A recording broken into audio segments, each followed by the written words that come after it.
Okay, we're on the record. This is media unit number 1. We are here today, July 17th, 2026 at approximately 9:14 for the video deposition of Grant Cardone. Do you swear that the testimony you're about to give will be the truth, the whole truth, and nothing but the truth? Yes. Thank you.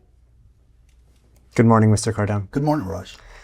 You were just deposed 2 days ago, right? That's right.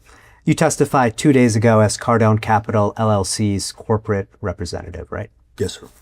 And today you're here testifying in your personal capacity, right? Okay. You've been deposed in other cases too, right? Yes, sir. How many times have you been deposed? Let's see. I was deposed. I guess this was 20 years ago, not 2010 or 11, 12. What is that? 14 years. In a case, 5 days, Latham Watkins, Los Angeles, California, for 5 days, 8 hours a day. I was deposed, I think, probably another 15 years ago in an employment termination. I forget the person's name. The famous John Leisure defamation case.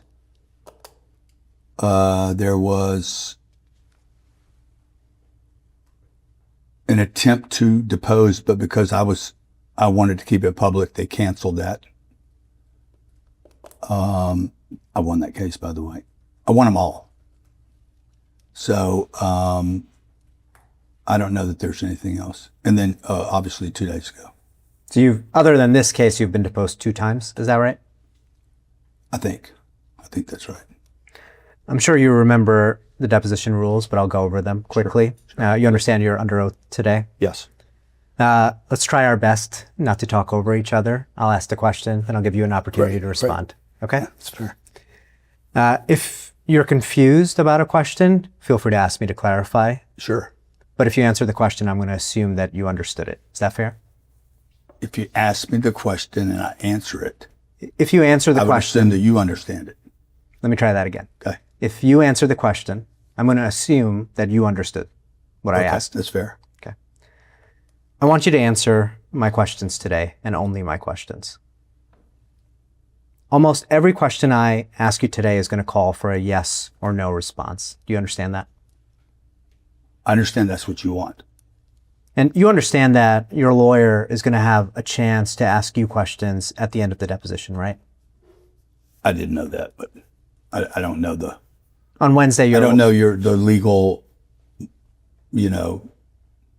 strategies here back and forth. No, I'm not a lawyer.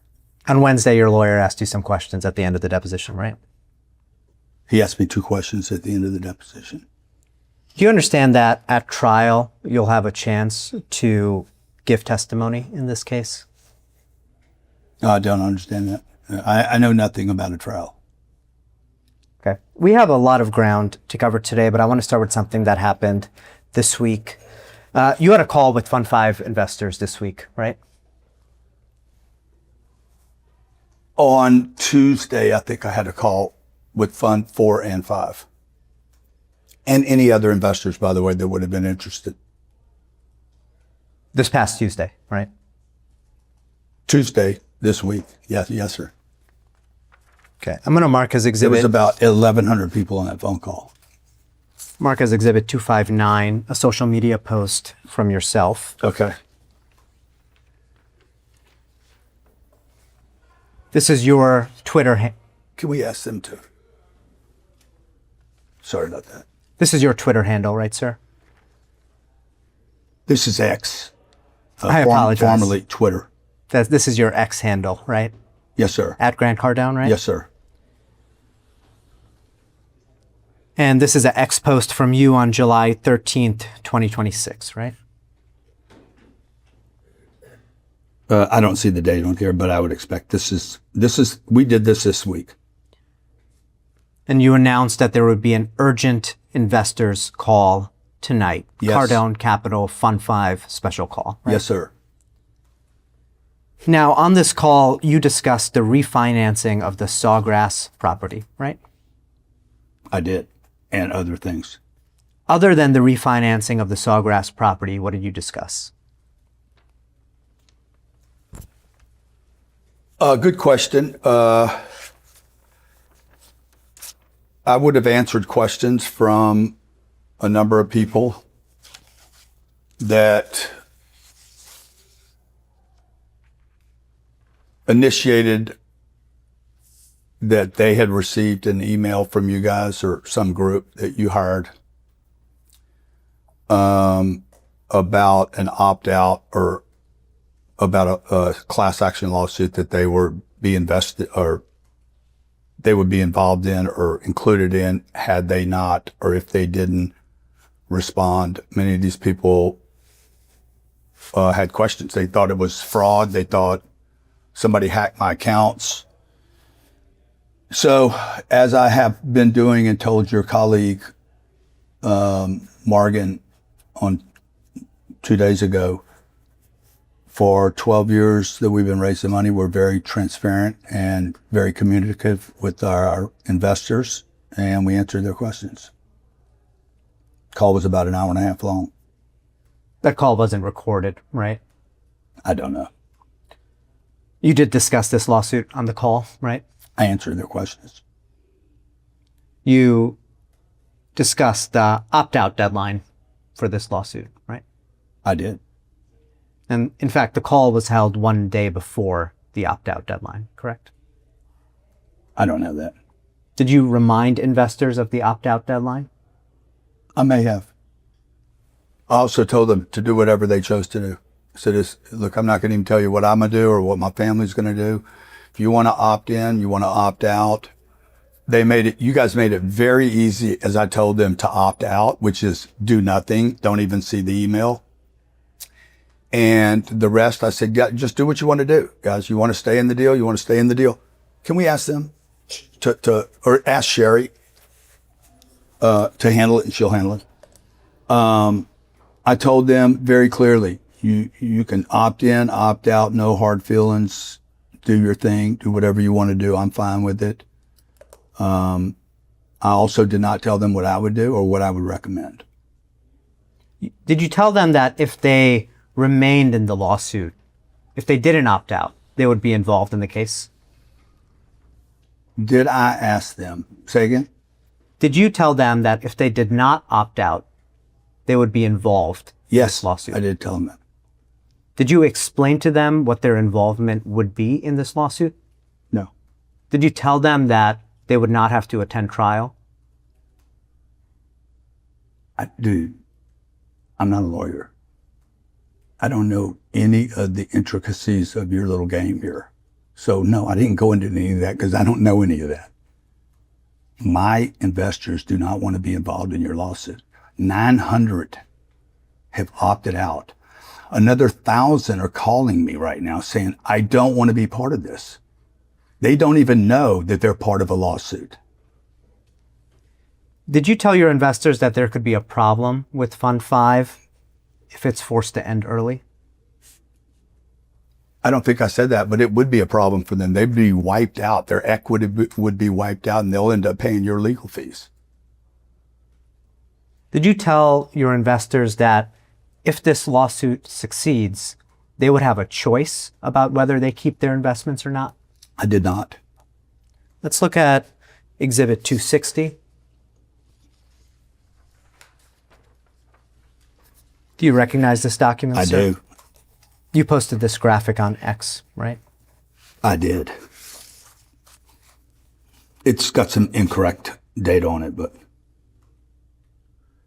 Tell me what's incorrect about the graphic.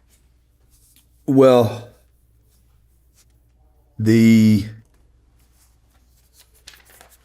just look at this.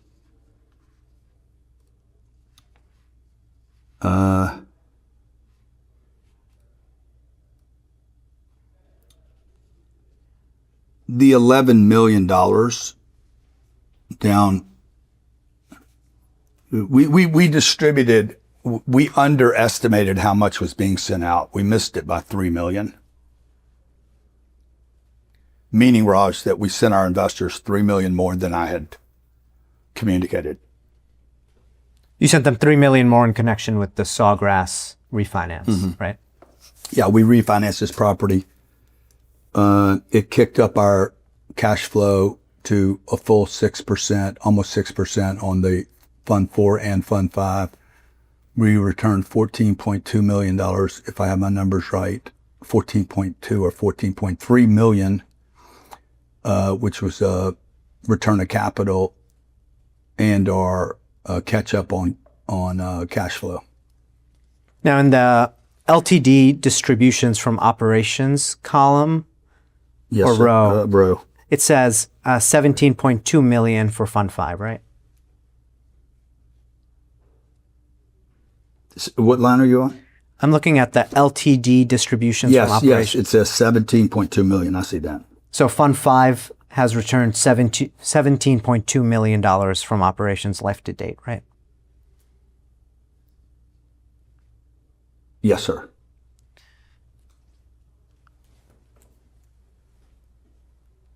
And the projected refi distributions, you said, are about 3 million more than what's reflected here, right?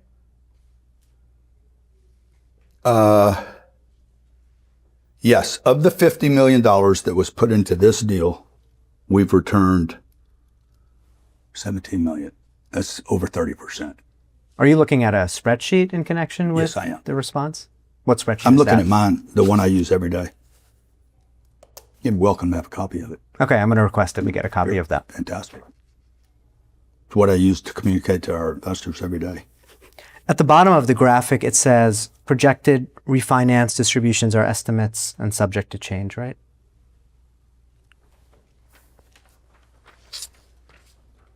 It says projected refinance distributions are estimates subject to change. LTD equals life to date. Depreciation, amortization, or non-cash items and do not represent cash distributions. Figures reflect combined Fund 4 and Fund 5 as of July 2026. Okay. Let's look at a YouTube video you posted 1 week ago on July 10th, 2026, and I'm going to mark the video as Exhibit 261.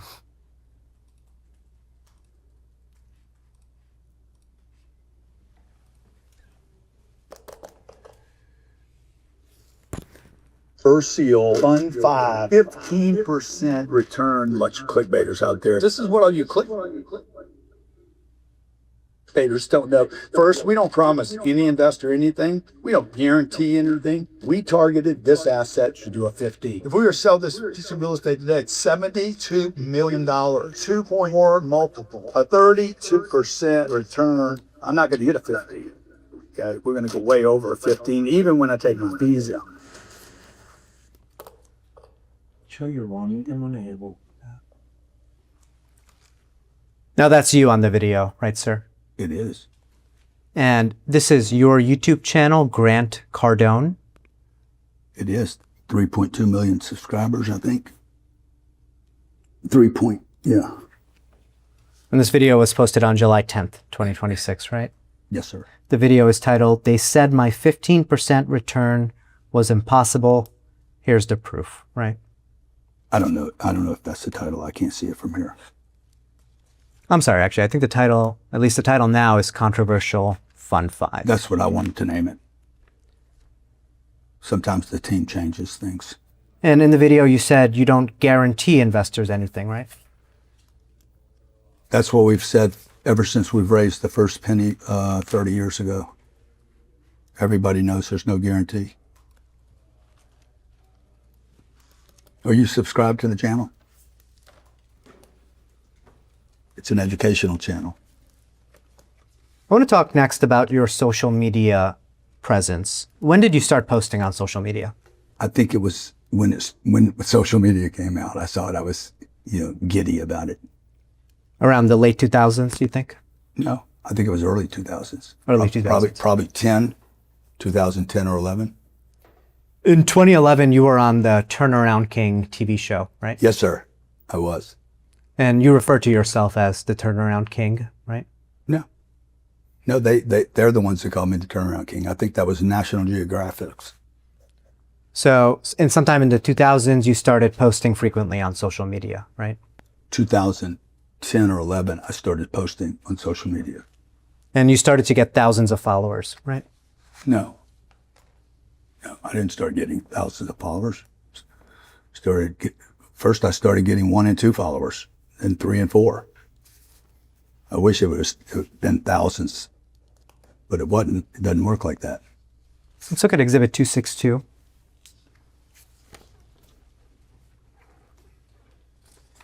Joe, that might be my copy again. If you're in with years too, or it doesn't.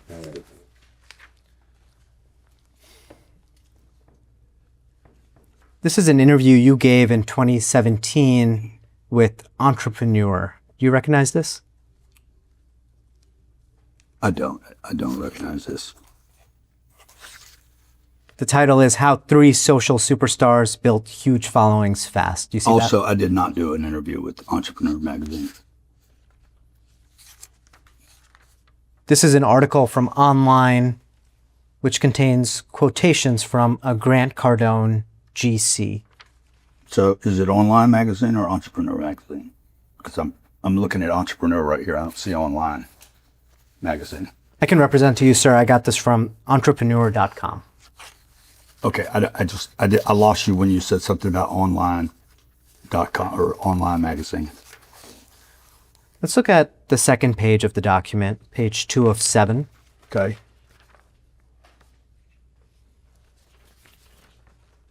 Two 07? 2 of 7. Oh, 2 of 7. Okay. And in the middle of a page, it says Grant Cardone GC. Do you see Yes. that? And you say, they didn't realize how much content I had. It allows me to post up to 50 Snapchats, 100 tweets, 18 Facebook posts, and 4 Instagram posts every single day on multiple topics to particular audiences. You see that? Well, what it says, I didn't try to build my following fast. It felt like forever to get my first 100 followers, but I willingly posted all of my content freely and frequently. And people said, Grant, you're giving away too much. This channel is purely educational, all this. So they didn't realize how much content I had. It allows me to post up to 50 Snapchat, 100 tweets. Slow down a little bit when you're reading. Oh, I'm sorry. Teresa. Sorry, Teresa. 18 Facebook posts and 4 Instagram every single day on multiple topics. Yes, sir. Do you recognize this interview? This was not an interview. Do you recognize your comment here? It sounds like something I would say. I don't remember doing this. This is 9 years ago. The article's written 9 years ago. I have no clue when I said this. In 2017, you were posting dozens, if not hundreds of times a day, right? That's not true. It says here it allows you to post up to 50 Snapchats, 100 tweets, 18 Facebook posts, and 4 Instagram posts every single day. You see that? Yes, sir. That's not accurate? That is different than what you just asked me. You asked me, you were posting up to 100 times a day, and I said, no, I was not. I don't think I've ever posted 100 times in one day. I could post 60 times in one hour, but I'd never done that. You post dozens of times a day across your accounts, right? Across all the accounts? Yes. TikTok, Instagram, stories, reels, post, X, Facebook, Snapchat. Yeah, I could easily get to a dozen. On an average day, how many social media posts do you think you upload across those accounts? No clue. Let's look at this next page, page 3 of the document. Okay, Do you see the GC on top? I do. And I just want to look at the second paragraph. It says there, I constantly look to dominate new platforms. Do you see that? Yes, sir. That's still true, right? Not really. A completely different business plan today than it was in 2017 or 12. You mentioned earlier all the social media platforms you're on. I'll try to repeat them. Let me know if I missed any of them. Facebook, Instagram, X, YouTube, TikTok, Snapchat, LinkedIn. That's right. It's a good one. Any other ones I'm missing there? I'm sure there's other ones. There was Meerkat. There was Periscope. There was MySpace at one time. There was Discovery Channel, Articles, Medium, Entrepreneur Magazine was covering me for a while. There was podcasts. I mean, you missed all the podcasts I've done, probably 800 podcasts. And there's two others, but I can't remember their names right now. And there's more platforms coming, and we'll be on them. You have millions of followers on social media, right? Almost 20 million. Almost 20 million across Yes. your accounts. Probably 200 million people see our content every year. You're a social media influencer, right? I don't think so. I haven't influenced social media. You don't consider? I'm a businessman. I'm a father. I'm a married man of 23 years. I would never consider myself to influence social media. Mark Zuckerberg would have influenced social media, but I don't consider myself a social media influencer, whatever that is. So as you just mentioned, you said you are often interviewed on podcasts and social media channels, right? That's right. You do a lot of interviews. That doesn't mean I'm a social media influencer. It means I've been interviewed. You do a lot of interviews, right? I have, yeah. So just this year, you've been interviewed on many podcasts, right? Okay. I'm going to name some of them. You tell me if you've been interviewed on those podcasts. Okay. TM3 Impact, right? Don't know. DJ Vlad, Yes. Kevin Cooney, Not sure. The Iced Coffee Hour, Yes. Andrew Flackner on Real Scout, Yes. Andrew's a good guy. Ryan Pineda on the Wealthy Way podcast, Yes, sir. Theodore Erkstrand, Not sure of that name. Taylor Avakian, I'm not sure. the Rich Summers podcast. Yes. Any others I'm missing this year? A bunch. I'm missing a bunch of them. I don't even, can't remember all the names of all the podcasts I've been on. Just this year? Yes, this year. There'd be another, 50. No. All free, paid. I'm not paid. I'm not sponsored. We do these for free to educate the public on how to invest their money, on how to make real estate transactions, how to stay motivated, leadership, sales, marketing, scaling. This is all completely free content trying to democratize success for the everyday person. You've led me to my next question, which is you post on social media about many different topics, right? Yes, sir. You post about real estate investing. One thing I do. You post about your other business ventures too, right? I do. And I post on family, health, leadership, people skills, doing the right thing, under promising your customer, over delivering, sales, marketing, scaling, operations, cash flow, all the things they don't teach you in school, Raj, I deliver to the public for free. Millions of people in the public watch your content, right? I wish more people watched it. But many people do, right? Okay. You know, potential investors watch your content, right? I hope so. You use your content in part to advertise to potential investors, right? No, that's not true. You don't advertise at all on social media? Yeah, we spend sure. So you use your content on social media to advertise to potential investors, right? No, that's not an ad. An ad is something you buy from Facebook or Meta or Google. Do you solicit investors on social media?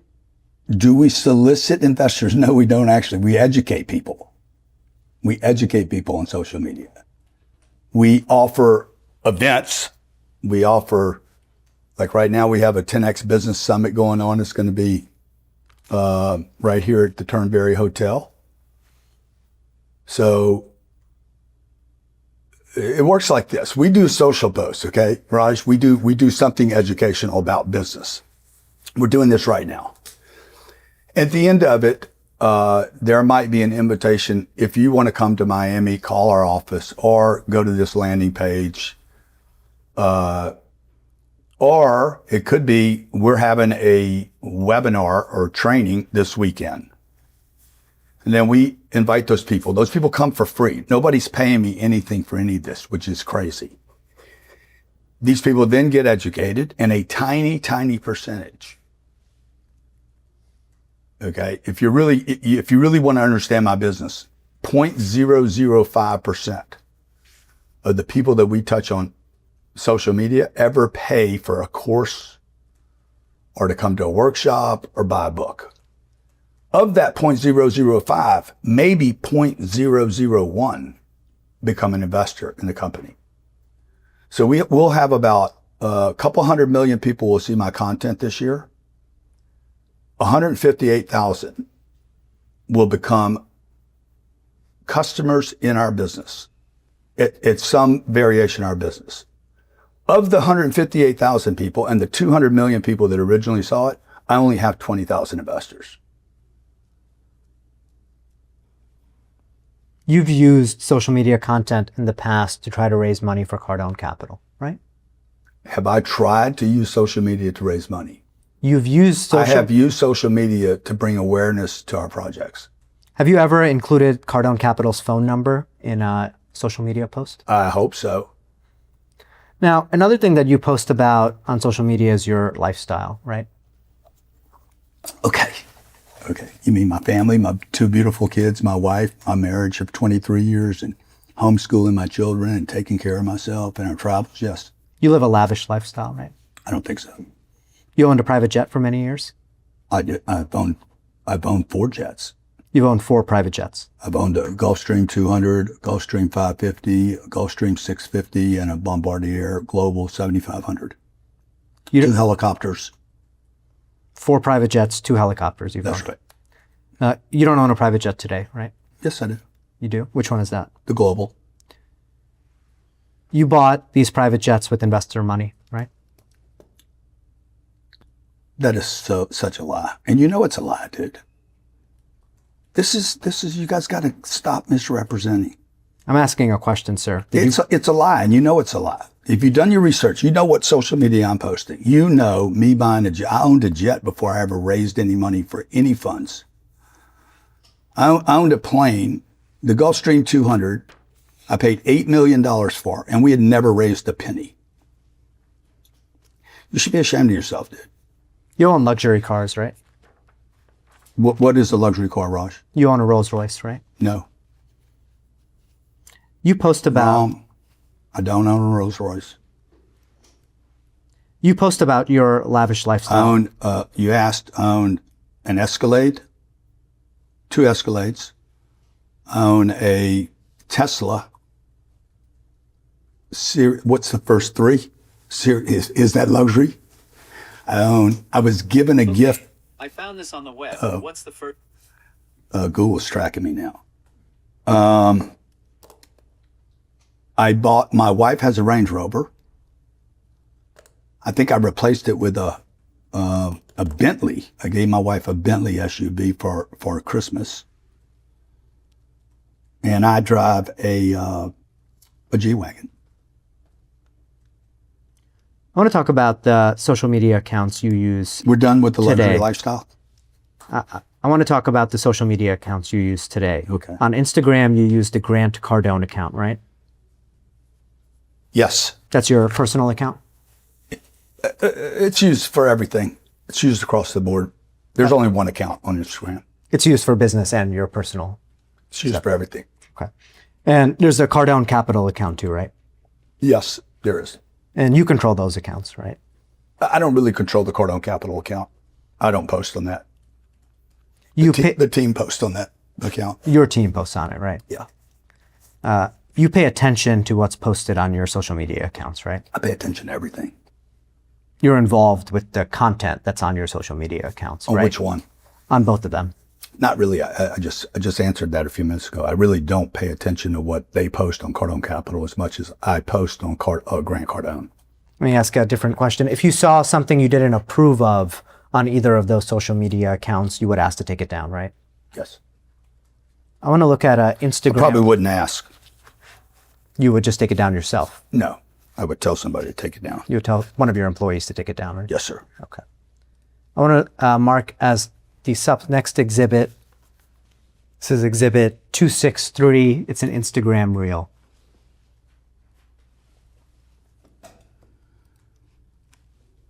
I saw Instagram like, that's free? I said, well, that's either going to be a waste of time or I'm going to make a lot of money with it. I said, can I say anything I want about myself? They said, on Instagram, you could say you're the greatest. So I'm like, that is for me. That is for me. And then I saw YouTube. I'm like, YouTube, what can I say there? They say, you can say anything you want there. How much they cost? Nothing. I'm like, oh, this is perfect for a redneck from Louisiana. It's free. I can say whatever I want. And then I said this, how often can I use it? As much as you want. I was 52 years old when I saw it. I said, it's free. It's unregulated. I could say anything I want, and I could use it. Let's go. Because I couldn't afford media. I couldn't afford TV. I couldn't Keep going. afford ads. I couldn't afford radio. And even if I could, I was going to get squelched by the other bigger spenders. I'm 67. That's a video you posted, right, Mr. Cardone? Yes, sir. That's your account there at Grant Cardone.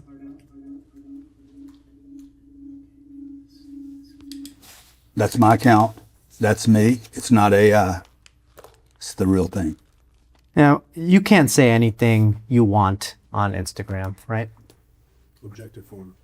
Short of, hey, I mean, of course you can't threaten people's lives. I can't say I'm the greatest, though.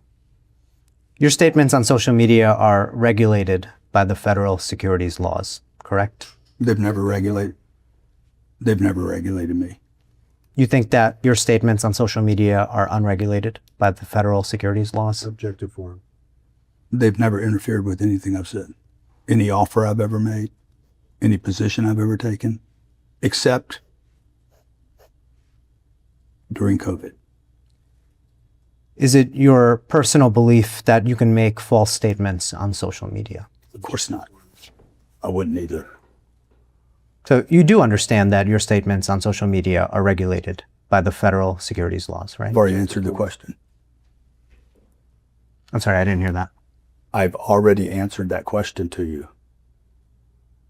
I am not being regulated. I don't do anything wrong on social platforms. Regulations are for people that break laws. I don't break laws. When you first learned of Instagram, you thought it would either be a waste of time or you would make a lot of money on it, right? When I first saw social media, I knew it was a way for me to help a lot of people. And if you help enough people, Raj, truly provide a service to enough people on this planet, you will be rewarded. It's one of the golden rules. One of the rewards you've gotten is that you've made a lot of money from social media, right? Yes, I have. I've sold over $1 billion of products on social platforms over the last 20 years. I want to talk next about your decision to open Fund 5 to non-accredited investors. Yes, sir. First of all, what is a non-accredited investor? Objective. The non-accredited investor is, by definition, first of all, it borders on discrimination. And it could go as far, in my view, to racism. It should not be there. There should not be any description of a non-accredited or an accredited. Under the rules of the non-accredited, suggests that these are not sophisticated people, and that's not true.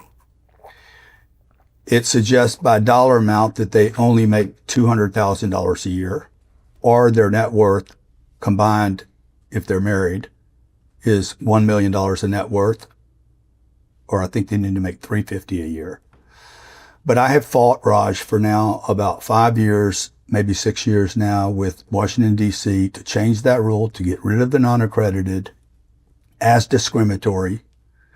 It's preventing regular, everyday people from investing in great assets like the ones that we buy at Cardone Capital. The distinction between, let me start again. The rules between accredited and non-accredited investors, those are racist? I think it is, yeah. I think it's discriminatory at the least and racist at the extremes. Tell me why it's racist. Because if you look at the demographics in America of who makes 200 grand a year and fill in the blanks, you will understand that those that have less access, depending on geographically where they were brought up, don't make 200 grand a year and therefore would not be allowed to invest in some of the opportunities that we have and others have. And it's under the disguise of we're here to protect the little guy. That's not true. They're here to protect big banks. Big banks that are worth trillions of dollars that organized with Congress to push all money to 401ks and IRAs so that the fireman, the policeman, the nurse, the single mom, my nieces, my sister, my mother-in-law that don't make 200 grand a year by law could not invest in our funds. You mentioned the fireman, the policeman, the nurse. Yeah. Many non-accredited investors are working class people. 98% of America is a non-accredited investor. So they're often middle class, right? I don't, you'd have to tell me what middle class means. Well, these are not financial professionals, right? You're not a financial professional. I'm asking about non-accredited. I'm not a financial professional. He's not. What do you mean? Like, see, again, you see, that's discriminatory. You see, you're saying they're not financial professionals, suggesting they don't know their finances. It's not true. I know people worth billions of dollars that are less intelligent financially than a blue-collar worker or a middle-class worker that you just described. Well, non-accredited investors, they don't have teams of financial advisors, right? Most rich people don't have teams of financial counsel. These are people looking for a way to build wealth, right? Who are we talking about? Non-accredited investors. Objectively. Dude, they need to, they're struggling. These are people that are struggling. All of America is struggling right now, Raj. If you're in New York, you know how much people are struggling there. Rents are exploding. People can't pay their rents. You got people at Facebook and Google that are making 400 grand a year. They have no money at the end of a year. So I have people that are investing with me that are chiropractors, dentists, single moms, plumbers. They're getting access, Fund 5. They got access to a $600 million asset and only had to put $10,000 in. The original client, Louis Pino, put in $5,000 into 2 funds. I don't know what Louis made.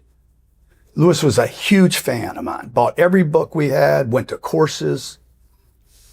I don't know what he made. Maybe he made 40 or 50 grand a year. I gave him an opportunity to invest in a $600 million purchase that I put my money and my time, my energy at risk to allow everyday people access to a transaction that would provide them with cash flow, capital protection, appreciation, and big tax write-offs that they could never get access to by themselves.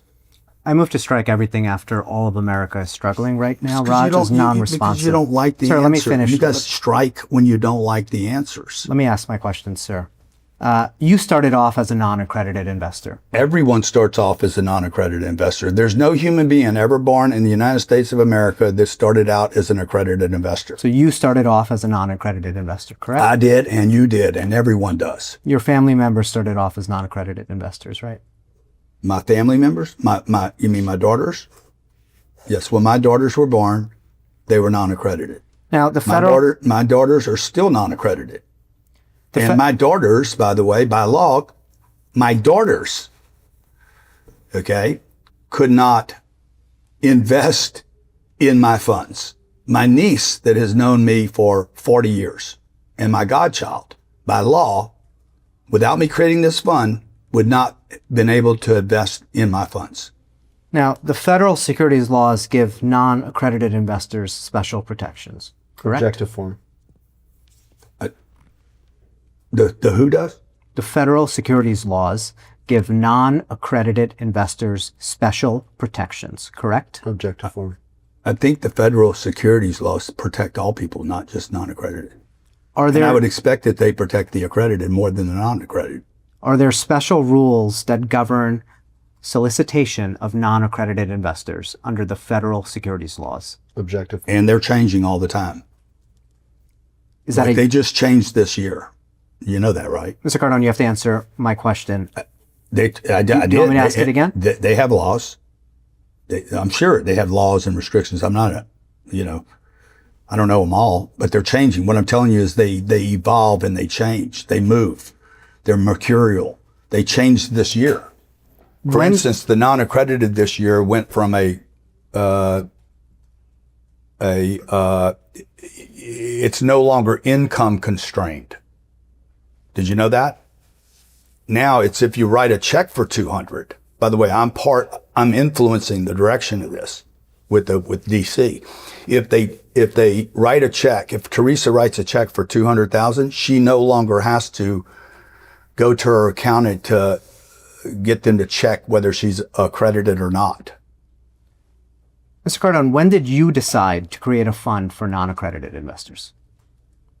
Years ago, I was influenced by a number of things, experiences that I had, including some of which I tried to explain to you a few minutes ago about, which is my niece's family members that could not invest with me. My wife encouraged me to do it. We did a lot of research on it for a number of years before we did do it. And I think our first fund was, well, the first time I took a non-accredited investor was probably, let's see, what year would that have been? 2015, 2014? No. Let me just see here. No, more like 2000 and maybe 2. I mean, it's been 24 years we've been taking non-accredited money. Fund 5 was the first equity fund that was open to non-accredited investors. Is that right? No, I don't think so. I have,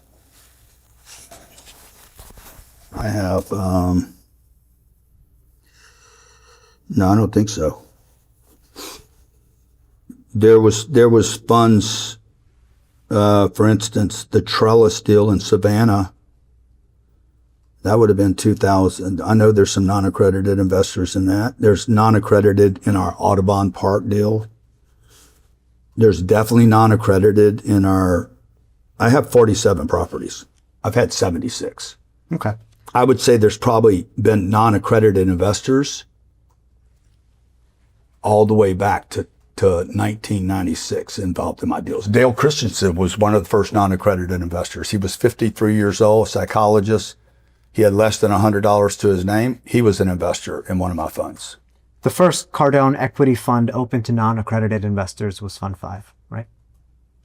No, it's not true. Let's mark as the next exhibit.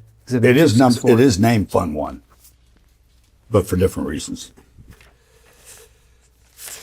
Now, we're going to be looking at a lot of documents like this today. This is sure. an email from you. That's your email address on top, grant@cardonecapital.com, right? Mm-hmm. That a yes? Yes, sir. Yes, sir, it is. And the email is to Jesse Foster, CCing Mr. Secco, right? Okay. I agree with that. And it's an email from you on June 12th, 2018, right? Yes, sir. Who's Jesse Foster? I'm not sure. I don't remember who he is. And the second line of the email, you say, "My whole life I have been pulling for the little guy. Let's face it, I am the little guy." You see that? I am the little guy. You think of yourself as the little guy, right? Little tiny man. I'm sorry? Yes. I want to look at the bottom of page 450. You see, by the way, I'll refer to these numbers today. You see the numbers at the bottom right? It says Cardone Okay, cap. yeah. So if I'm referring to a page, I'll refer to the last three of the numbers. Does that make sense? Got you. So it's still on the same page at the bottom. You couldn't read that paragraph, but it talks about how you hired an attorney to advise you on a non-accredited fund. Let me just read. Yes, you can the read whole it. thing. I haven't seen this in 8 years. So, yeah. Why did the little guys get the junk real estate and the wealthiest organizations buy the trophy properties and hold them for decades? Vanguard, Blackstone, Goldman, Wall Street, all getting all the good stuff, while the rest of America is encouraged to buy a home or reinvest in a REIT. Or invest in a REIT. Or maybe you get an offering from a local real estate syndicator in your market for a 30-unit apartment deal. Okay, so you say... To find out what is really going on, I hired an attorney and invested money to create a fund so many of my friends, followers, I should have included family here, and my employees to invest with me in trophy real estate that we would buy before the big boys could get them, and then later we would sell them to the behemoths, the big boys. That's right. I wrote this. And the first thing your lawyer did was warn you. Right? Yes. Multiple lawyers warned me, by the way. And so... And in addition to the lawyers that warned me, accountants said, dude, this will not be worth it for you. We've done the math on the non-accredited. By the way, the lawyers and the accountants said, the reason Wall Street does not focus on this investor is because there's no money in it. You're going to be servicing an account that's so small.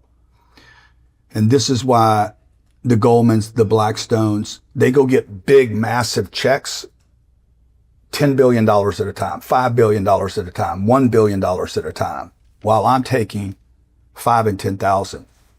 Back to your earlier comment about dominate. Well, what I'm trying to do is dominate a space, Raj, that I can actually service my client in. So Wall Street has basically ignored the non-accredited investor. And I saw a glitch and said, hey, I'm going to go service these people that Wall Street refuses to talk to. Ken Griffin at Citadel does not take non-accredited money. Goldman Sachs does not go, Jamie Dimon does not go spend time talking to non-accredited. Citibank does not take time talking to non-accredited investors. I am providing a service to the non-accredited investor, providing them with institutional quality assets that provide capital protection, cash flow, tax write-offs, and long-term appreciation. Can I ask you a question about the document, sir? Sure. So on page 451, it says, my question was, right on top, my question was, why are they making it so hard for me to simply let the people who know me? Yes. You see that, right, Yes. sir? And then... Yes. Can I explain what that meant? I'm just going to ask you another question. Sure. So you'll see 2 paragraphs down, it says, the attorney went on to give me a number of dumb answers, like the wealthy are better educated, and government wants to protect the little guy. You see that, right? Okay. You thought it was a dumb answer that the government wants to protect the little guy? I think it's a lie. The government does not want to protect the little guy, and everybody knows it. Okay? The attorney went on to say, and give a number of dumb answers. By the way, this attorney had never started a fund, had never done a real estate transaction in their life. He says, the wealthy are better educated. Wrong. I know millions of people. I have met hundreds of thousands of people every year. Some of them are wealthy. I know some of the wealthiest people on this planet. Does not mean they're better educated. I know people that are out of work today that are highly educated, very high IQs, okay? Regarding the government of the United States of America has never protected the little guy. 1/3 of America is in poverty, okay? about 80% of it struggles to even maintain the middle class. A tiny percentage, a tiny 1%, are living a lifestyle that you consider lavish because my cars are paid for. Which, by the way, my real estate investments is what provided me the ability to have cars paid for. And all I'm doing is not protecting the middle class. The government wants to protect the little guy. I'm not protecting the little guy. I'm giving the little guy an opportunity to get his money right. Who was the attorney who gave you this advice? I don't remember. I've been through a lot of attorneys. Probably going to get rid of these two. Was it Jillian Sidoti? It could have been. Now, you opened a non-accredited fund to help the little guy, right? I did. You wanted exactly why I help. It's why we have our YouTube channel, our Instagram, our Facebook, our X. I'm not just helping people in real estate. I'm helping them in business. I'm helping them with cash flow. I'm helping them with financial education.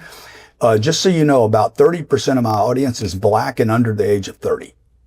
Under the age of 30, they don't have the same color skin. They don't come from the same location. And I'm helping them understand there's other options. So the reason you opened Fund 5 was to help the everyday investor. The reason I do everything, the reason I go to work every day is to help the everyday guy. Were there any other reasons you opened up Fund 5? Other than what? Other than helping the little guy, helping the everyday investor.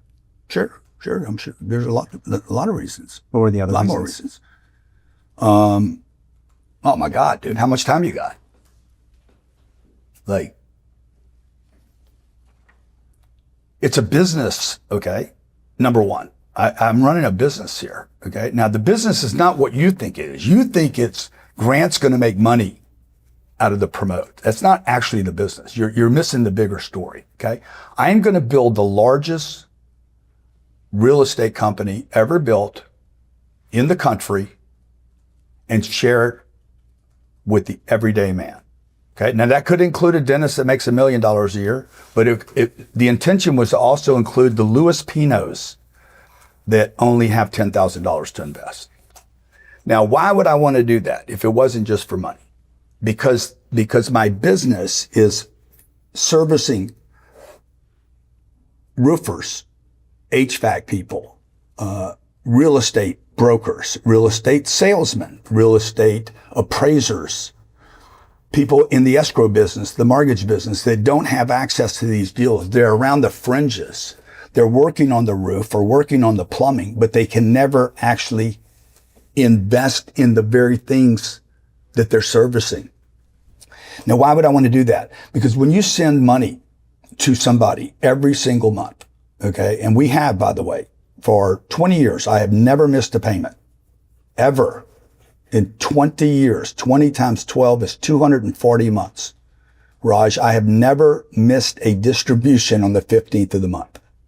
When you send people money every single month, it is the highest form of loyalty and reputation. We sent out $22.2 million last month. People set their clock in their calendar. Grant Cardone is the 15th of the month. Some people are so dedicated and so loyal now, okay, to this sending a check every month that they call me their uncle. So that's why we did this, to build a very cohesive ecosystem of investors and people that we could educate and support and possibly become partners with. Okay, thank you. Investors in Fund 5 and Fund 6, you said, are paid monthly distributions, right? Yes, sir. Do you maintain a spreadsheet or document tracking the amount of distributions that they receive every month? I'm sure the accounting team does. So it wouldn't be something we'd have to keep because it's something we have to do.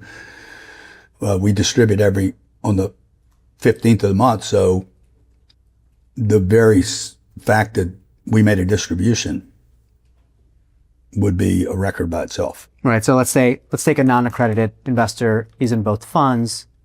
He has $10,000 in each fund. If I wanted to see how much he's been paid in distributions every month, you have that information somewhere, right? Of course. The IRS would have it too.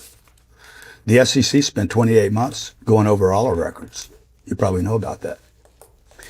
And after 28 months, thorough investigation, ended the investigation finding not a nickel out of place. All right, let's go to exhibit 256. I'm on 256, right? You were on 265. We'll Two- see you next. 265. I apologize.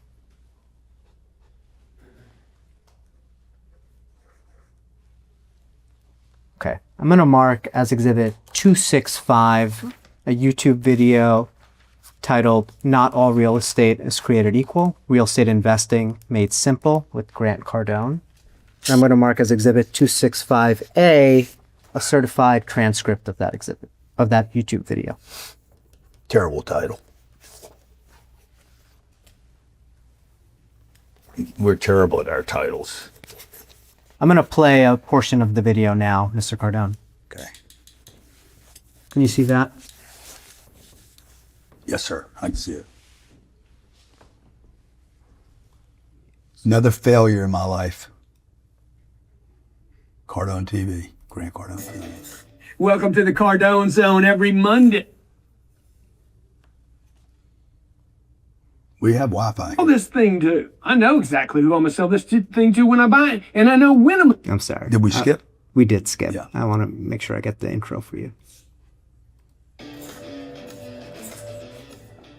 Welcome to the Cardone Zone What's the- every what's the Monday. date on this? Real estate investing made You see the simple date? with myself and Ryan. Real estate. What's the date? Ryan Sacco. The date is June 4th, 2018. You see that, right? Okay. Got it. Got my team here. Got Johnny Boy here. I got Francesco here. And I got the Natalie, the real OG, the original gangster of all time. Nat. We got a great team here. I went blank here. I can't see myself, and I'm looking good today. I'm looking crispy. Hey, good to have you here. 305-865-8668. 305-8668. Today we're talking about real estate. Yeah, that's you, right, sir, in the video?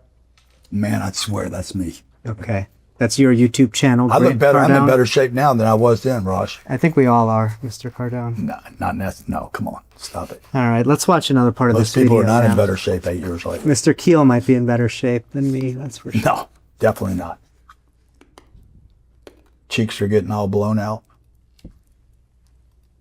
Ian, I'm going to play part of this video now. Okay. I still got $3 million left. You went in how many minutes? I'm starting at 28 minutes. Okay, so we're Hey, you know skipping 27 minutes of content. That's right. Doesn't seem very fair. If you want to go off the record, I'm happy for you to watch the entire No, you video. pick it up here. If I need to, I'll go back. It's going to be worth the time. Remember, number one. Number two. Number one, worth the time. Is it worth my time to make a $50 million investment? What's the minimum units you would do that's worth your time? 32. But now you. Now, I might, look, look, with me, dude, I could go buy 4 units tomorrow. If I found the right 4 units, I knew I could bing, bing, bing, and pick up, bing. But I mean, there's an exception to every rule, but I'm not going to have an investing model with 4 units or 8 or 12. That's why you guys that have a budget, non-accredited investors, I'm creating a fund at Cardone Capital. I've already filed with the SEC. I can't announce it yet. I could just tell you I've done this. I don't think that's against the law. I'm going to allow people that are not accredited, unqualified, whatever that means, not accredited, not sophisticated investors, rather than you guys buying 4 units, 8 units, raising money. That's the other way you could do it. You could go find 30 units and raise the money. You're going to be able to invest with me on big deals. These are deals that I would sell to an institution. Let's talk to our callers. Do you have a deal, or do you have, by the way, do I love this deal? And then If I didn't have to own it, pay anything for that, 39. would I love owning that? I love it. 31 million, dude. I've looked at houses that are 30 million. I'm sorry. I've looked at homes that are 50 million that I could live in. This is 344 units. I'm like, what am I going to do? Okay. And number 4, can I exit? Who am I going to sell this thing to? I know exactly who I'm going to sell this thing to when I buy it. And I know when I'm going to sell it. And I know what I'll sell it for. Okay. Let's talk to a caller. Oh, unique. Do you have a deal, or do you have a question? I have a question. I got to do this show again. I am new to I'm just watching this stuff and, fell in love with the whole real estate. But I wanted to know, is $10,000 can get you anywhere started in real estate? Well, it can. You can't go buy your own piece of real estate with 10 grand, but you could be an investor with 10,000. Okay. So just, what you do is go register at CARDONEcapital.com, put your name in there. It's going to be first come, first serve. In about 45 days, we're going to announce something. You have 10,000 and you want to ride on deals with me. You basically partner with me. This is what I'm going to do on this deal, Unique. This is a unique opportunity, by the way, for people that love real estate. This is what I'm going to do. Cardone Capital, we're going to take that deal right there that I just showed you. It's $50 million. I'm going to put down up to 17 million bucks. Is that right? No, this deal's 100 million. Yeah, on that deal, that's 92. This deal's right now, this deal's going to be around $94 million with everything. Mm-hmm. Okay? I'm going to put $30 million down. Mm-hmm. 10,000 is going to come from Unique. She's going to be a partner with me, and I'm going to put the other 29 million. How committed am I?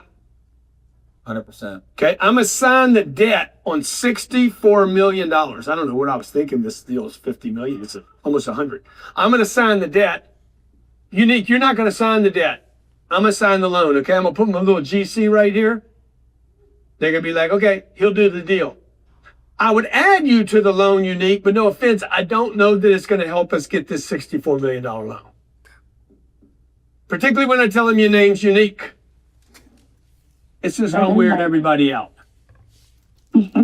Okay, so what you would do is you would ride with me in this deal. Now, you're a passive investor. You get all the benefits of a real estate investment. Okay? Which are? Tax write-offs, any depreciation that we get, which is a tax advantage, appreciation, cash flow. We distribute checks every month to our investors. You don't have the trouble, the heartache. When you going to get to the good stuff? I sign the debt, and then when we sell in 4 years, 5 years, 7 years, or 10 years, then you get the appreciation accorded to that deal. Okay. Okay, that's you in the video, right? Still me. This is the Cardone Zone. Yes. That's an online TV program you hosted. Yes. Was that Mr. Secco speaking in the Yes. background? And in this video, you mentioned the non-accredited fund, right? Yes. Fund 5, right? It would end up being Fund 5. And you told Unique that she could invest into the non-accredited fund with $10,000, right? No, because we didn't have the fund set up yet, so I didn't tell her she could. I told her to get on a list. You told her that she in could, 45 days we would potentially have a fund open. you told her she could partner with you, right? Yes, I did. They do partner. These are real partners. And the $94 million. Partners with all the upside and without all the problems. The $94 million deal you're talking about is Delray, right? 10x Delray. Yes, sir. And you said you will sign the debt, right? Yes, sir. I did say that. Unique's not going to sign the loan, right? Unique is not going to sign the loan because Fannie Mae and Freddie Mac do not want Unique on the loan. That's why you're going to put your GC on the loan, right? The reason I'm going to put my GC on the loan, Raj, is because Grant Cardone is going to buy the asset with his balance sheet, his history. These properties, I don't know what you guys are.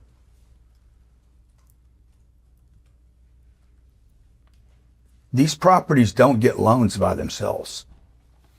Okay, 10x Delray doesn't wake up one morning and say, Fannie Mae, give me a loan. We probably went to 7 lenders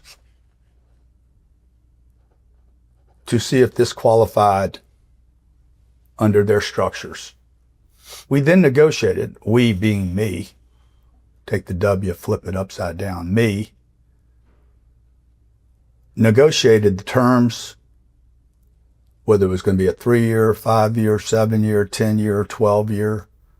I negotiated the interest rate. I negotiated the broker fees. I negotiated and paid for, funded the appraisal, the mortgage fee up front. I closed this transaction on my balance sheet. And then once the deal is closed, we allow, in this case, Fund 5, non-accredited investors. I don't think Unique became an investor, by the way. Okay. Let's But I'm not finished. So to answer the question, then we close the deal. We offer it to our non-accredited. If the year ends, I forget when this deal was done, but if the year were to end, and let's say I funded the entire $94 million, $50 million of cash, $48 million of debt, sign the loan. Somebody has to sign the loan, okay? So I'm responsible for finding the asset. I'm responsible for acquiring the debt. I'm responsible for distributing the cash each month to both the lender and the investor. I'm responsible for all the paperwork for everyone. I'm responsible to get an appraisal. I'm responsible to maintain the asset. And then I'm responsible every time, like during COVID, when Fannie Mae and Freddie Mac or Nuveen or the banks call and say, what's going on? The world's collapsing. I'm responsible to respond to those people. Okay. When the loan comes due, like it just did, and we refinance it, guess who's responsible? Not Unique or the investor. Grant Cardone is. When there's a deposition on a BS lawsuit like we're dealing with right now, I'm responsible. I'm going to move to strike everything after his history as non-responsive. And sir, I want you to focus on answering I'm very focused. my questions. I'm extremely focused. You just don't like the answers. I'm going to mark as Exhibit 266 another YouTube video. This one posted on July 2nd, 2018. And mark Exhibit 266A is a certified transcript of that YouTube video. Is this a different video? This is a different video. Okay. And we're going to watch part of it starting at 3 minutes, 52 seconds. Do you know where that is in the transcript?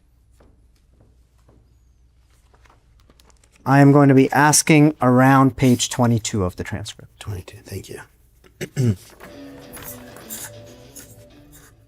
Hey, welcome to the Cardone Zone. Every Monday, Grant Cardone comes to you in the Cardone Zone to bring to you real estate investing made simple. Every Monday, every week of the year, I come to you because I'm going to tell you, folks, if you're tuning in right now on iTunes or YouTube or Facebook or wherever you are watching this or listening to this from, real estate will be the greatest single decision you make for your family. Listen to what I'm saying to you.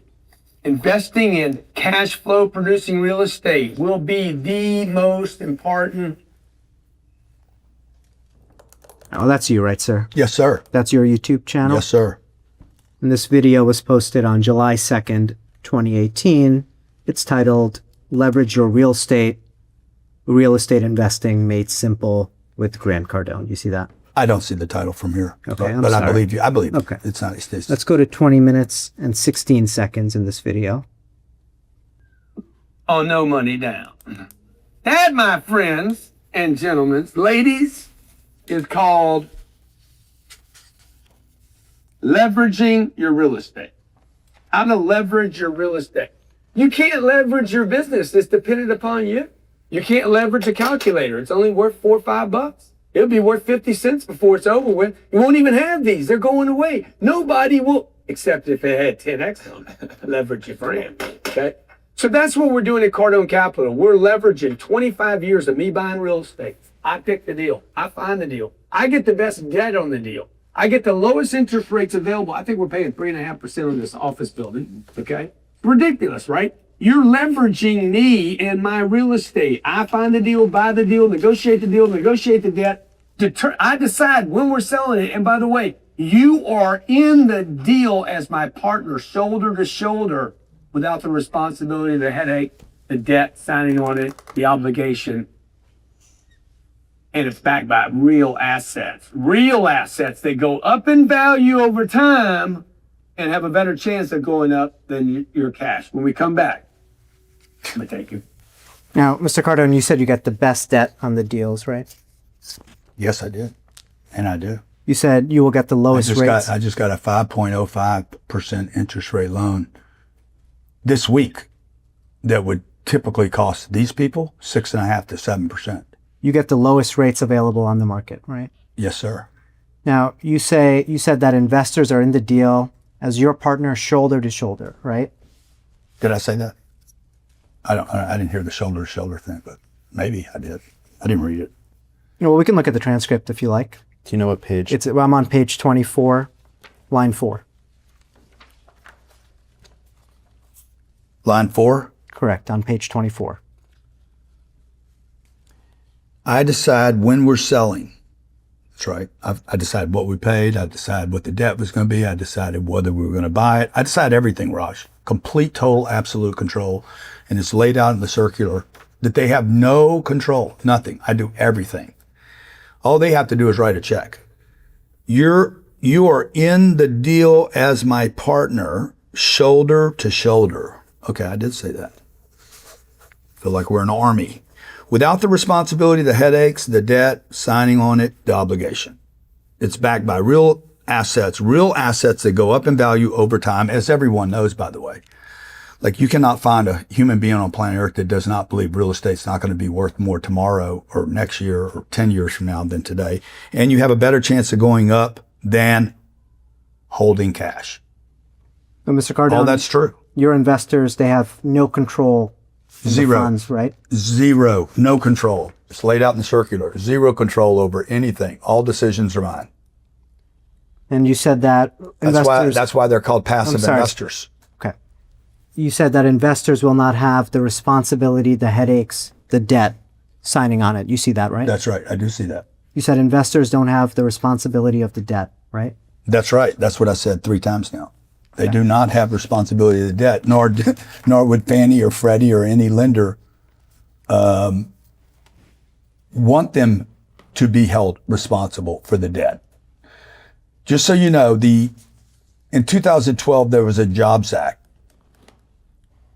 passed by Barack Obama, president, 2-term president of the United States of America. He's the one that passed the Jobs Act. The Jobs Act was then amended in 15, Raj. If you're truly interested in this, are you? Are you interested in this? You've answered my question, Mr. Cardone. So you're not interested in the control aspect here? I'm going to mark the next exhibit now. And it's going to be exhibit 267. Barack passed the Jobs Act. So there's no because question he wanted pending. the non-accredited investor to be able to have access to this very asset class that I'm talking about. There's no question pending, sir.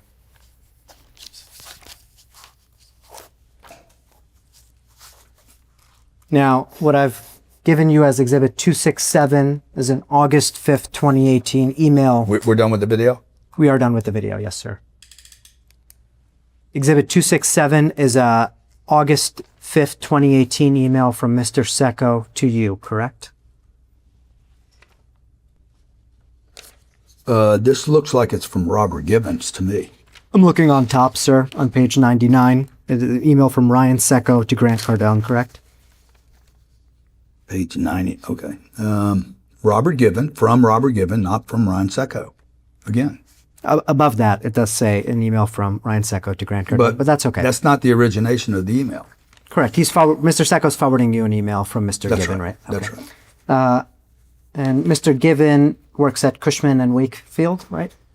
Mr. Gibbon is one of the most successful real estate brokers in the United States of America. He's done over $80 billion real estate transactions. At that time, he was with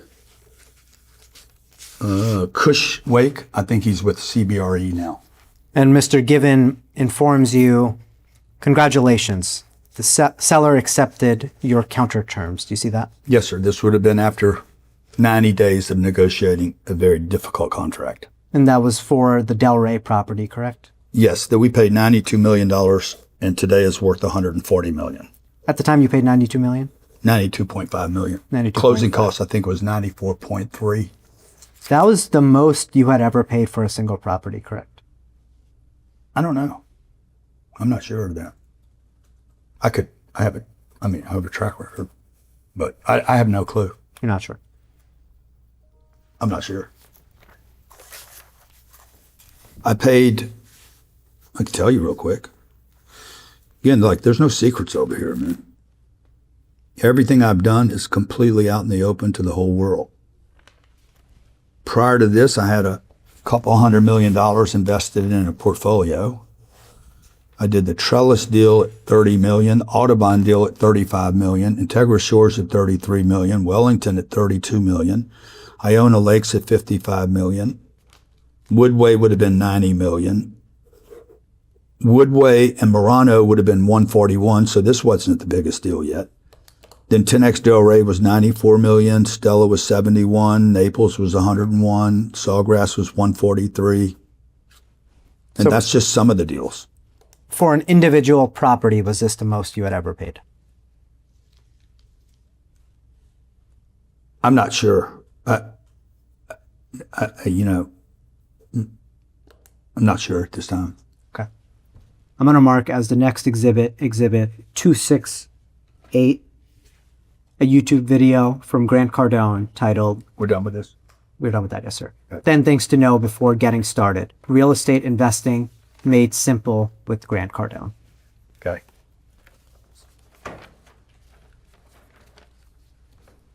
And I'm going to play the video starting at 1 minute, 20 seconds. Another failed company.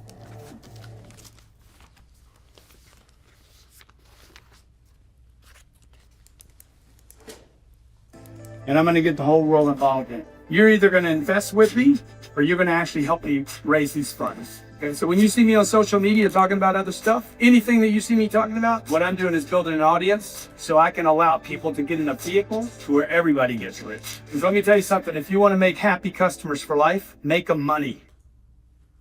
Mm-hmm.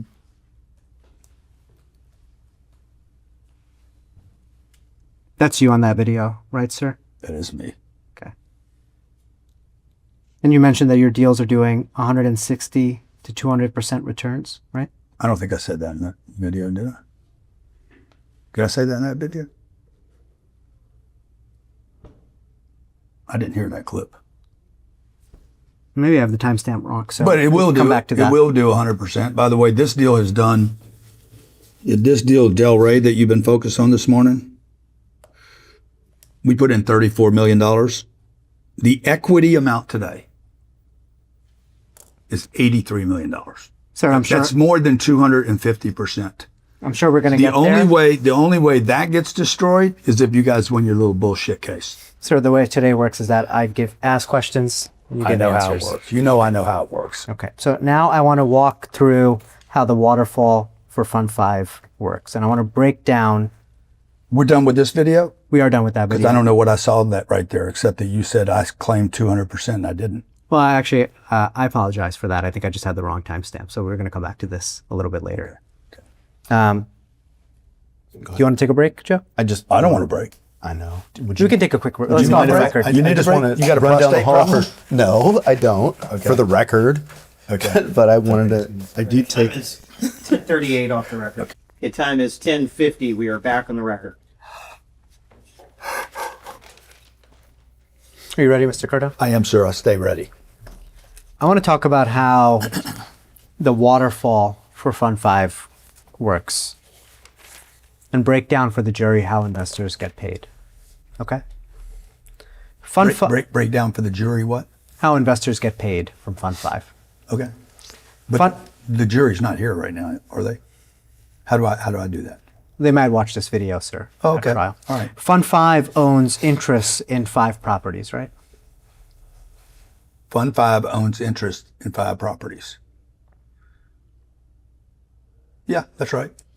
And those properties are Delray, Stella, Naples, Sawgrass, Addison, right? That's right. Great assets, by the way. Fund 6 owns 2,022 units, I think, is what it is in total.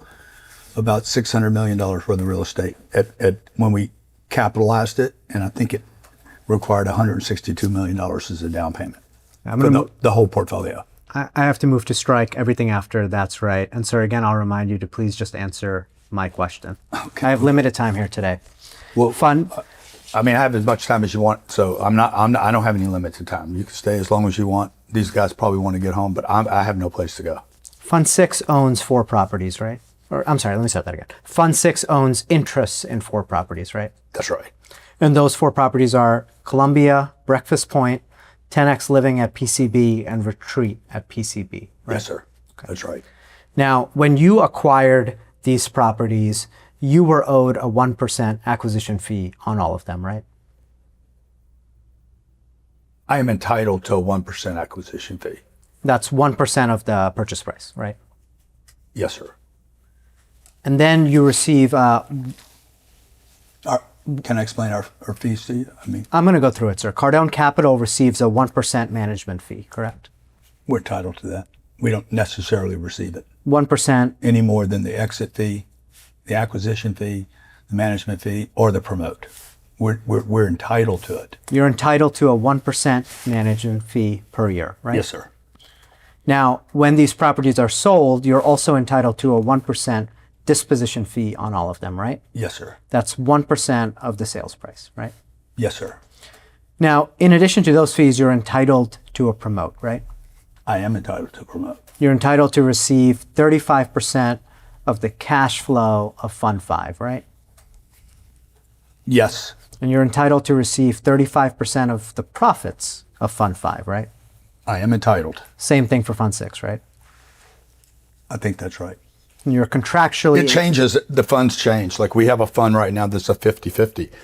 And I'm just asking about Funds 5 and 6 right now. Sir. Okay. And you're for Funds 5 and 6, you're contractually able to take this 35% promote, right? I am entitled to a promote if the property were to make a profit. Now, If there's no profit, you understand. Let's say the asset didn't make any money. It just cash flowed. The investors would get their cash flow. They would have gotten their tax write-offs. They would have gotten the protection of their capital being invested in a real estate transaction rather than the bank. They would have earned probably 40 to 50x what they would have earned if the money would have sat at a bank. And if we just returned the capital and the asset didn't make a profit, I would not make any money. I move to strike that entire answer as non-responsive. But you're to the striking question. because you don't want the jury. You said you wanted this for the jury. The jury needs to understand that this is actually how this works, Raj. Mr. Cardone, you did not invest 35% of Fund 5's capital, correct? I invested 100% of Fund 5's capital. $162 million was invested off my balance sheet. I bought the asset. Again, you guys are confused. What is your... No, you need to understand this. I closed the asset on my balance sheet. There is no money from the investors. Unique. Ben, Bob, Tom, Diane, my sister who's 78 years old, a non-accredited investor is invested in that fund right there. That fund by itself made her an accredited investor. She now has the net worth that will qualify her as accredited because she came into our non-accredited fund. So if I break even on the asset after 7, 8, 10 years, 12 years, 15 years of managing this asset and we don't make money, we return the capital to the investors and I wouldn't get a promote. But when we closed this transaction, it was my money, my effort, my energy. If no investor came in, if none of the investors, Louis Pino, if he would have not invested in this, I would own his position, he wouldn't. I move to strike the entire answer after confused as non-responsive. How much, what percentage ownership of Fund 5 do you have today, sir?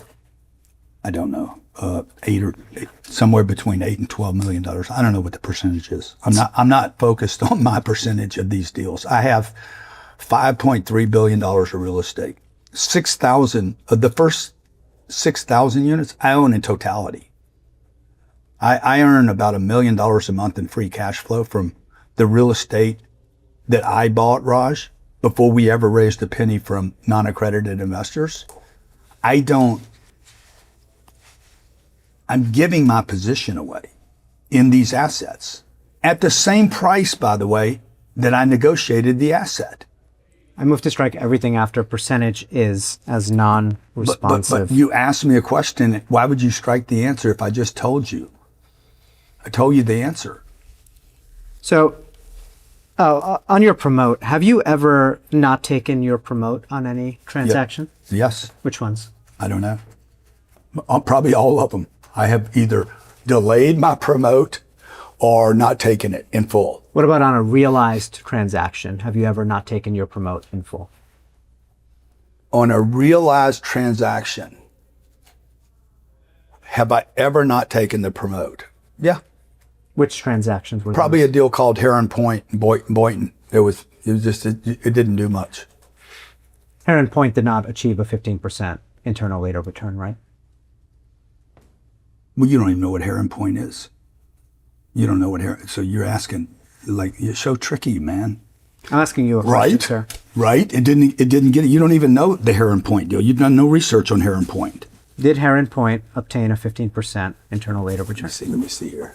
Probably did 100% in 2 years. Probably did 50%. Heron Point, no, it didn't. It did a 13. You want this? I'll give you a copy of this too. Yeah, I'm going to mark that as an exhibit, sir. Be happy to give it to you. Great. Yeah, I think Heron Point made $2 million of profit. It was a 1031 exchange. See, there's a lot of complexities in real estate, Raj. This particular asset was not bought with the intent to get a 15. It was in the reason for Heron Point, since you brought it up, 192 units. I paid $32 million for it. I sold it for $34 million. I made a $2 million profit. There was almost no cash flow. But the intent of this particular purchase, it was I'm not asking you to about the protect intent, sir. taxes. Huh? I'm not asking you that. Okay. I'm going to ask you to answer my questions. But I did answer it. So you did not take a promote, you believe, on the Heron Point deal, correct? Correct. Are there any other transactions? Boca Raton. I don't think I took a promote on Boca Raton. Our Realm deal. You don't know about that deal either. That deal made $4.5 million, 21% return a year. Summerstone made 260% a year. Made almost a $13 million profit. And you in did not take a 3.6 promote? years. I didn't need to take a promote. And these are all realized transactions, right? Everything I'm telling you about right now is realized. And from all of those transactions, Claremont in San Diego, 66 units. We owned it 6 years, made $6.8 million. I didn't take a promote. for all of those transactions, did you use a 1031 exchange for the profits? Not all of them. Which ones did you not use a 1031 exchange? Oh man, you're making me go back way back in time now. See, Claremont, I don't think Claremont was a 1031. Summerstone was a 1031. Heron Point was a 1031. And Realm, I don't know. I don't have the answer on Realm. Okay. I'll ask that the reporter please mark that document as Exhibit 270. The one you guessed here. Yeah, sure. Let's look at Exhibit 269 now.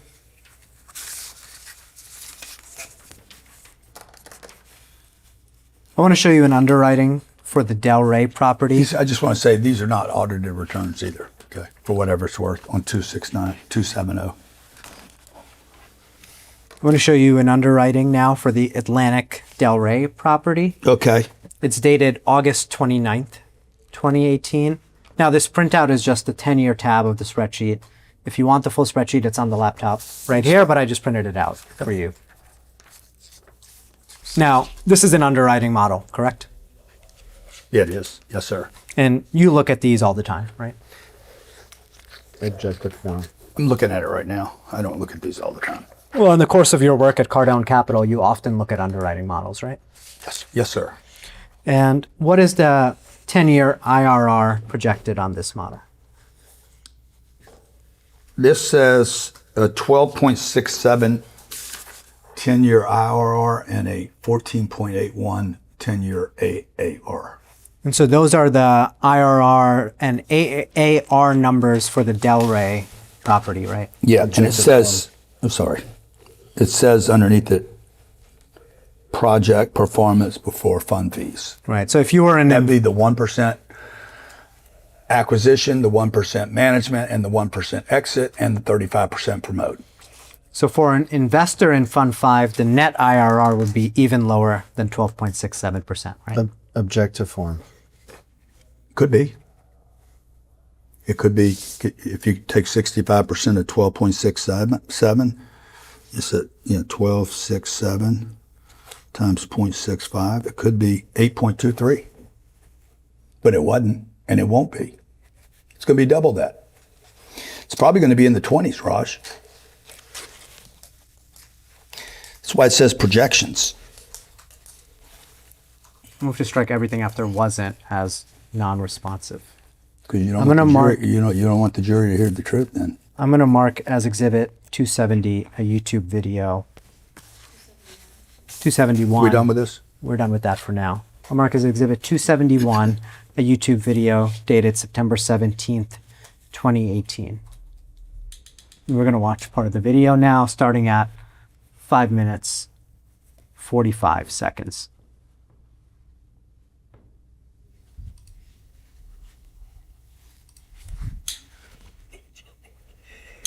Grant Cardone's going to end up on American Greed, folks. The fact that anybody can write or contribute for a paper, like Forbes particularly, and not do any research is freaking mind-boggling to me. So 2 things I want to tell you today. This is absolutely possible. It's what's on all of our funds,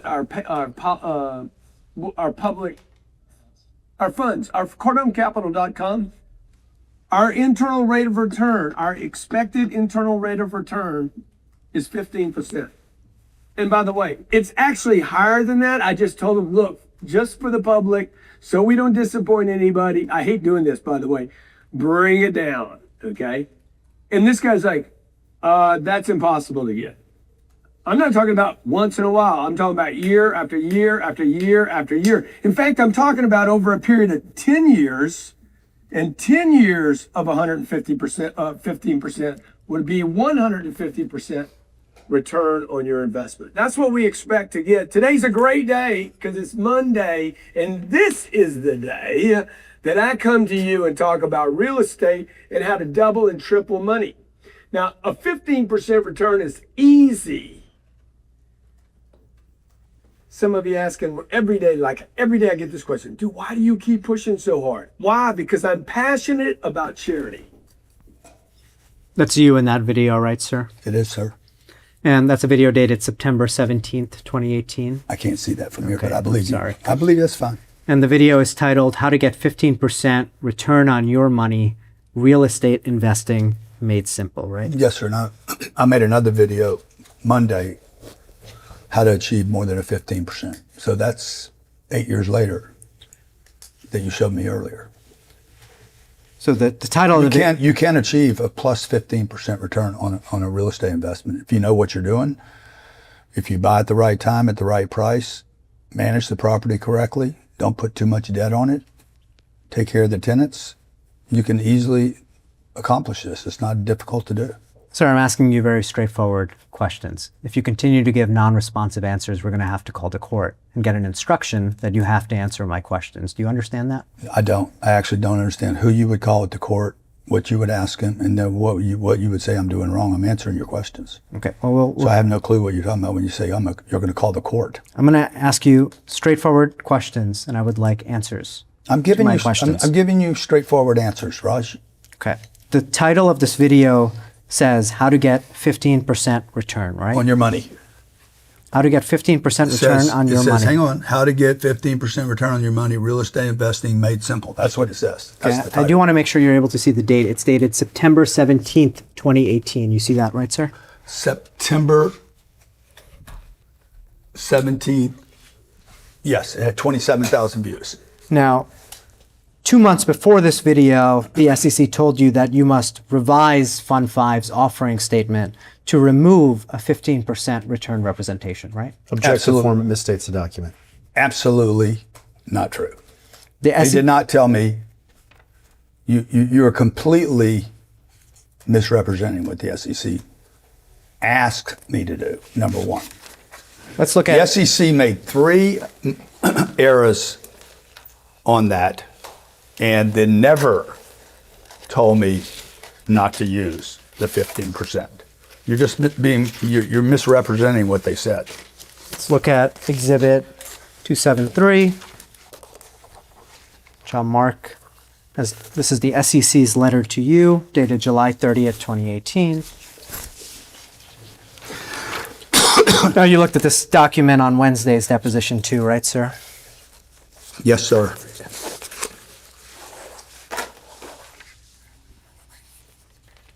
And I want to look at the bottom of the first page. It says, we further note, well, I'll read the whole paragraph. We note your disclosure on page 17 and throughout the offering statement that references your strategy to pay a monthly distribution to investors that will result in a return of approximately 15% annualized return on investment.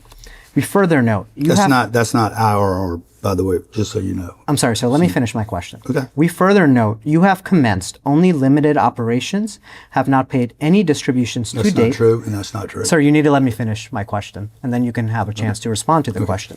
I'll start again from that sentence. We further note that you have commenced only limited operations, have not paid any distributions to date, and do not appear to have a basis for such return. That's not true either. You need to let me finish my question, sir. Please revise to remove this disclosure throughout the offering statement. Do you see that language? I do. Okay. Did I read everything in that paragraph accurately, sir? Objection document speaks for itself. You read it, but it's incorrect. Okay. You disagree with the SEC's determination. 1,000%. You think the SEC got it wrong, right? Hold on. I'm sorry. I need to object to the question before we move on about the SEC's determination. I object. It misstates the document. Okay. You think the SEC got it wrong, right, Mr. Cardone? Objective form. I have 40 years of proof and evidence. When the SEC suggested I had limited operations, that is not true. I had, at that time, 300 employees across 6,000 apartments, 40 years of experience. That is not a limited operation. I was collecting rental payments at 6,000 units. Fucking, how the hell is that limited? Number 2, I had paid out over $100 million in distributions over that period of time. So it says I have not paid any distributions. That is crazy. It says you do not appear to have basis for such return. I had 76 deals. At that time, probably 26 of them full cycle returns. Then it says, please revise to remove this disclosure. You suggested that they said I had to. They never said I had to. This is not a mandate. It's not a requirement. It's a request. It's a request that you complied with, right, sir? Of course I did. And I'm a get along kind of guy, Raj. And let me just say this. I agreed to do that, and the next day was promoting a 15% internal rate of return on an asset. including in this video, you promoted a 15% rate of return on an asset, Days after correct? taking this, I removed this from our disclosure because they asked to. Okay? I was trying to disclose more to our investors, and the SEC said, take out the 15. Don't disclose what you think the projected internal rate of return is. I'm like, okay.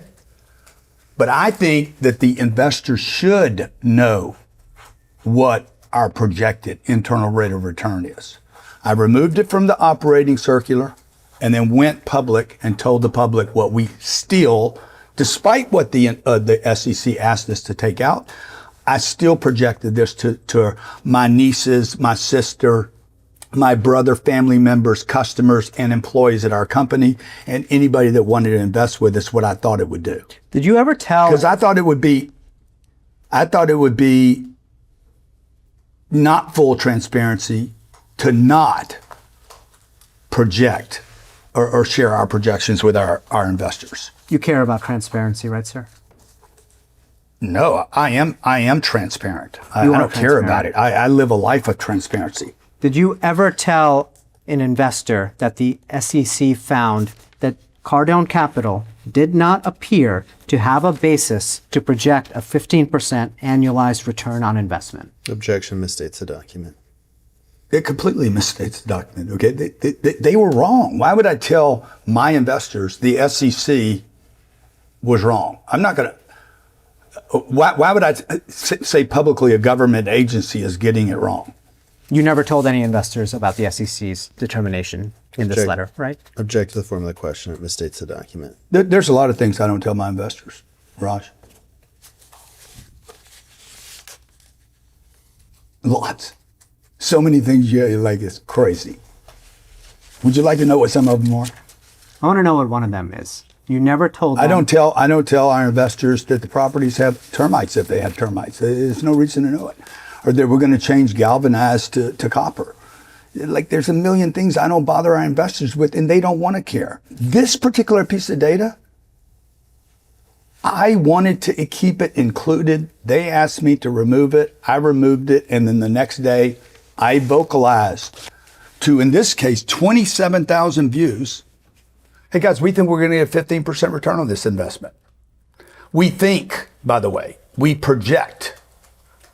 We can't guarantee it. It's not promised. I'm going to try to overachieve that. And by the way, on Fund 5, we will exceed a 15%. Unless, of course, you guys add your fees to the deal and rip off the investors in this class action lawsuit. I would just like a clear answer to my question, sir. They were wrong is the clear answer. The SEC was wrong on all 4 points. The first 3, and they shouldn't have had me exclude the 15. They were wrong, and it was a reasonable return on the investment and will be validated over time. They were wrong. That's what I'm telling you. And you never told any investor about. Why would I tell them the SEC is wrong? It's just a yes or no question, sir. Did you ever tell any investor about the SEC's determination in this July 30th, 2018? Let me finish my question. Let me just finish my question, sir. Sorry, guys.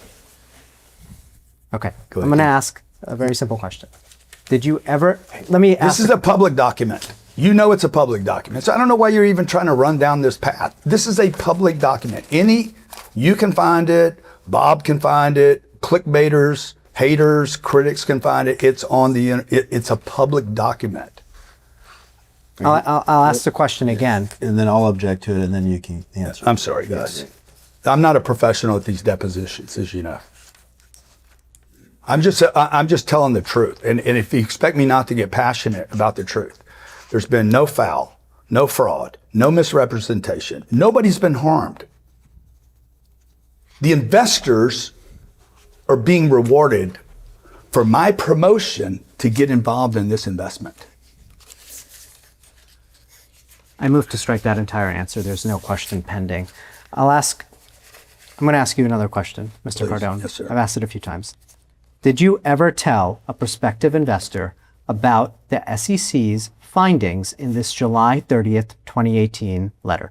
Object to the form of the question. The letter contains no findings, as you know.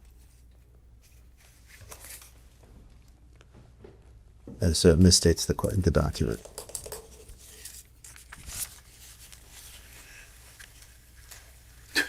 Go ahead. You have to answer this question. I've answered the question. How many times are you going to answer the same question? The answer is no, right? You never told. I did not tell. Can I just finish the question, sir? I thought you finished it already. The answer is never told an investor about the SEC's findings in this July 30th, 2018. There's no Object to the form. findings. Hold What are on. we Object to talking the about, form of the dude? question. Okay, let me ask it Misstates the again. document. Okay. Did you? I did not share with any of our investors that the SEC sent us a letter filled with incorrect data. No, I didn't. And I did remove the 15%, despite the fact, Raj, that I thought our investors should know the 15. And the day after removing it, I would then go back and tell my investors By the way, we think it's going to get a 15% internal rate of return. How transparent can a person be? I agree with the SEC. By the way, this was brand new to the SEC. They didn't know what they were doing either. This is brand new. Barack Obama passed a law in 2012, the Jobs Act, to help non-accredited investors have access to private equity opportunities. I provided it. The SEC is learning the rules, Raj. Okay, they're getting their legs. It's a big group, lots of employees. They don't know what they're doing. By the way, this is proof they didn't know what they were doing right here, because this was not true. The limited operations, not true. The never paid a distribution, not true. Do not appear to have basis for such return. Okay, I have 76 deals with returns, proven returns over 40 years. So. No, I didn't tell the investors, hey, the SEC got it wrong. Send us a letter. I'm going to mark as Exhibit 274 an email thread. I love that stare down thing you do too, by the way. That's good. Now, it's a big document because there's a lot of attachments, but I'm only going to ask you about the cover email. I'm going to start on the second page, page 974.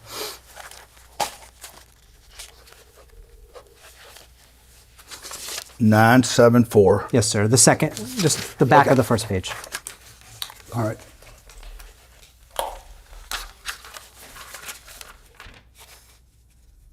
Now, there's an email at 11:54 a.m. on September 20th, 2018 from Grant Cardone. You see that, right, sir? I do. That's your email, grant@cardonecapital.com? Yes. And this email, this is an email advertisement to potential investors, right? Yes, sir. I'm sorry. Where are you reading Grant at CardoneCapital.com? I'm not following along. This Page- crazy. oh, okay. This crazy. 974. Dude. Sorry. You guys pull out stuff that just like it makes me look so good. It's crazy.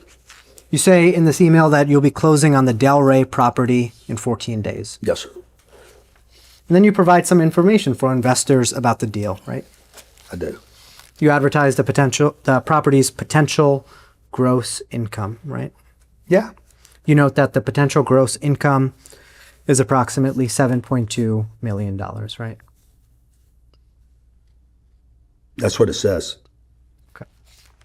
Let's look at the first page of the document, page 973. Yeah. Yeah. The rents were $1,650 a month at the time.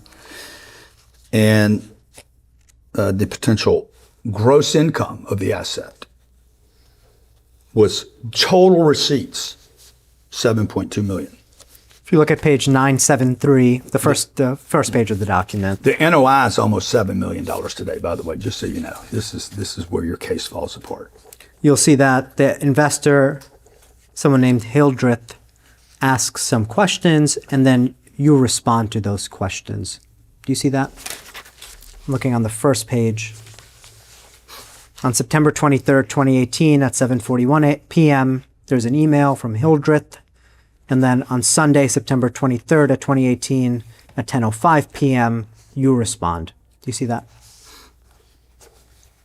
10 o'clock at night, Grant Cardone is responding to an investor's email. Yeah, I see that. How dedicated am I?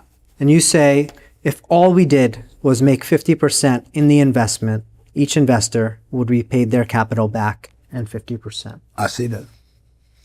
That doesn't account for your 35% promote, right? I'm not sure as I sit here whether it does or it doesn't.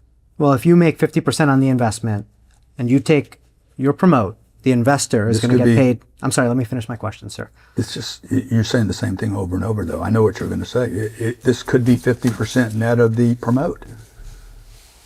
Okay, you need to let me ask my questions, and then you can answer the questions. All right. If you make 50% on the investment and you take your promote, the Yeah. investor is going to get paid less than 50%, correct? Not necessarily. This figure doesn't account for the promote, right? Objective form. I can't tell from this email whether it does or it doesn't. But it doesn't matter. If all you did was make 50% in the investment and then you take your promote, would each investor be paid their capital back and 50%?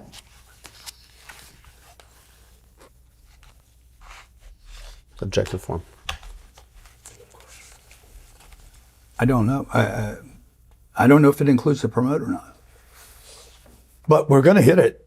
And I'm going to get my promote, by the way. Not only are the investors going to do great off this, Cardone Capital is going to crush it on Delray. My projections on Delray, I think you gave me this. Exhibit 269 was an NOI of $5.1 million in year 8. We are in year 8 right now. And my NOI is already been achieved. And we have the $34 million that I spoke of in this email is worth 3 times. 3x, not 15%, 3x what it was worth when we bought the asset, almost a full 3x. We have $6.3 million of NOI. By the way, Raj, if you go look at this NOI number, I mean, if you truly care, I never hit 6 million in my projections, not one over 10 years. I'm 8 years into this investment, not 10 years, and I'm 80% of I'm 20% over the highest projected NOI. I'm glad you brought up Exhibit 269, Mr. Cardone. So you're looking at the Delray's, Atlantic Delray Properties 10-year financial Yes, sir. projections, right? Yes, sir. Objective form misstates the document, Exhibit 269. And the 10-year IRR on this document is 12.67%, right? Yes, sir. And the 10-year We will exceed the 12.76. and the 10-year AAR is 14.81%. We will exceed right? the 14.81 ARR. I will Now- exceed all those. I'm going to probably hit a 24, 25. Now, at the time we were looking at that video Yeah. of you on September 17, 2018, right, sir?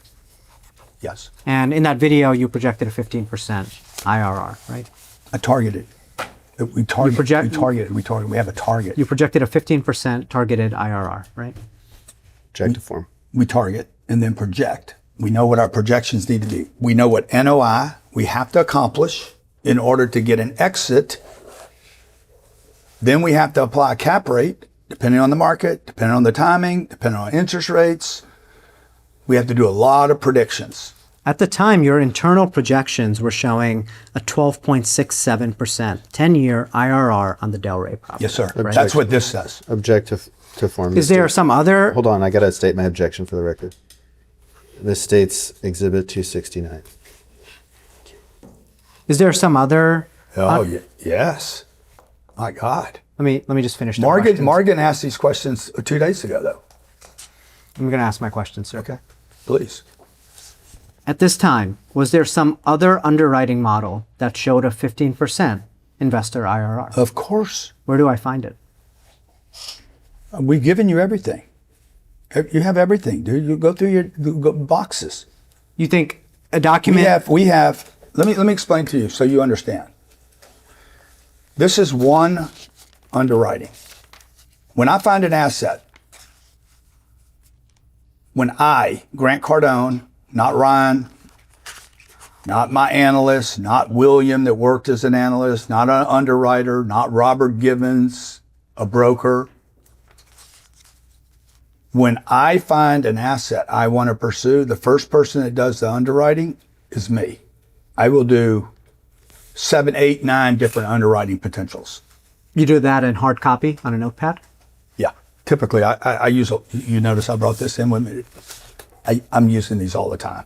But And in the day, I'll take this, throw it away.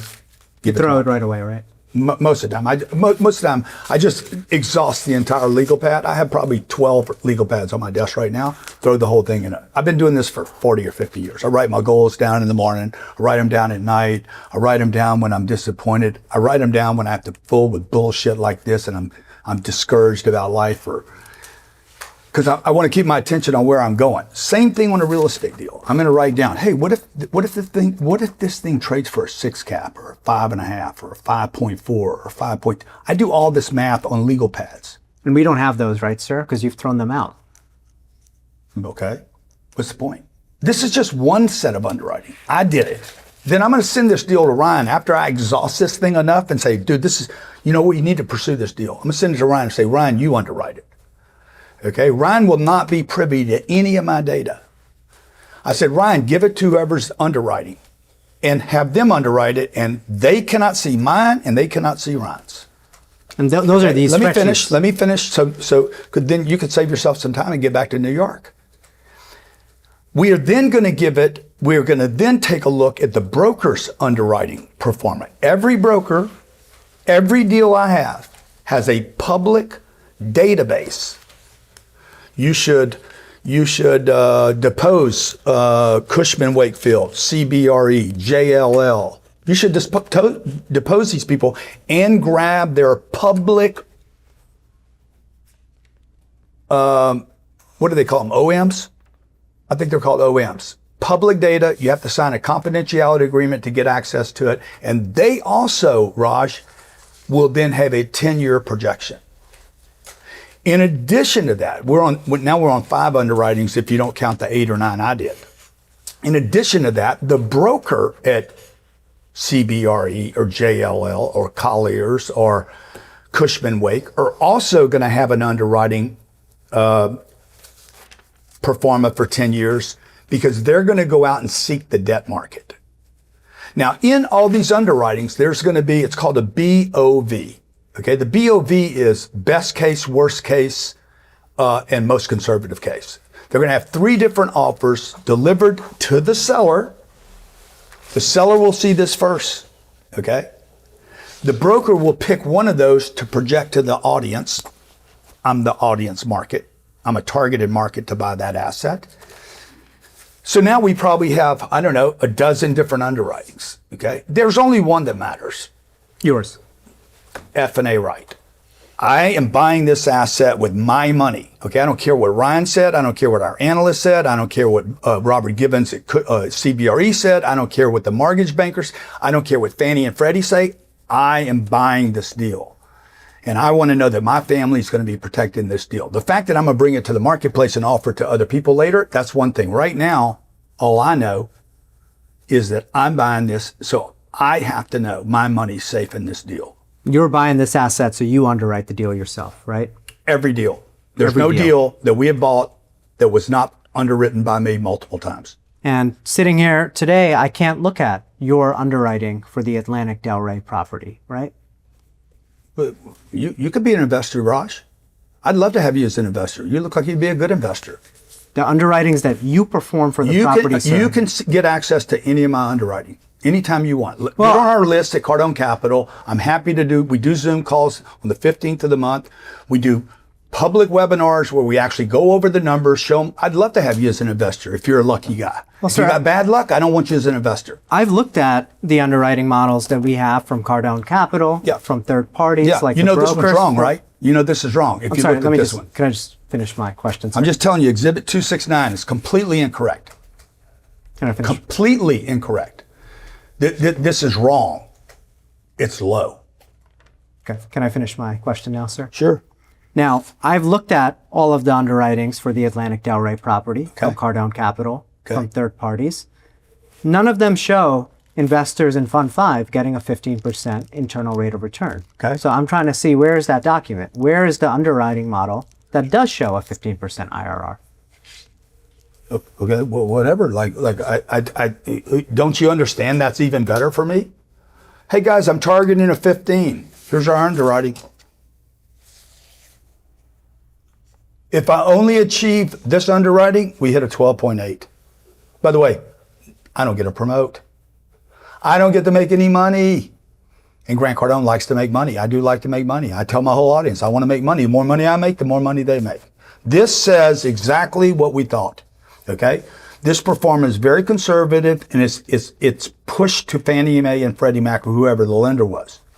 I, though, the mastermind, okay, sitting in another office says, oh, I know what I have to do to achieve this and to get my promote. In your own underwriting, right? In my own 40 years of genius. Okay? I'm a genius at real estate. God gives everybody something. God gave me this gift. I know how to buy real estate. I know how to select it. I'm extremely disciplined. And I'm very generous with our investors. So the only underwriting at Cardone Capital that showed the Delray deal getting more than a 15% IRR is in your mind.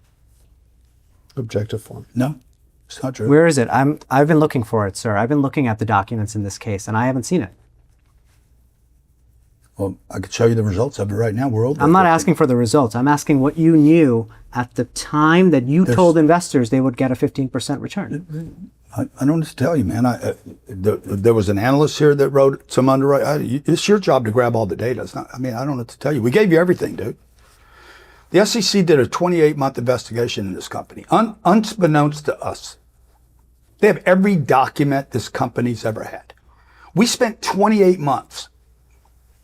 They spent millions of dollars of taxpayers' dollars investigating this company to find zip, nothing. They ended their 28-month investigation. So they have everything, bro. Every document ever created in this company. By the way, they had us put it in a sequence. What is it called? Sequential order. It's a big value word. Big word for a value boy. Move to strike everything after I don't know what to tell you, man, after as non-responsive. I'm going to mark Exhibit 275 next. I'm not going to like respond to your motions to strike, but that one is plainly out of line. He's answering your question. I don't know what to tell you, man. There was an analyst here that wrote some underwrite. It's your job to grab. It's all responsive, Raj. And so whatever. I'm not going to respond to them because we'll save the time. But I'm not. It doesn't take very long to say whatever you're saying, though.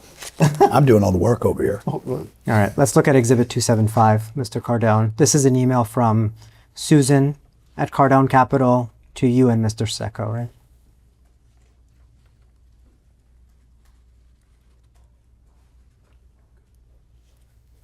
She's good, man.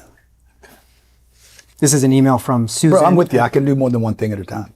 Okay, I just didn't get an answer to my question. This is an I didn't know you asked me a question. I did. This is an email from Susan at Cardone Capital. That's a statement or a question? Could you just let me finish, sir? It is a question. Okay. This is an email from Susan at Cardone Capital to you and Mr. Secco, Okay. right? Right? Is that a statement? It sounds like a statement, not a question.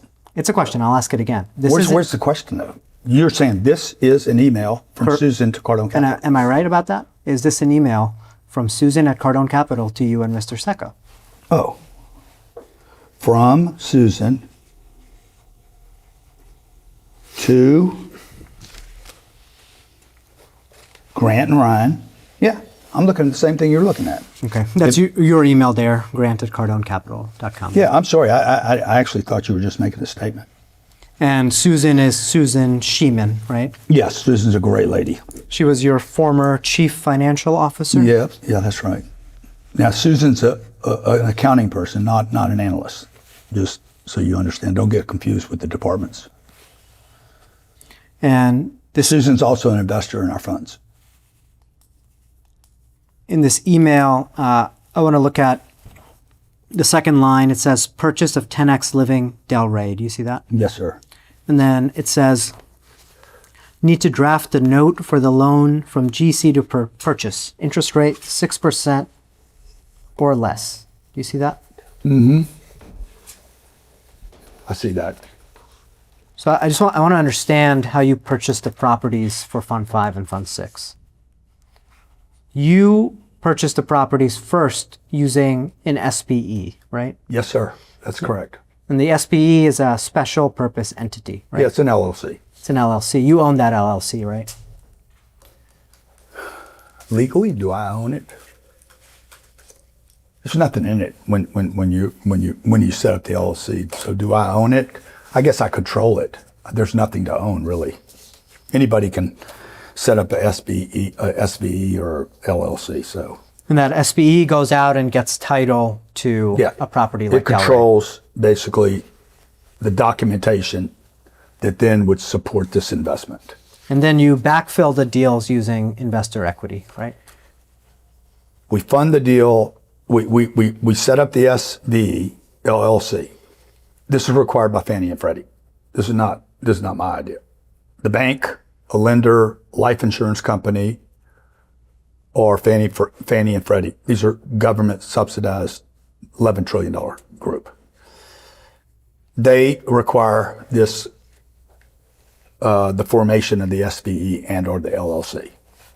I go buy the asset in this SVE that you call it. And at that point, when that deal closes, at that moment, I own 100% of that asset. Asset being the SVE. And then I am the only investor in that asset for a moment. That could be 1 second, it could be 100 days. In some of these transactions, it's forever. Like we did a deal called Weston right after we did this deal, and another one up in Austin. The intention was to open it up to investors. They didn't come in. I owned 70 and 90% of both those assets. So let's focus on funds 5 and 6, which is what we're here about today. So yeah, okay. So weeks or months after the SPE acquires the property, Fund 5 gets an interest. Yes. And do you treat your purchase of the property as an advance to the funds, right? Objective form.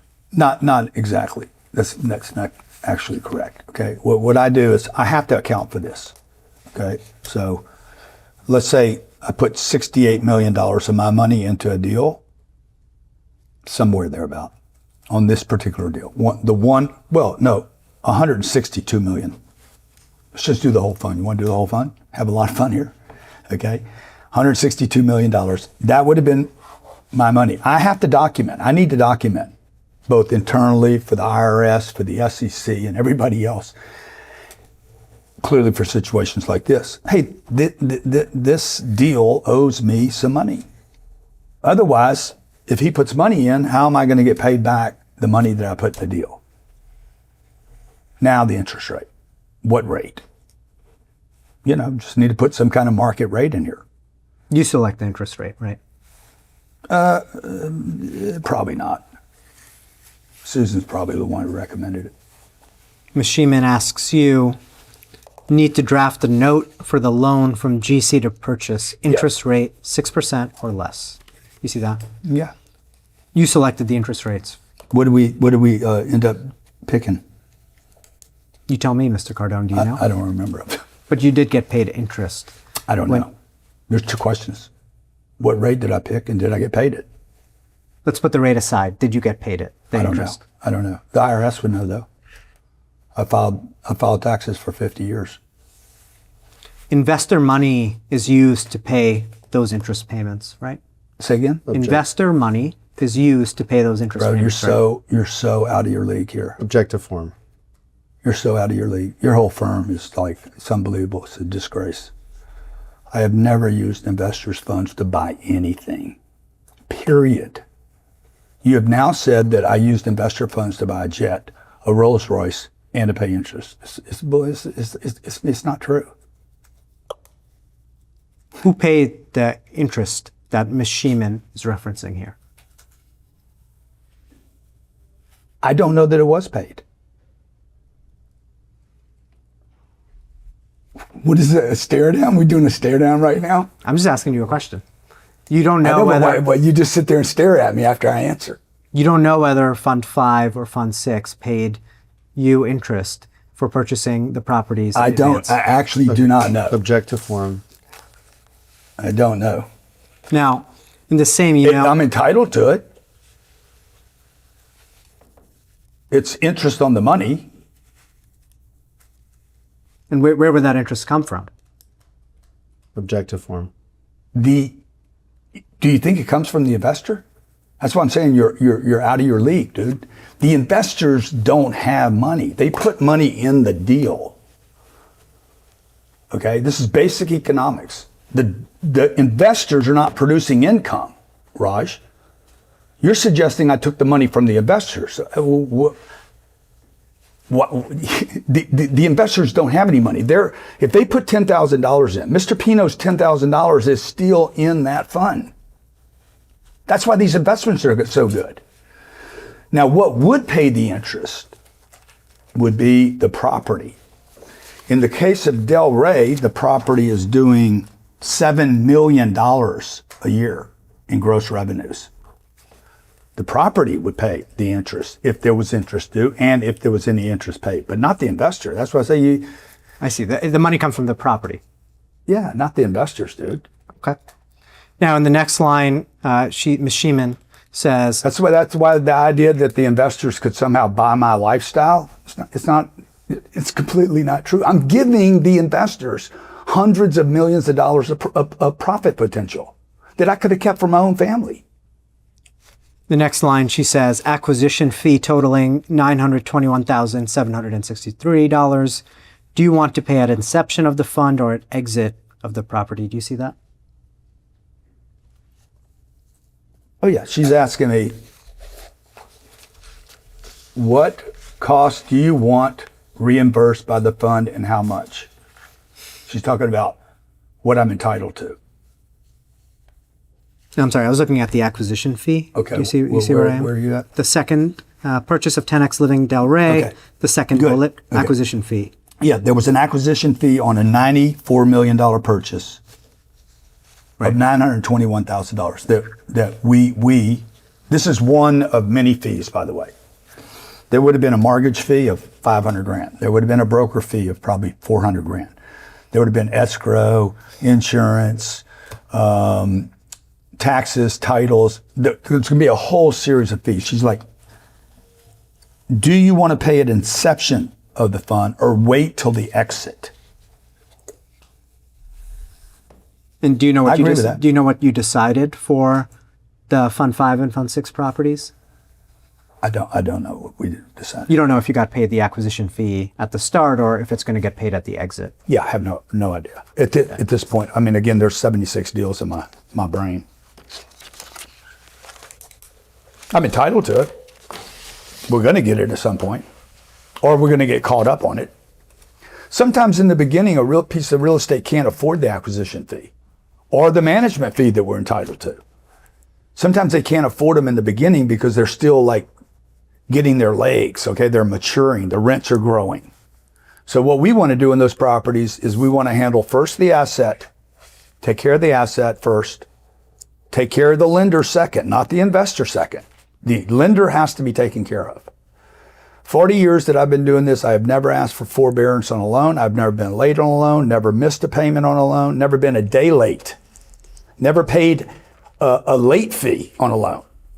The third group of people that we want to take care of is the resident, not the investor, the resident, because the resident is the one that is paying the bills. Okay. The fourth group of people we take care of is the investor, and we have, and I'm last on this list. I'm going to mark the next exhibit, Exhibit 276. It's a YouTube video from December 7th, 2018.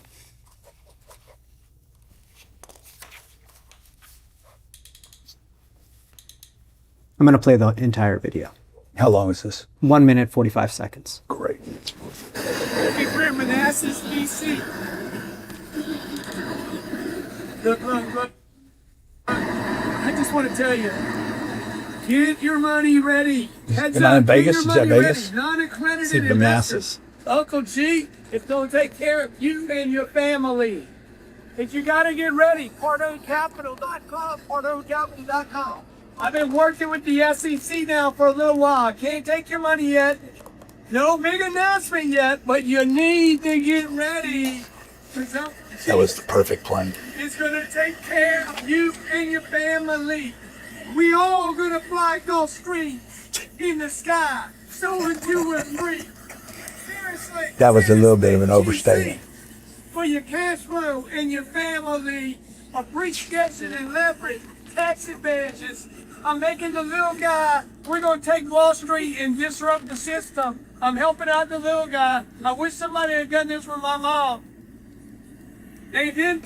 I'm gonna do it for you guys. CardoneCapital.com. Cardone Capital. Oh yeah, it's CardoneCapital.com, and I'm gonna change the world. Seriously, I'm gonna change the world. I hope you play this for the jury. That's you, right, sir, in that video? It is me, all as Grant Cardone, free flowing. It's your YouTube channel, Grant Cardone? Yes, sir. Okay. Non-accredited investors.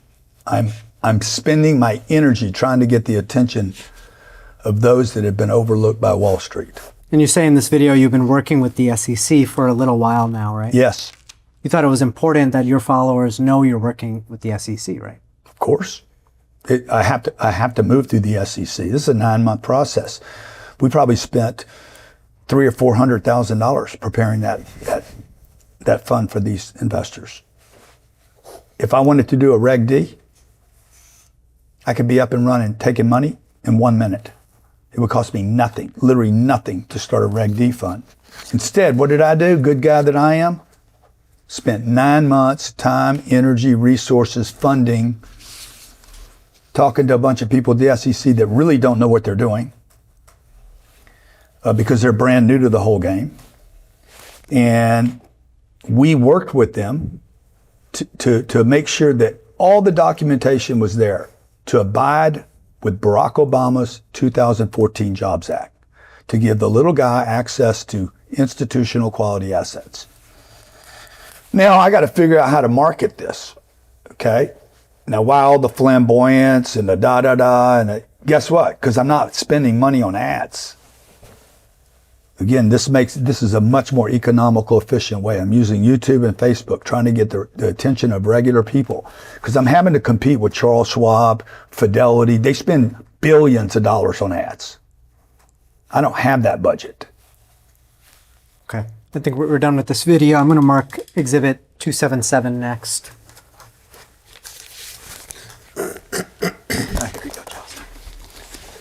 This is an email from Sherry Hamilton to you, right? Yeah, I think so. So your email, Grant Cardone, right? Yes, sir. Okay, I want to look at your email to Miss Hamilton. It's out on the bottom of the first page at December 17th, 2018, 9:33 a.m. Do you see that? Yeah. And you tell Miss Hamilton, I need this fund to blow up. Blow it up. You say, I need the whole list that is non-accredited to get hit twice a week this week. You see that, right? Mm-hmm. By get hit, you mean get emails sent from you, right? Hit the list. Hit the email list, right? Hit the list.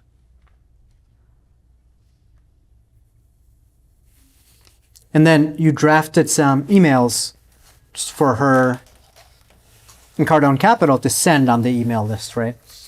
Objective form misstates the document.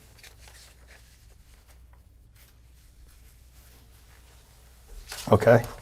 Do you see those emails, sir? I've read the first one. I'm going to ask you about that. For most of the year, I've worked with the SEC, so you could benefit from what I've created. That's true. Email 2. Picture of Delray. I did all the work. I found it, negotiated it, bought it, closed it, managed it. We are already 96% occupied. See, I took all the risk, Raj. I'm taking all the risk out for our investors. And I'm just going to ask you about that first That's in email. the second email. The first one or the second one? The first one. I'm only going to ask you about the first one. So you mentioned the SEC, right? You say for most of this year, I worked with the SEC, so you could also benefit from what I have created, right? Yeah, that's right. And you intended that email to go out to your email list. It did go out to our email list. 7 million people on that list. And did you disclose? 7.1 million.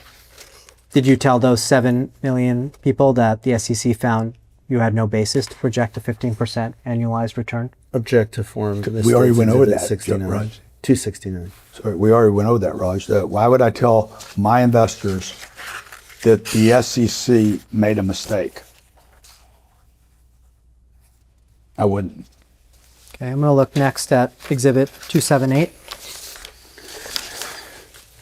Nice label for this one.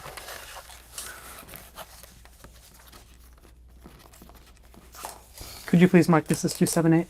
Thank you. No matter how much you try to make me look like a bad guy, you're not going to accomplish it much. When you send people money every month, that's the only thing that matters.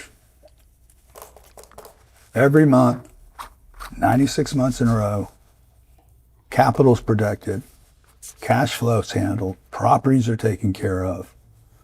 I haven't asked you a question, sir. I'm talking to you, dude. Like we're sitting here doing nothing right now. I'm just telling you the truth. Okay? You don't have to ask a question for me to talk. Well, I have 7 hours today to ask you questions. You got more than that. You want to go 9 hours? We can go it, dude. I got tremendous stamina. Okay, I'll hold you to that. Huh? I'll hold you to it.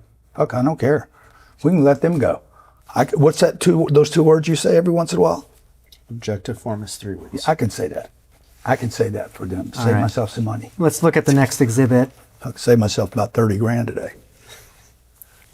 Objective form. Object to form? Yeah, write it down. Do you have that, sir? I believe 278. I don't have 278. She's going to pass it to you in just Okay. a second. Thank you. Thank you, Teresa. Now, this is an email from you to Miss Hamilton. I see that. Right.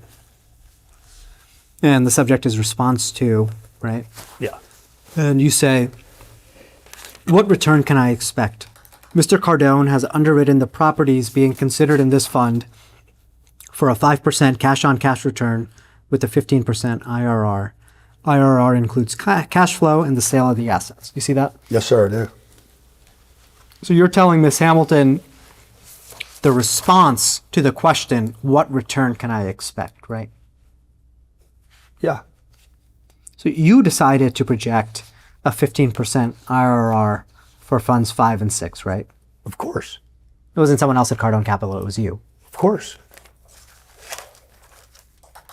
And by the way, we're going to exceed that. Like, how do you prove a case of fraud and misrepresentation when the property's actually going to do better than what I said it was going to do? Now you say in this email, you've underwritten the properties being considered in this fund Yes, sir. for a 5% return with a 15% IRR, right? Yes, sir. In this case, it would be 2 of the 5 because we haven't closed the other. We haven't bought the other 3 yet. 2 of the 5, Delray and Stella, right? Yeah, the 19 purchases wouldn't have been done yet. Now, you agree that if the Delray and Stella properties obtain exactly a 15% IRR, investors in Fund 5 will get less than that, right? Objective form. I'm sorry, sir, you have to answer the question. I'm Do you want me happy to ask to. it again? Sure. Okay. You agree that if the Delray and Stella properties obtained exactly a 15% IRR, Yeah. investors in Fund 5 would get less than that, right? Not necessarily. Objective form misstates his testimony. Thank you. It's not true. If the Delray... If I decide to pay 15% to them, not take a promote, I'm in a position to do that. Let's assume you take the promote. Why? Why you assume that? That's some fairyland that you live in. You don't know what I'm going to do.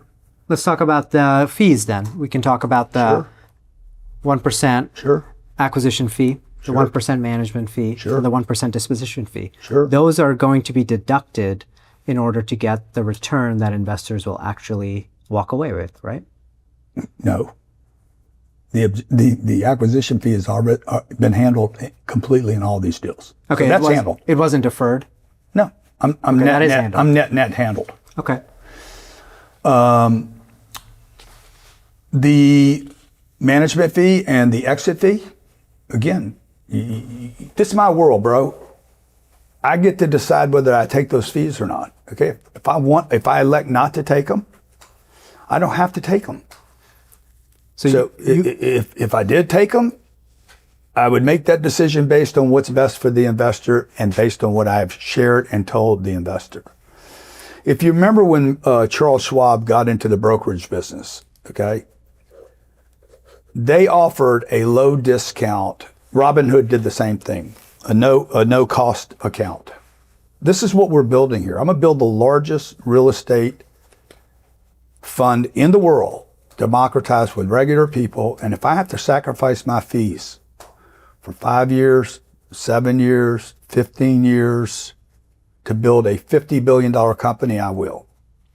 If the properties in Fund 5 obtain a 15% IRR, you would have to sacrifice all of your fees for investors to get a 15% IRR, correct? Objective form. This states the testimony. I could sell the asset today and achieve probably a 22. Didn't answer my question, sir. I am answering your question. You just, I mean, I know you're good at math. You got to be good at math. I'll ask my question again. Anything above a 22 gross That's not what I'm asking. gets them a 15 when I take my promote. That's not what I asked. I said, if the properties obtain a 15% IRR, you would have to sacrifice all of your fees for investors to get a 15% IRR, right? Objective form, incomplete hypothetical, no foundation. It's completely, yeah. Dude, if we had a nuclear devastation in Florida, I wouldn't be able to return any money to the investors. If we had a hurricane category 6 come through here and wipe out all the real estate, they're not going to get cash flow anymore. I'm trying to understand what you wrote, sir. If Madami, your boy Madami, moves down here and decides to put rent freezes on everything, we're going to take a shit on all this real estate. I'm asking you about your email, sir. You said you I am going to hit a 15. Okay, let's say I can take my promote, not take my promote, but you can't put me into some hypothetical. Well, what if I had wings, I could fly, man? I don't know what to tell you. Like, it's over a 15 now. You want to stay on Delray? Right now, the deal will do about 25% annualized with cash flow if I exited the asset right now and sold it. During COVID, 2022, 2 years after COVID, I could have sold this asset and returned 40% a year to our investors and taken my promote. I'll ask my question again. If the properties in Fund 5 achieve a 15% IRR, yeah, the investors in Fund 5 will get less than that, right? Unless you waive all of your fees. Objective form, incomplete I agree with hypothetical. that. Okay. I agree with that. They're going to get 15%. I should start using you in my ads. Now, you talk about the underwriting for the properties in this email, right? I don't think so. There's three. Well, there's three lines in that email. We looked at some underwriting for the Delray property. But there's no underwriting on this. It says. I'm sorry. I was just building to my question, and I'll get there. So, Mr. Secco told me that he didn't know if there's any underwriting at the fund level. He knows there's underwriting of the properties. Is there some separate underwriting that's done at the fund level? Mr. Secco told you, I don't, did he tell you that? Did he really tell you there's no underwriting at the fund level? That's what he told me. Okay. I'm asking you, are there underwriting models for what the investors in Fund 5 and Fund 6 are going to walk away with, accounting for the waterfall? There's projections, but none of it's guaranteed. I mean, it's all assumptions. It's less hypothetical than what you went through, but it's all assumptions. And the assumptions don't include a lot of things. They don't include COVID. I have a global pandemic. It doesn't assume weather patterns, demographic shifts. It doesn't include the federal, what's his name? Fauci. It doesn't include the next guy at the Fed. Who was the last guy we had? Jerome Powell. Jerome Powell. Told the American public repeatedly, we will not raise interest rates, we will not raise interest rates. And then he raised them 500 basis points. It doesn't include Donald Trump going on his tariff rant. It doesn't include Iran. That's why we want to hold these assets for long periods of time to protect the investor's capital. I'm just asking, sir, you've looked at... There's underwriting, dude. There's underwriting. That shows at least 9 different terminals that have underwritten different scenarios from Fannie Mae, Freddie Mac, any other private lender, a life insurance company. Oh, everybody's using the same. There's no And black magic here. Those are for the properties, right? Yeah. So I'm asking. That's what makes up the fund. The I'm properties asking make- you, is there an underwriting model for Fund 5 that shows what investors are going to get Yeah. when you account for the I'm waterfall? doing them right. I can sit here and do it on this legal pad right now. You can do it on that legal pad. I'm asking you, If I earn 25%, they're going to get 16.2. does Cardone Capital maintain a spreadsheet showing that waterfall for investors in Fund 5 and Fund 6? I don't know. I doubt it. There'd be no reason to. It's a fable.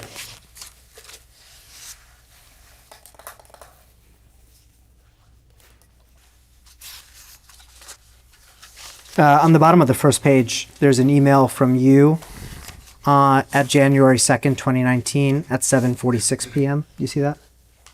Yes. Okay. And then it goes on the second page.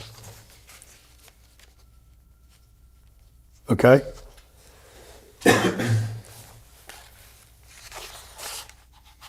Okay.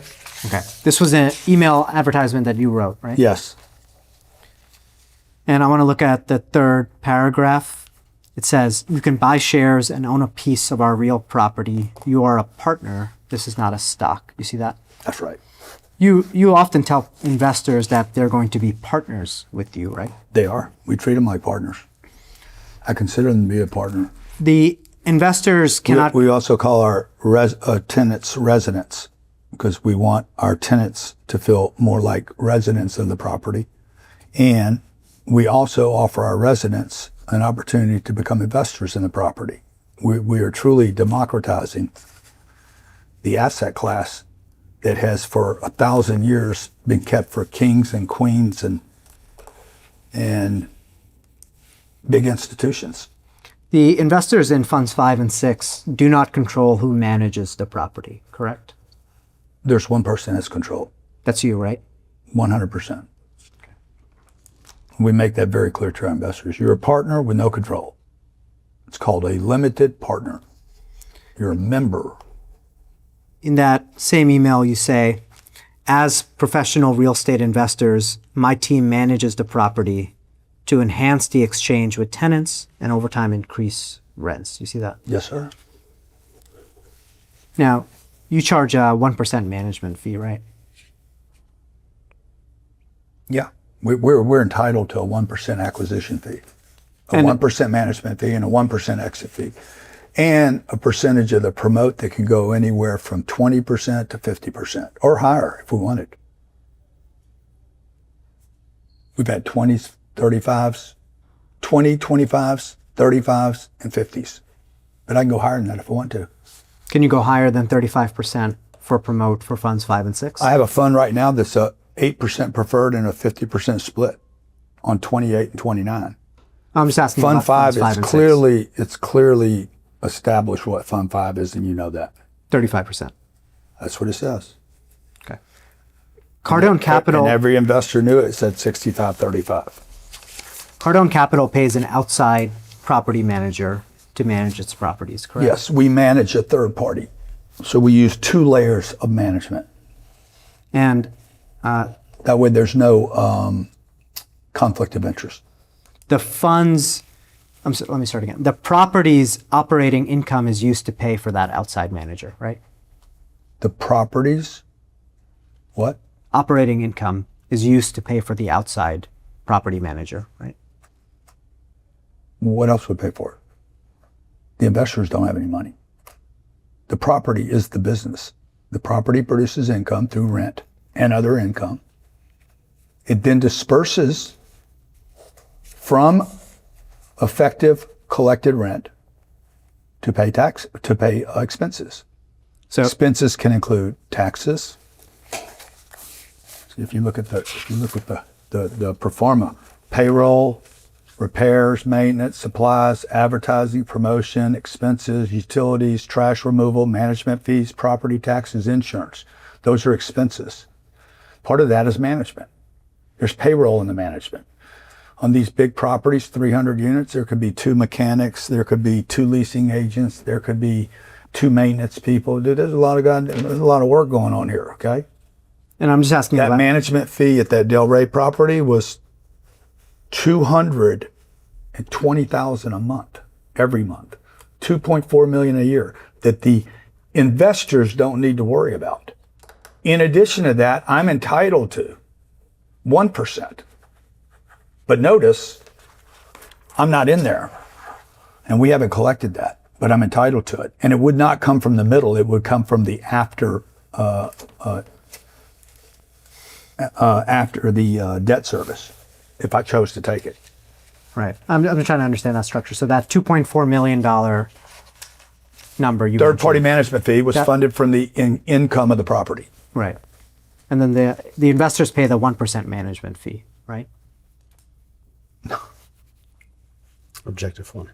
The investors don't have any money. They made an investment. Louis Pino invested $10,000 in this deal. I don't call Louis up and say, I need a fee this month, Louis. Instead, I've sent Louis and his daughter checks every month for 96 months in a row, or 8 years, 8 times 12, 96 months. I don't call Louis's daughter and say, I need a management fee this month. Like, I don't know what you don't understand here. The investors don't pay the expenses of the property. Let's look at Exhibit 279. This is A0. Yeah, this one is 279, right? I missed the number. I'm sorry. Yeah, the one we just did was You want me 279. to change the number? If you could change it to 280, that would be great. Thank you. Look at this. We're working together now.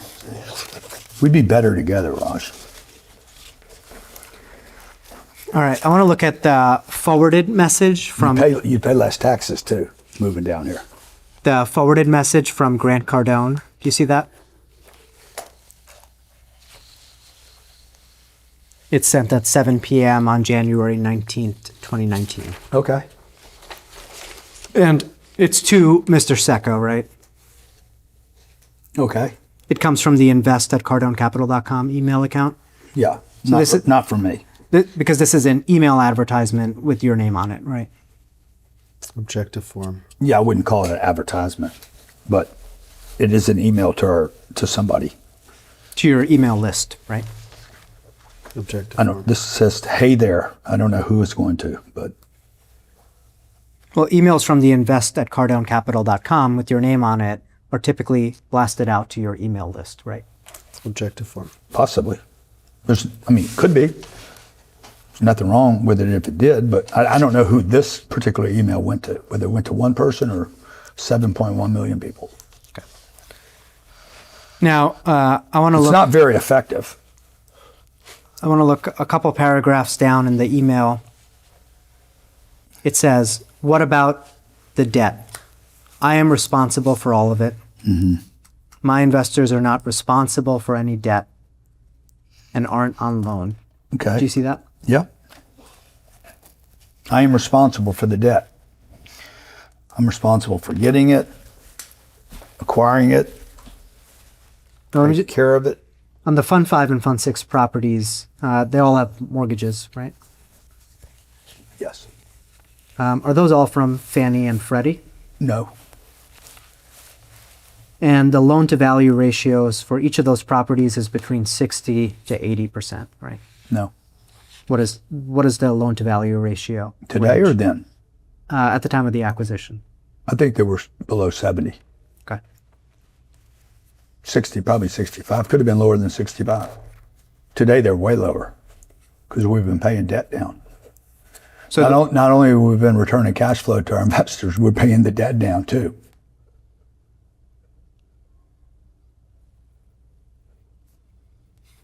right, you're paying the debt down using the fund's operating income, right? That's right. You personally, Grant Cardone, do not pay the fund's debt down, right? Well, Fannie Mae wouldn't allow me to do that. So the answer is no, right? You personally. Fannie Grant- Mae and Freddie Mac, Nuveen, life insurance company would not allow me. They'd be like, "What the hell's going on, man? Why are you writing checks?" It's not even it's a relevant question. They wouldn't allow me to. Okay, you understand, non-recourse loans don't exist today. I'm sorry, a full recourse loan does not exist. If I wanted to sign recourse on these loans and personally guarantee the entire, in this case, $468 million of debt, Fannie Mae and Freddie Mac, that's an old thing that was dropped years ago. They would not even allow me to do that. You don't have recourse loans on the Fund 5, Fund 6 They properties? wouldn't allow it. I just explained that. They would not even allow me to be recourse on a loan. Okay, so I am responsible, though, in writing, to carve-outs on these loans. And I'm responsible for acquiring the debt.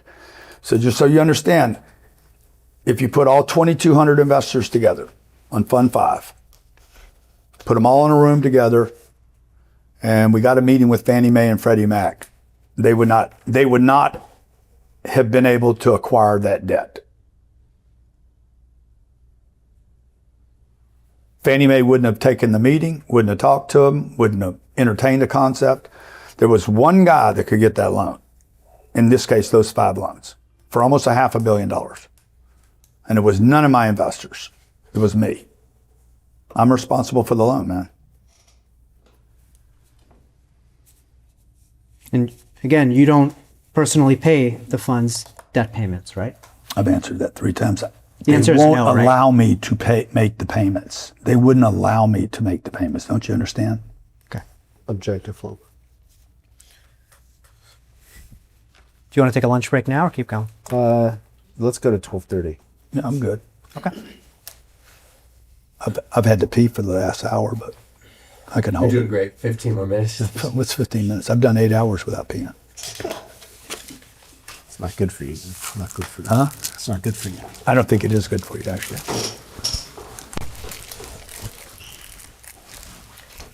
Teresa's like, I'm not waiting 8 hours. Let's mark as Exhibit 281 a YouTube video from February 16, 2019, titled Raising Money, Crowdfunding, and Reporting to Investors. And I'm going to play the video from 27 minutes, 24 seconds for about 2 minutes.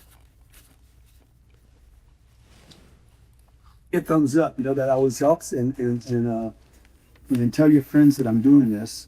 I'm going to show you the fund that we have open right now. I've been trying to do this for years now. I've always thought it was horrible that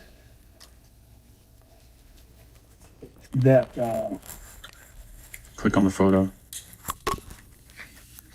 I've always thought it's horrible that only rich the real estate gets better. Okay, let me show you one more thing while we're in here. And again, if you got any questions, this video is free for you. Okay, I don't ask you to do anything. Maybe subscribe to the channel if you like this and you want more information. I'm happy to get it to you. I think this was live. If you have a comment, dude, if you like the video, give me a thumbs up. You know, that always helps. Yeah, it's live. And tell your friends that I'm doing this. I'm going to show you the fund that we have open right now. I've been trying to do this for years now.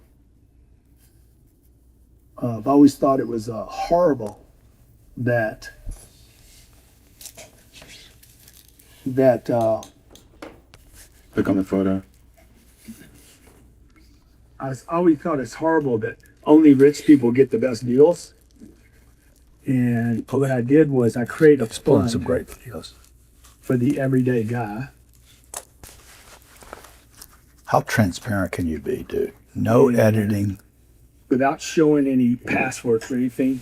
But there you go, okay. So I created a fund for the everyday guy. For years, the only people that I was adding in my funds were the accredited investors that make 200 grand a year or more. We just opened a fund this year for non-accredited investors. I was on Minimum vacation investment, doing this. 5 grand, targeted cash flow, 6%, distributions monthly, target hold time, 10 years, targeted returns for the investors, 15% per year, just like our accredited investors. Okay, that's my goal. Can't promise you that I can get that.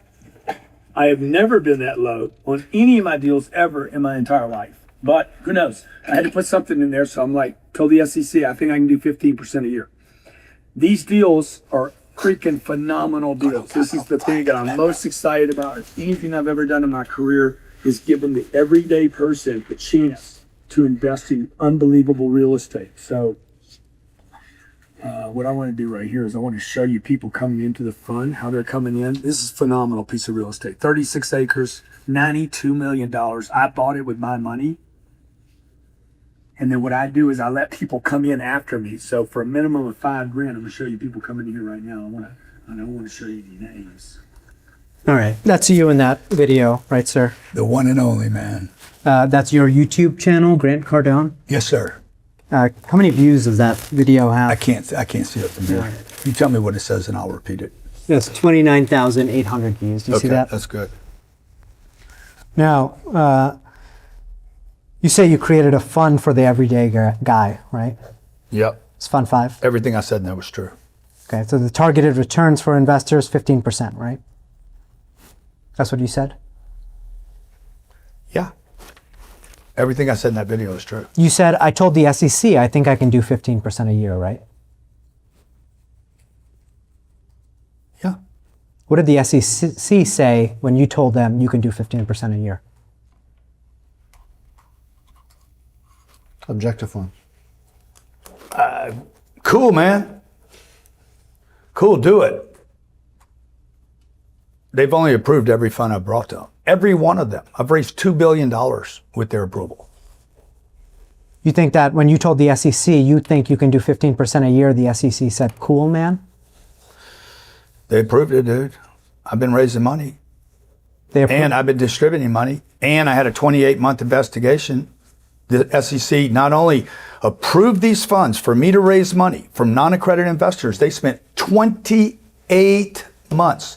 That is 2 years and 4 months, 2 years and 1 full quarter, investigating me, Cardone Capital, my company, my distributions. Okay? Now, it's been 3 years since they closed the investigation. If I had done something wrong, after telling them I'm going to do a 15, after this messy BS lawsuit that you guys have going on to drag for some legal fees like you're doing, after all that, they did a 28-month investigation and still found no wrong. Yeah, dude, the SEC is proud of what I've done, okay? I am actually doing exactly what Barack Obama wanted, to make institutional quality investments available to regular, everyday people. Let's try that again. You say in this video, I told the SEC I think I can do 15% a year.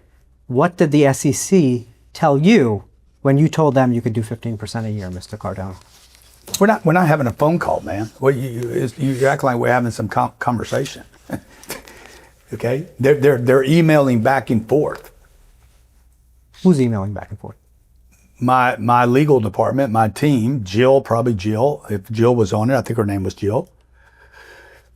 And they're having correspondence back and forth. And at this time, this video was posted. And that's when we got that email that you showed me earlier. Let's just go back to, which one was it? Oh, here it is. Exhibit 273 for the courts. Mr. Cardone, this is when they made the incorrect suggestion that I had limited operations, which I didn't. I had 6,000 apartments at the time. I'd raised over $1 billion. They said I had not paid any distributions. It was over $100 million in distributions. We didn't tell them, hey guys, you guys are wrong about all this. Like, it's nonsense. And they said I appeared to have no basis for return, but I did. You had the opportunity to tell the SEC that they were wrong, right? Objective form. No foundation. Yeah, I wasn't on the phone with the SEC.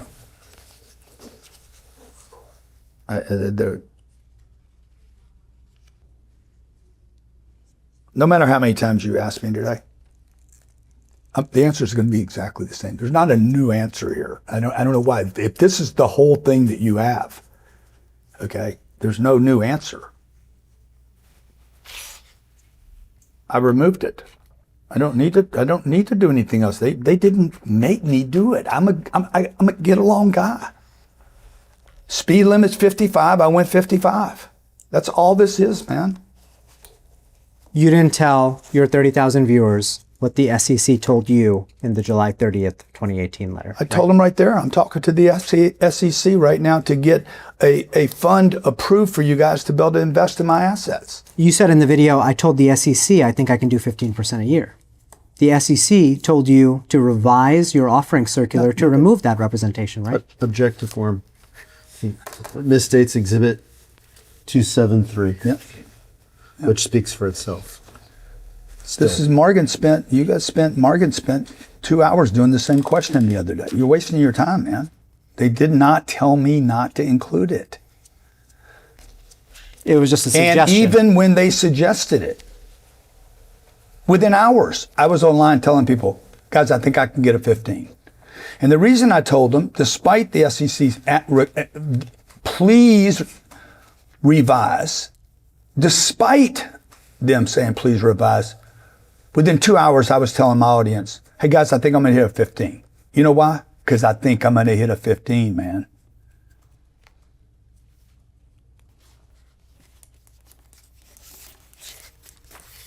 .282 is the YouTube video, and 288A is a certified transcript of that video. I'm going to play part of the video for you now, Mr. Cardone. Let's do it. Raj, do you know which page of the transcript it's from? It's going to be around 22, about. Go to work, man. Live. Okay, let's talk. Hey, Grant, just really quick though, that fund, that example. I said go to work. No, that example you gave just for the viewers. Yeah. You're running that off of Fund 4, which is the accredited fund. So the target on the What about it? So the target for both funds is 4 to 6%. Yeah. But on Fund 4, there's a preferred return. So that investor came in as he was an accredited investor. So you were given the example of 6%. So What he's going to do. So what the deal's going to do that at some point. We're buying deals scheduled to make 6%. So look, the reality is this guy. This is what's going to happen with this guy. Okay. This guy. It doesn't matter whether they're accredited, not accredited. You guys come in any way you want. I created that non-accredited fund at my expense. So you I've seen this video. You're going to I know get this whole treated just video. like everybody else in the fund. At the end of the Saw day, this in you part of are my the one that makes preparation for 6% this of your money. deposition. Okay, assuming I bought the property right, assuming it cash flows, assuming the world doesn't go to hell, you will earn 6% of your money. And then when I'm done paying you 6, I'm going to pay you another 9 on top of that. Because that's what a good uncle does. You're going to walk away with a 15% I know this video. annualized return. If You want me I'm to in watch that the whole deal thing, for 10 even though I know years, it? You're going to earn We'll watch a minute or so more. I mean, What listen, about it? so the target for both funds is 4 to 6%. they're going back to the beginning. But on Fund 4, He's there's going a back to the preferred beginning. return. So that God investor intervened, came in man. as he was an accredited investor. So you were given the example of 6%. You another 9 on top of that. Because that's what a good uncle does. You're going to walk away with a 15% annualized return. If I'm in that deal for 10 years, This is why some you're people gonna call me earn Nostradamus, 150% Raj. of your money. You can tell the SEC that's what I said it would be. See. They call me Uncle G, and some people call me Nostradamus. Because I'm predicting the future, dude. This is what's going to happen. That guy that's going to give me $5 million, this is what's going to happen. Yep. I'm going to give this dude It's true. 300. I know this video, man. For the next 10 years. I will have paid him back $3 million on his money out of distributions alone before we sell this property. I'm going to then sell the property. I'm probably going to get this to be more than 300 grand a year because everything over 6%, guess what? Grant gets a little piece. Okay? Every time I get 2% over the 6, guess what I get paid? 0.35% times 0.02. 0.7. I get 0.007, one of my favorite numbers. Because when I was a kid, I wanted to beat 007. Okay, now what? Check it out. This is how you get rich. Okay, 0.007 times $5 million. That's $35,000 a year. I earned $35,000 to pay him back the 6 plus 1.093, whatever the number is. Right. And this is for Fund 4. It's a lot of money, less than a teacher makes. So Fund 5 is set up a little bit I'll different. make $35,000 a year. Specific, it does not matter. That is not necessary, okay? I am going to run Fund 5 right behind Fund 4. You're worried about this is what we're focused on right here. 15%. All right, cool. Okay. That's you in the video, right, sir? The one and only. That's your YouTube account, Grant Cardone. It is. And this video has about 51,000 views, right? Yep. You said in the video 22,000. Half the people that saw this I have as investors. It's a great you closing said in the rate. video it doesn't matter whether you're unaccredited or accredited, you're going to earn 6% on your money, right? I didn't say that. Objection misstates the video. Yeah, I didn't say that. But the overall basis is our goal is to achieve a 6 for everybody. And despite the terms, whether an individual is going to be paid every quarter or every month, the goal is to make sure everyone is treated within pennies of the same. And if I make 35 grand a year in that example, a third of what a teacher makes or half of what a teacher makes, or if I end up making 35 grand, that's half of what a maid makes in Miami today. Well, good for me. You said this was a joke on, this is how I get rich. The video was a joke? No, this comment, this is how I get super rich. Because I'd have to do this like 10,000 times. You have to build the funds. This is what you guys don't understand. You need to build 100 funds for this to actually change the quality of my life. All right. But if I can service enough people along the way to build 100 funds, okay, then it'll be good for, I probably won't even be around at that time. So you said in this video, you're going to walk away with and if you want, it's on page 25 of the transcript, if you want to look at it. I don't need to look at it. I said it. You said you're going to walk away with a 15% annualized return. If I'm in that deal for 10 years, you're going to earn 150% on your money. You can tell the SEC that's what I said it would be, correct? Blatant transparency. You told the SEC. In your face. Tell the SEC I'm going to do this. You, in fact, did tell the SEC this is what you were going to do, correct? Yes. And then the SEC spent 28 months investigating this company and closed the investigation down after finding nothing wrong. You told the SEC. After finding nothing wrong. No fraud, no misrepresentation, no fraud, no financial damage, zero.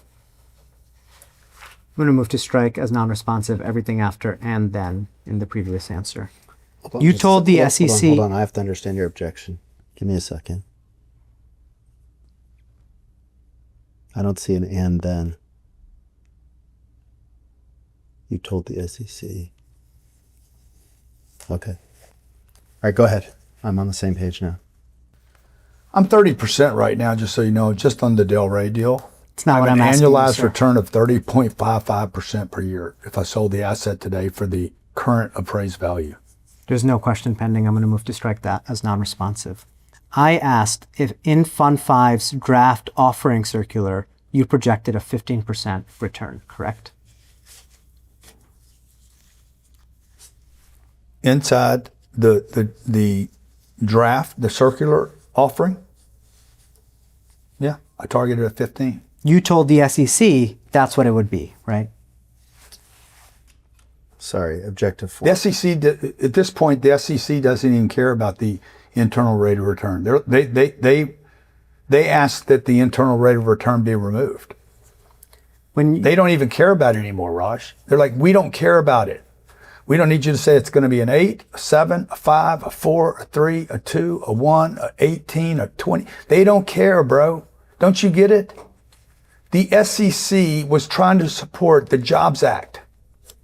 You guys should have done some work with the SEC first.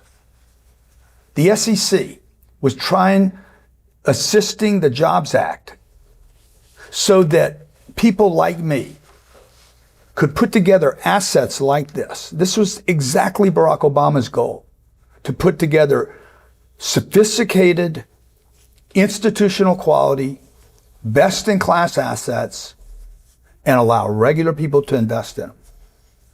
The SEC said, you don't even need to put the 15. Just remove that language and we're good to go. The SEC asked you to remove that language, right? Objective form, misstates exhibit 273. Again, you've asked me this 6 times. I've said the same exact thing 6 times in a row. They did not tell me to remove anything. It wasn't even pertinent or important to them that be disclosed to the investor. I personally, based on my own moral code, believe it's important. And so I continued to tell, as I did in this video, what the projected return was going to be. It also states in there that I don't know that I can guarantee that or hit that. I could be wrong. I am in this case wrong on Delray because we're going to be we'll be double that. You said in this video, they call me Uncle G, and some people call me Nostradamus because I'm predicting the future, dude. This is what's going to happen. You said those words, right? I did say those words. You knew you were being recorded when you made those statements, right? 100%. And you know who Nostradamus and people was? Do you know who Uncle G is? They call me Uncle G, bro. I don't know what to tell you. Like, Do you know who Nostradamus was, sir? Oh, yes, absolutely. He's a French astrologer who's famous for one thing, claiming to predict the future, right? Yeah, that's right. And you said people call you Nostradamus. That's right. They do. They you do. Didn't, Some people call me an asshole too. You bragged about it. You guys want to make me a fraud, but you're wrong. By the way, I have been an asshole. I'm not Nostradamus, but I'm a great real estate investor. You told people you were predicting the future. I am predicting the future. You want me to predict it for you right now? You said you were predicting Ross, you want me to predict it? Rents are going to go up, bro. The federal government will continue to destroy money. We will continue to take on more debt. Inflation will continue to strangle the regular, everyday middle-class person. It's going to reach up into your stratum. You guys that are making $200,000 and $300,000 a year, it's going to come grab your throat when it's done with the entire middle class. You're not Nostradamus, right, sir? Objective form. That's right. Objective form. You know I'm not Nostradamus. No one can guarantee the future, right? I guarantee I'm a better real estate investor than Nostradamus was. That's not my question, sir. Can anyone guarantee the future? I can project the future. You can guarantee the future. I can guarantee you right here, right now, that real estate will be worth more money in the future than it is today. Guarantee it. I will guarantee you today, right here on Deposition, that rents will be greater 10 years from now than they are today.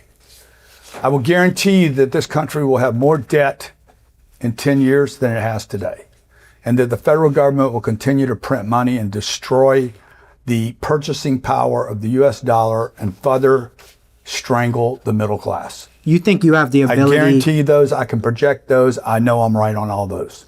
The only thing that would intercept that is if the world came to an end. And everybody else knows that, by the way. Every person that sits on the jury right now, if the jury's watching this right now, they're getting strangled. Their rent's too high. And their rent's too high because their mortgage is too high. The insurance is too high. The taxes are too high. The regulation's too expensive. Electricity bills are too expensive. The U.S. dollar's worth shit. I'm going to move to strike everything after and everybody as non-responsive. Wages aren't going up fast. Sir, you need to let me ask the questions. Okay.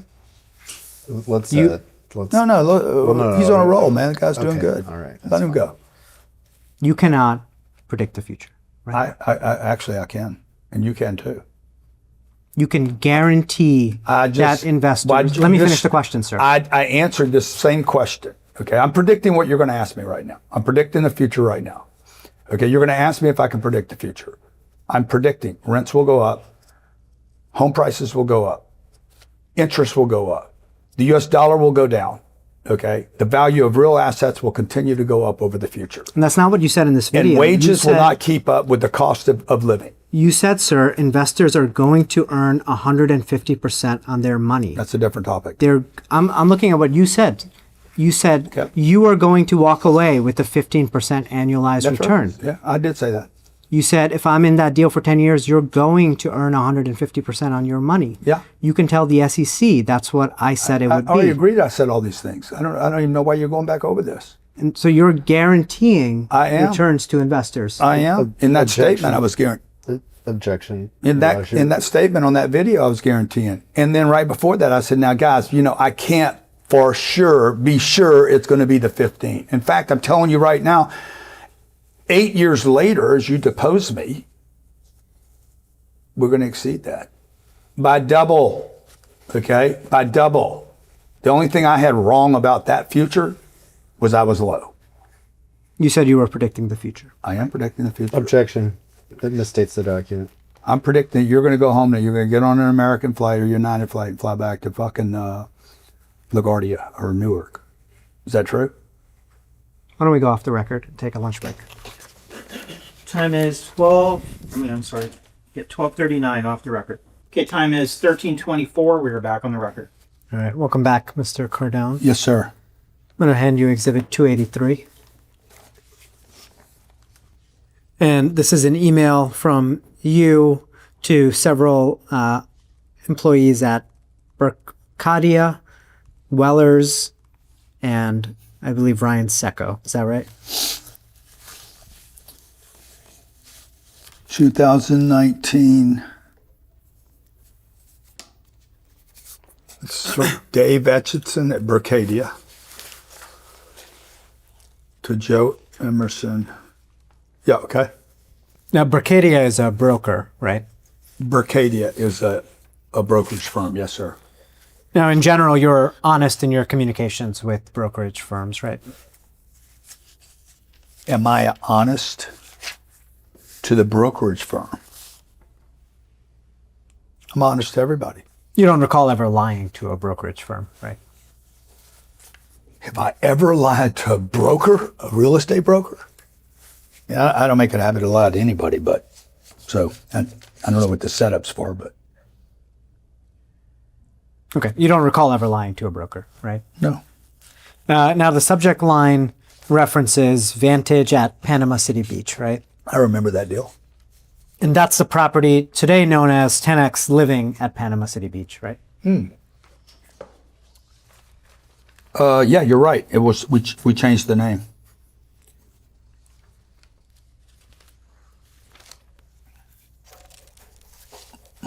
Let's look at page 580, the second page of the I email. see it.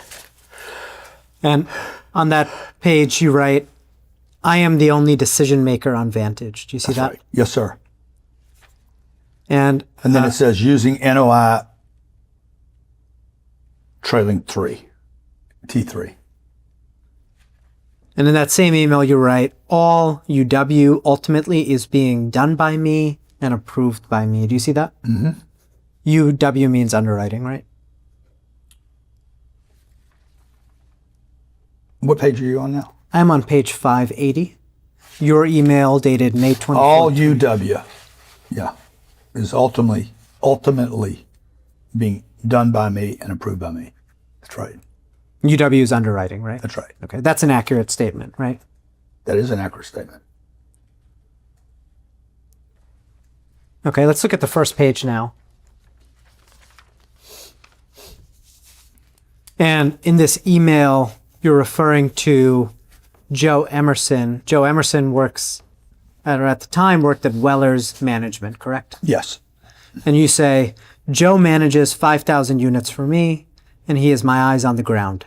Trust him like I would my father, and we've been working together for 5 years or longer. Do you see that? Mm-hmm. You trust Joe like you would your father, right? Yeah. Very predictable. My dad was very predictable, Joe was very predictable. And Mr. Emerson doesn't work at Wellers Management anymore, does he? I don't know where he works. I'm going to mark as Exhibit 284 another email involving Mr. Emerson. And I'll only be looking at the first page. You'll see that Mr. Emerson sends an email regarding Columbia Town Center Apartments. Do you see that? I'm only looking at the first page of the document. Yeah, I understand. Okay. Is that right? Vantage became 10x living at Panama City Beach, right? Let me just see. There was something reference about the. Just got lost. Yes. Okay. Okay. And I'm looking at this email now. On the first page, page 135, there's an email from Joe Emerson to employees at Cardone Capital. Do you see that? I do. And then Mr. Secco sends you what he says is Joe's feedback and underwriting on Columbia, and you respond, love it. Do you see that? Yes. No bad debt recovery. Lumpy. The bad debt is lumpy. Concessions ramp back up in August. 10% of the income is on subsidy. Question is this Section 8? There's a huge HOA expense. He's basically given us feedback on the property, anything that we may have seen and or not seen. There's a light renovation getting an increase. Guidance is at 135 at a 5 cap. Columbia is a very nice suburb of Baltimore. And you relied on Mr. Emerson's feedback on deals you were looking at, right? Objective form. No foundation. Sure, as a source of data, as I would, the broker, as I would Ryan, as I would our underwriter, as I would Fannie Mae's feedback, as I would, the market rents, data that we achieved from CoStar, LoopNet, NMHC, all our data points, but I could take all that and throw it in the trash can because at the end of the day, the thing I most depended on was my intuition and my own understanding of that market and my prediction ability of the future. And at some point, you fired Mr. Emerson and Weller Management, right? Years later, probably, I don't know what year, but after COVID. So it'd be 2 or 3 years later. Joe was a great hand. Joe was a great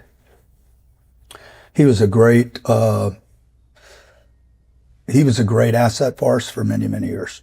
Why did you terminate Weller's management?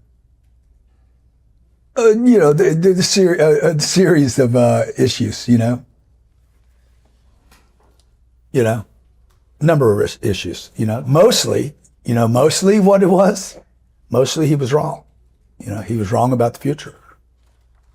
Joe, and I hope Joe doesn't see this because it'll hurt his feelings, but Joe was hurt in the 2008 crash and he got spanked financially and I think he lost everything.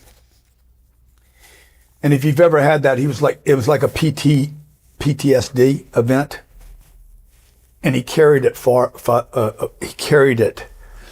And Joe actually talked me out of a bunch of deals. He didn't talk me out of it. I'll take responsibility for the deals, but he influenced me because his very conservative PTSD analysis of the market. He couldn't look at numbers without thinking there's going to be another crash.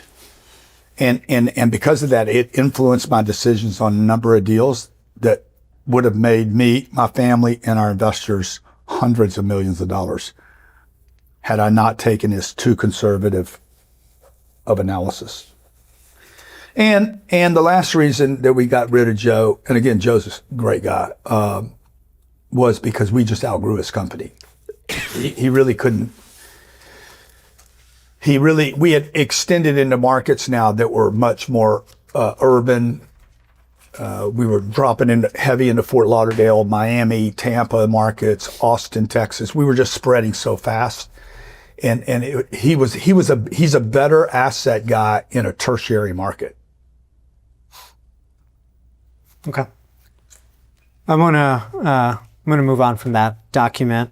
I'm gonna mark as exhibit 285 the YouTube video. We're done with that one? Yes, I am. And I'm going to mark as exhibit 285A a certified transcript of that YouTube video. Thank you.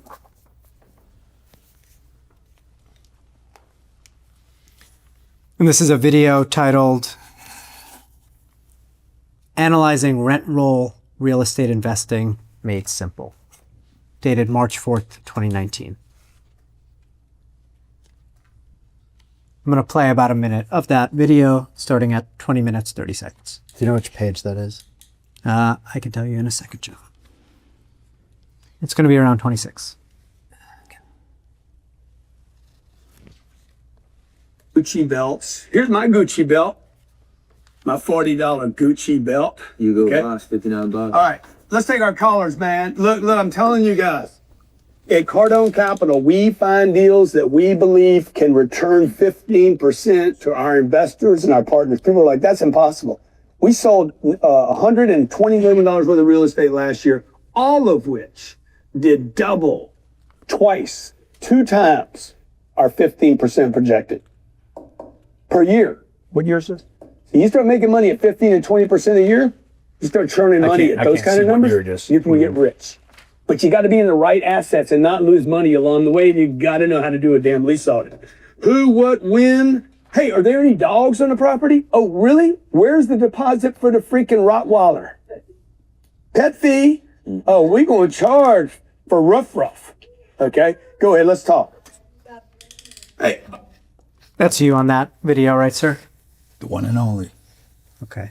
That video is dated March 4th, 2019. Right See that? before my birthday.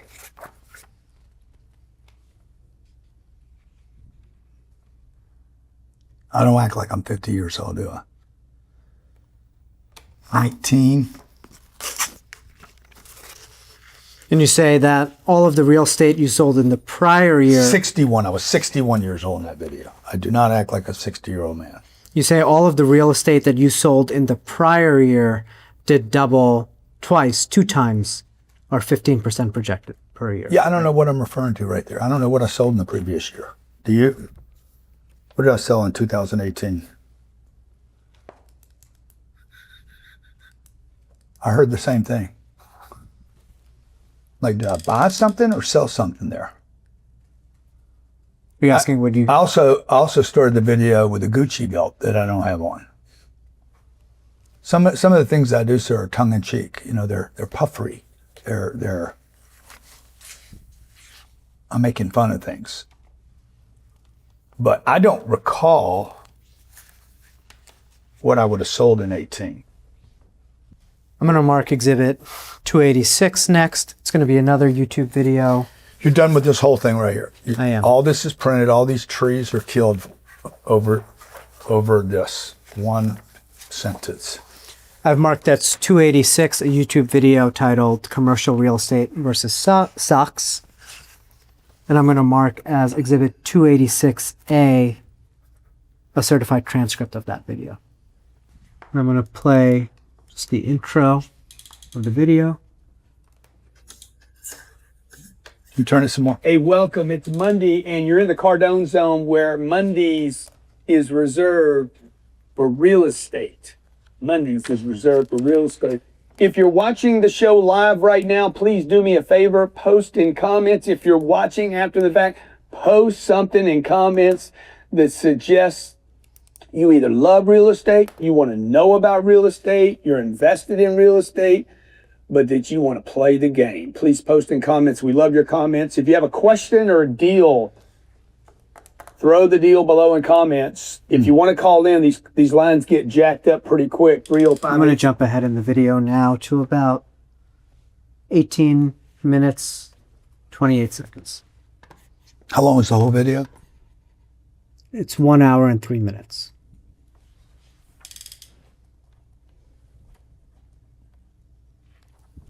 So what page are you on the transcript? I'm going to be around page 22. It's always page 22. Got to watch myself. Get on the platform Mercedes said. There's nothing wrong with you finding a good partner, somebody trustworthy, somebody invested and leveraging what they're already doing. That's what we do at Cardone Capital, by the way. And also, if you're going to do it on your own, you need to learn something. So if you guys are going to learn something, grab my book. It's free. It's at the website, cardonecapital.com/book. I'll give it to you for free. You just take care of the shipping. If you don't want to take care of the shipping, I don't want to ship it to you. Something about that. Amazon, by the way, will ship it to you for free as long as you buy the book. So you got to pick which way you want to go. Okay, the book is easy to read, a couple hundred pages, and it shows you what your perfect size deal should be. I don't know if stock guys are doing this. I'm going to have the Nigerians. The Nigerians are coming here. They're on CNBC every day. They're going to be talking to you about stocks and options. I don't know anything about it, dude. If I got to buy an option on a stock, why did I buy the stock? I mean, I'm just saying. You got to put a put. You got to put a put. You got to put what? I'm like, dude, do I like the stock or not? But they know about that space. They love it. They know about it. That's what they invest in. What does this have to do with the real estate? I like real assets This because case. I got more control. I get leverage. I Raj. get tax advantages that I haven't talked about. Tax advantages are stupid on real estate compared to stocks, unless you own the company. If you own the company, that's a different thing. If you own Facebook, dude, that's different than you being an investor with Facebook. When you become an investor or partner with me at Cardone Capital, you own part of that asset behind me, not Cardone Capital. Cardone Capital is not worth anything.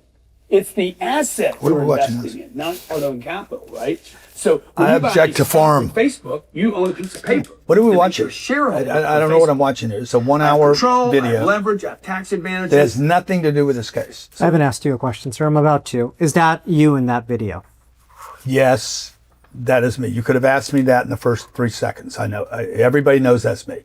And that's a video titled Commercial Real Estate versus That's true Stocks. too, but I don't know why we're watching it because it has nothing to do with this case. What are we doing, Raj? Happy to give you a full 7 hours. I'll give you 10 hours. I'll give you 12 hours. We can stay till midnight, but come on, you gotta bring something that's useful. I'm going to mark another video as Exhibit 287. We did all that for you to show me that. And I'll mark the certified transcript of that video as 287A. Crazy, man. This is insane. Oh my God.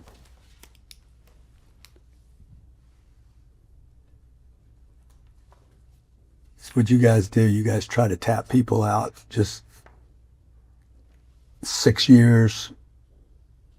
You think I'm just going to get tired of paying the bills. I'm going to play part of the video now, Mr. Cardone. And I'll keep it short. Welcome thank to you, Real thank Estate Investing Made Simple Monday. We're back in the house. Everybody's excited, including me. It's entertaining. I hope you guys, get your hair on, get your look on. You ladies out there getting your makeup on. What I want to know is, are you getting your cash flow on? Okay, do you That's you in that video, right, sir? You know what I'm going to say now, right? The one and only. And it's a video titled 7 Signs You Have a Great Deal, Real Estate Investing Made Simple. Posted on September 16th, 2019, right? Yes, sir. That's me.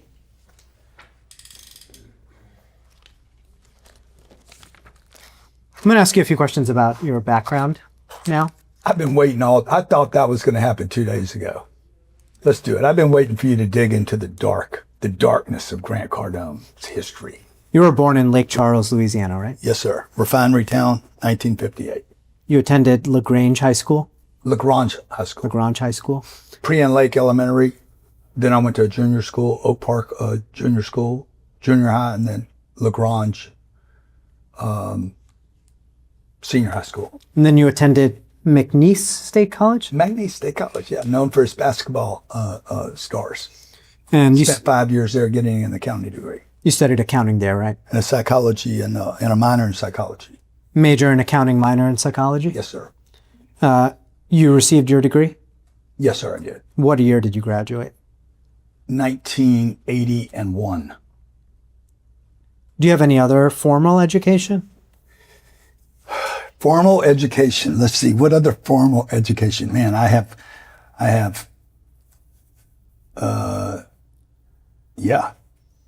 lot. I think I can read your mind a little bit now, so I'm just going to ask you. Have you attended? You can predict too, dude. Have you attended? Everyone has the ability to predict, Raj. You just got to practice it. Have you attended any other university, received any other degrees? I went to a treatment center for drug addiction. I got a certificate there. I've been recovering from drug addiction since I was 25, 40, 43 years. I'm an alumni now at the college that I graduated from. I'm going back to my high schools, rewarding me with a special thing because of my accomplishments since leaving high school and college. Other certificates, I don't have a real estate license. I don't have a broker license. My wife has a real estate license. I am a professional real estate investor in accordance with IRS code 469. And other than that, I've written 10 or 11 books, sold tens of millions of copies of books, best-selling New York Times author. I've done the largest business conferences in America, interviewed some of the most successful people in the country, have raised more money crowdfunding than any other person in the world ever. You hold the record? And yeah, I've raised for crowdfunding? I've raised $2 billion. Nobody's done $2 billion direct to public without a broker.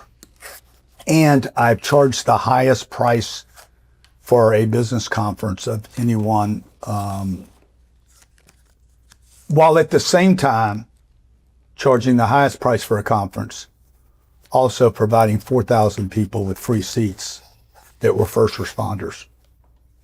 You mentioned your book, sir. I'm going to hand you what I think is one of your books. I mark it as Exhibit 288. It is. This is a book you wrote titled How to Create Wealth Investing in Real Estate, right? Mm-hmm. And I know it's long, but does this seem like a true and correct copy of your book? Probably. I have a copy right out here, but that would be the exact thing. What other books have you written? I have written If You're Not First or Last, The 10X Rule, Be Obsessed to Be Average, The Wealth Creation Formula, Closer Survival Guide, Sell or Be Sold, 10X California, which is about to be released. I was thinking about running for governor. That book is fully edited. I think that's about, I could be missing something. And you personally wrote those books, right? As opposed to? Well, they're published under your name, right? Yeah. You wrote those books. No, I wrote every word of the book. You mentioned running There's no ghost writer. They're your statements. My statements, and fully narrated by me on Audible. You mentioned 10X California. Yeah. That was your run for governor of California, right? It's a consideration. You ultimately did not run for governor, right? I haven't yet. You were considering running for governor in the last election cycle. No, in this election cycle. In the upcoming Right election now. cycle. Okay. Right You now. haven't decided yet if you're going to do that? I don't think that's part of this deposition. California needs to be saved, though. Rents are too high. Property's too high. Taxes are too high. Gasoline prices are too high.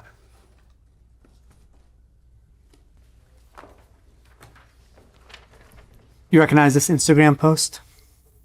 I recognize the property. What building are you pointing to in this photo? The building at the bottom is a triple Class A location called, we've renamed it CARDONE Corporate. I bought this from a institution. I bought this from Wells Fargo, by the way. They paid $74 million. I paid $50. And this is a 260,000 square foot office building that we paid for cash, no debt. Still don't have debt on it today, and we raised money for it. What about the building on top, sir? What are you pointing to there? Yeah, that's a duplex that I lived in. I rented from Charlie. What was Charlie's last name? Charlie, he was my accounting teacher and my sponsor when I got out of treatment. Beautiful man. He's not alive anymore, but I rented that duplex from him. Was that your? Oh, I'm sorry. You didn't own this building. You rented. Yeah, that's right. Part of it. I rented that. That's where I started in real estate. Okay. I was paying $275 a month. I was 23 years old, and 3 times a year I couldn't make the payments. Did you borrow money from anyone to start off in real estate?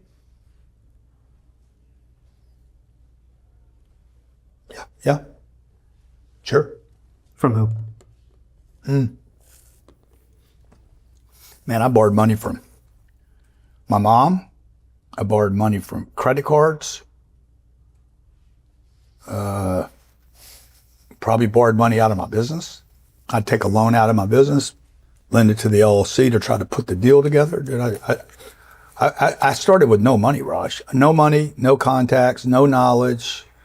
Like I was like most middle class people or low class people in America, like just coming up. I'm just pulling stuff from everywhere. I remember grabbing a credit card to get a credit card to get some credit on a credit card to get some money to buy this deal. What was your first real estate investment? My first real estate investment was, I can't give you the year, but the address was 1117 Sheffield. What state was that? This had to be 1998. No, 1988. Yeah, 1988. Houston, Texas, also known as Bel Air, south of the Galleria. 1,400 square foot, 2-bedroom, 1 bath. Remember it like it was yesterday. I paid $78,000. I put $3,500 down. I got a loan for $74,600. And I was making $200 a month in cash flow. And I was thrilled. I'm like, I'm a real estate investor. I'm legit. I'm going to be a beast. One day I'm going to be a legend. And I was making $200 a month, and I was so grateful for that $200 a month, and I will never ever forget that first $200 because it was the first passive income I'd ever received in my life. And I knew if I could do this a second time and a third time and a fourth time, then one day I wouldn't have to be just dependent upon my job. And when did you create Cardone Real Estate Acquisitions? That name would be many years later. Yeah, I don't know what year. You also call that CREA, right? That business? That's the acronym is CREA. Cardone Real Estate Acquisitions, CREA. So I personally hate acronyms, but. You had real estate investments before CREA, right? Oh yeah, I had at least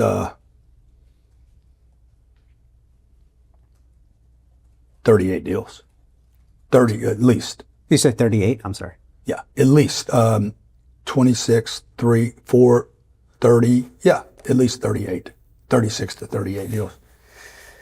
But they were all called individual LLCs, but that was still Cardone Capital. Cardone Capital was just later formalized when we were preparing to go to the marketplace to actually promote a thing. So when did prior to 2012, there was no social platforms. See, the Jobs Act, again, why you guys should have done more research on your end. When the Jobs Act and social media collided, like literally intersected at almost the same time. And I think Barack knew this. I think Barack knew the future of social platforms allowing regular people to be able to disseminate and distribute a message at scale without having to buy ads on TV. So the fact that his genius, and he was a genius in this, that he was able to see the future and predict, hey, this is an opportunity for the regular everyday person to get access to institutional quality assets, and the message could be distributed. You mentioned that you had at least 38 investments before CREA. Okay. Where do I find more information about those investments? Objection to the state's testimony. I have the history on all of them. You have the history on all of them? Yeah. I don't remember that thing I showed you earlier today. I said I'd get you. And I said they're not audited. There's the whole list right here. Heron Point, Realm, Tennessee Portfolio, Summerstone, Claremont, Green Tree, Pueblo Villas, Sunset View, Vista, Montana, Westgate Park, Wilmot Vista, Barcelona, Camelot. All of them have addresses. All of them have public records. All of them completely traceable, what we purchased them for and what we sold them for. Palms, La Mesa, Desert Tree, Arcadia Park, Cedarwood, Palermo, Neptune, La Mesa, F Street, Montalina. That's on this list. And then there's 1401 Oriole, 6450 Camino de la Costa, 54, you're amazing if you're keeping up with this, 5422 Brayburn, Bel Air, and 1117 Sheffield. Those are single family homes, right? Yeah, but what? So what? They were income investment. They were property investments. I'm going to give you what has already been marked Exhibit 231. This is a document that you also looked at on Wednesday. It's defendants' objections and responses to plaintiff's fourth set of interrogatories. Do you see that? Okay. And if you go to page 20, do you see your signature there? Okay. I'm sure it's my signature. You're not going to, I would never accuse you of falsifying anything. Yep. That's my signature. All right. Let's look at page 5. I'm there. Like you got to get in the yards rush. Huh? Uh-huh. It's the wrong thing? No, I just don't want his work product. It's not fair. Oh. It's not a fair fight. Give him a fair chance, man. Nice of you, Joe. All right. This interrogatory asks about the factual bases and assumptions made in connection with the April 22nd, 2019 YouTube video, which we were looking at earlier, right? That's what it asks us about, right? What line are you on? I'm looking at interrogatory Just number go 9. down the left side. What line? Sure. I'm starting at line 2. Okay. Okay. I see that. Okay. And then Now you showed me 6 or 8 videos today, so I'm not sure which one we're referring to, but I'm going to try to track with you here. this is the one where you referred to yourself as Nostradamus. I did not. Again, misrepresentation. Objection misstates the video. You know which video I'm talking about, though, right? Other people refer to me as Nostradamus. You told Other people refer to me as Uncle G. I don't go around saying I'm Uncle G. That's what they call me. Let's look at the chart on page 6. So you have this. You have this whole time. I said I wanted to give it to you, but you have it. Now, these are... This is everything the previous, a shortened list of the previous investments. You say shortened. Are the ones that are omitted just the single family homes you mentioned, or is there other investments omitted? I think that's everything. Could be 1 or 2 other deals in there, but 76 plus deals. So You mentioned that you acquired about 30 deals before Korea. Are those all reflected here? I don't think so. That's 20. It looks like to me that's 26. There's 4 missing for sure. There were also investment properties. There's another 300 deals on here that I didn't do and I underwrote. Right. These are the fully... And that I've tracked. These are the fully realized I've investments, tracked right? for 20 years. Now, I just want to look at this chart. It contains some of your fully realized investments, right? Perfect. They're all fully realized. Every one of those are. It contains the chart contains the cost, the sales price, the total transaction, and the years held, right? That's right. This chart does not reflect the IRR achieved in these deals, right? Sure it does. Looking at just the information here. Raj, come on, you're good at math, bro. Looking at just the information here. Take the profit divide by the number of years, adjust for the cost of money, and you have your IRR. Every one of these, except the first one, will achieve north of a 15. You're saying that Take the last one. the total Take the last one. Let me just walk you through the math here, okay? Sure. Then you Montelena? then you guys can get back to New York, and you and Chris and Mark can sit down and say, guys, what are we going to do here? Because we're effed, okay?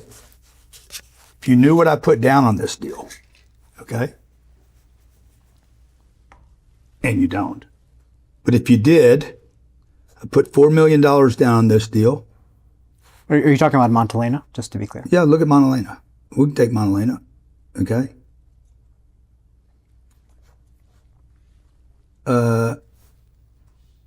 We sold this thing for $4 million and owned it for 1.5 years. We put $4 million down. That's not in the chart, right? No, but I know the deal. You don't. And I'm asking about this There's- chart that you gave us. Okay, what about it? Just looking at this chart, can I determine the IRR for Montelena? I don't know what you could do. Clearly, you can't. Can you, looking at just the can't. numbers in this chart, not another document? I you can't don't look at have. this without knowing everything. Who does the underwriting at my company? Who does the underwriting that we rely on? I swear to tell the whole truth and nothing but the truth. Me. All right, let me just, I know this deal. I put $4 million in the deal. I sold it 90 days after I bought it. Made $8 million on it. Sold it to a guy. He kept it for 4 years. He paid me $24 million. He sold it for another $20 million bucks. Okay? I shouldn't have sold that asset. Let's go to another random one. Catalina Mission. 336 units in the middle. Terrible asset. One of the worst assets I've ever bought in my damn life. Bad location. It never cash flowed. Okay? I literally had dead money in it for 2 years. I acquired it for $11.5, sold it for $1 million. I held it for 2 years. I still made a couple million bucks on the deal. So if you divide $2 million by 2 years, it's $1 million bucks a year. It's $80,000 a month. It's a screamer, and it was terrible. okay, I'm just going to ask my question again, Mr. Cardone. Okay. If I'm looking at this chart, Yeah. using the numbers in this chart, Yep. can I determine the IRR achieved in the Catalina Mission transaction? Can you? Yes. Doesn't seem like it. This is enough information for you to calculate IRR. It is for me. It didn't. Your question is about you. It's not about me. The better question would be, Grant, can you, based on that chart, calculate IRR? Yes. Can you do it? Clearly you can't. Okay, so You're not a real estate professional, man. You're a lawyer. I don't expect you to know how to do this. for the Catalina Mission deal, Yes. calculate the IRR for me. Catalina Mission.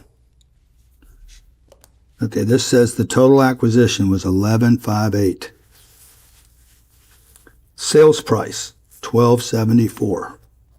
That would be $1,200,000 or thereabout.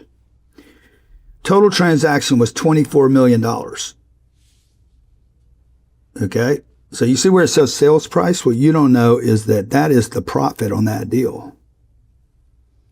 No, that's not right. That's not right. So I have a $1.2 million. I have a $600,000 gain on the Catalina Mission deal. I put down. What did I put down on Catalina Mission?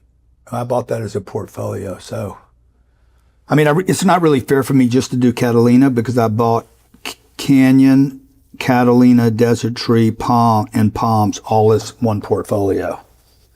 I bought 2,200 units in Tucson in 3 days. You need to know how much you put down, right? I would have to break the math out for all 4 of those deals because I bought them as a group. Does this chart say how much you put down on any property? No, it doesn't. It's incomplete, right? Objective form.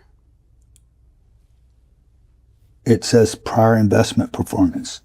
It doesn't say a complete analysis of our down payment, our cash flow, our return on capital. It doesn't say that.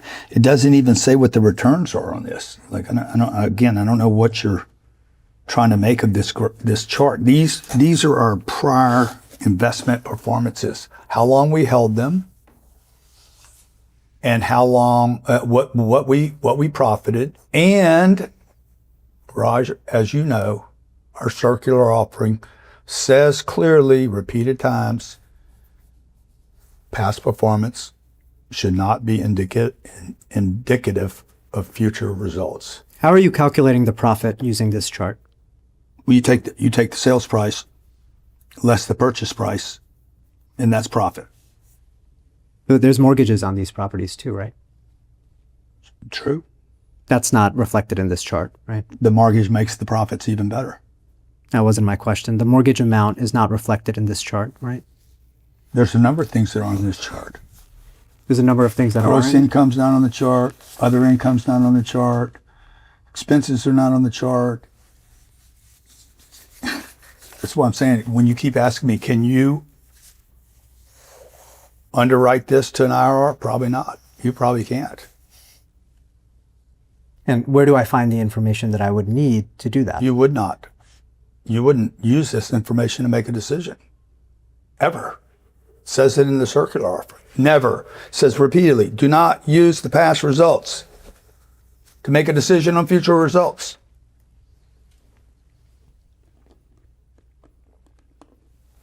I would have told you. My IRR team would have told you. Hey, Raj, you want to invest in our new deal? Good. Disregard that, Raj, because that might not happen.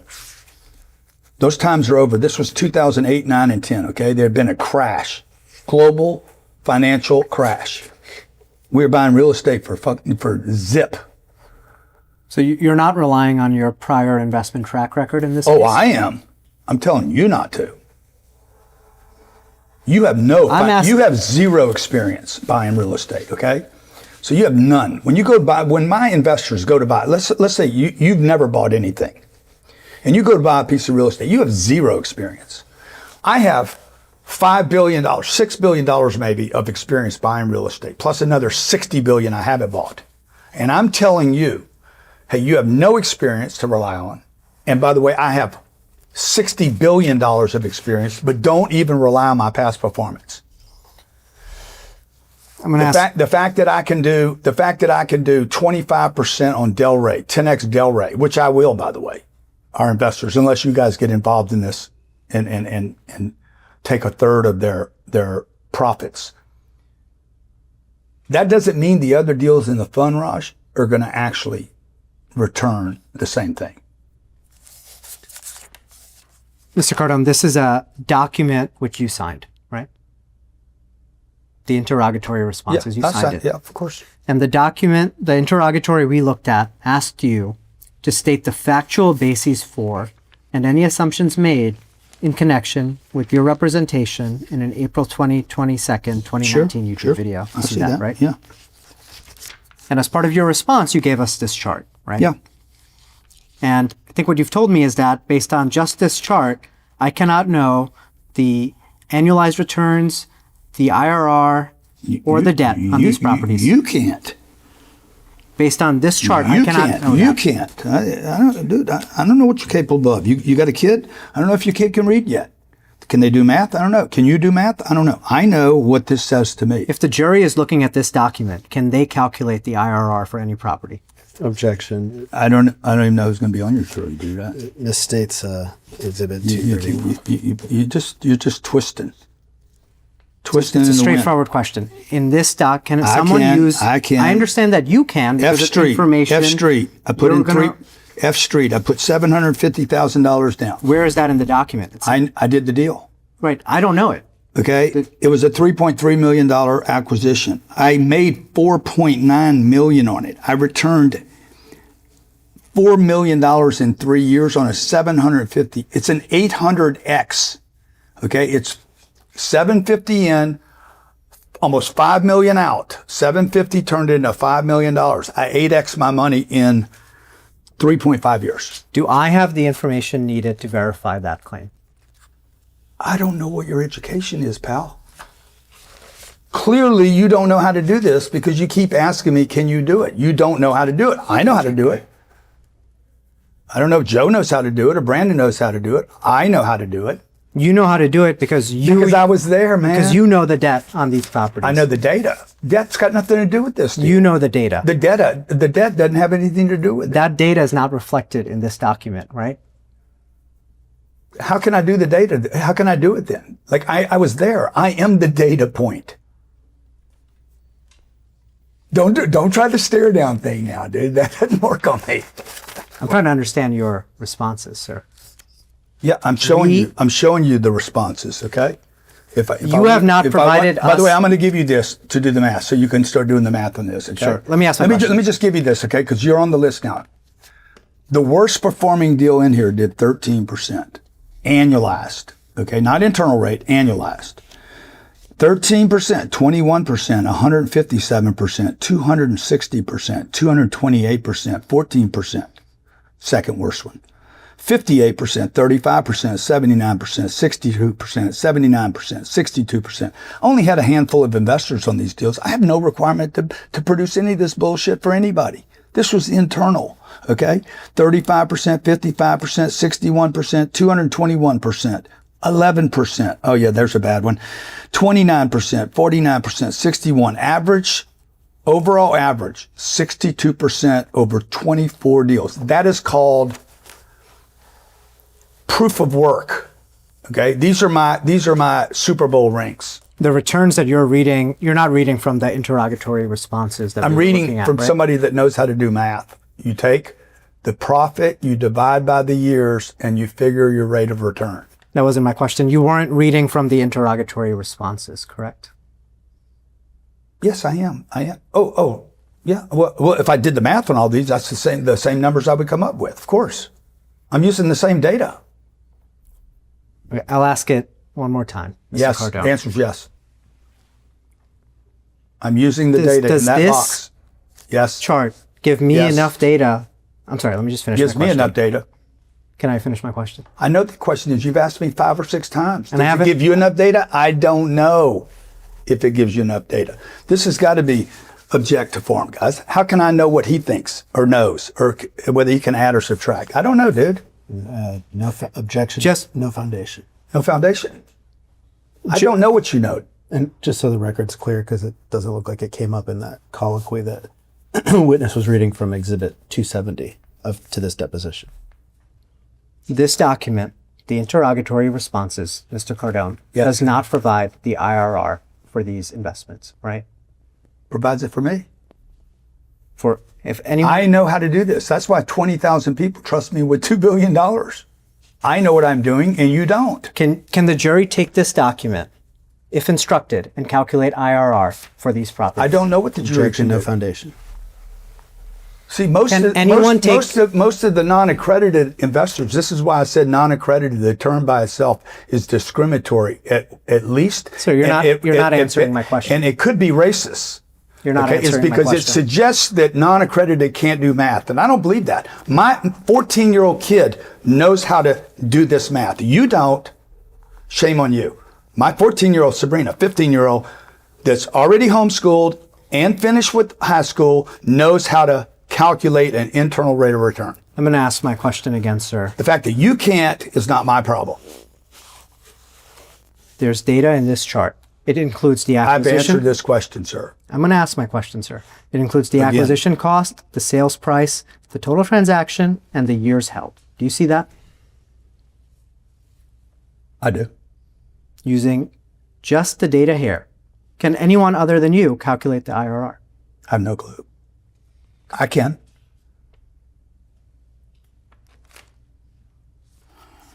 This is an email from William's son to Mark Krupina at Meridian Capital. Do you see that?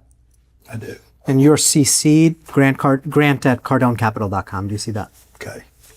And Mr. Sun says, Mark, attached is the resume with the real estate owned schedule. Do you see that? All right. Lenders and sellers often ask you for a real estate owned schedule, right? Yes. Let's look at the final page. Page 676. The final page of the document. The final page of the document? Yes, sir. You want to ask me if I signed it? Page 676. Okay. You see the current investment portfolio as of January 31, 2018? Yes. And There's 2, 4, 6, 8, 10, 12, 14, 16, 18, 19 deals on here.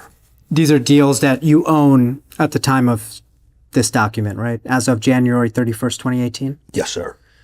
And you see the projected project IRR column? Yes, sir. What is projected project IRR? Objective form. It is the project's projected internal rate of return. And you see the numbers are all 15%, 40%, 30%, or 20%, right? Yeah. They're all round numbers. Mm-hmm. They all end in 0, right? I see that. Have you ever lost money on a real estate deal? No. I try to make it a habit not to lose money. So you haven't lost money on a real estate deal? No. Have you ever had a return of less than 15% net of fees on any property from start to finish? I've been involved in deals that would have achieved less than a 15%, regardless of the fee structure. Heron Point was one of them. My Austin deal right here. See this 10X living at Grandview? It says a 15. I'm not going to hit a 15 on it. Will not, by the way. What's really cool is I didn't let any of the investors come into that deal. I have 5 investors in that deal. So while we were doing the due diligence, Raj, and while I was doing our underwriting and while I was doing our projections, I said, oh, there's a case for 15% here. I think we can do it. It's 88 acres of land in Austin, Texas, surrounded by $1 million homes. This deal has been a terrible disappointment. Have you ever had a That being said, I believe if I hold it for another decade, we're going to crush it.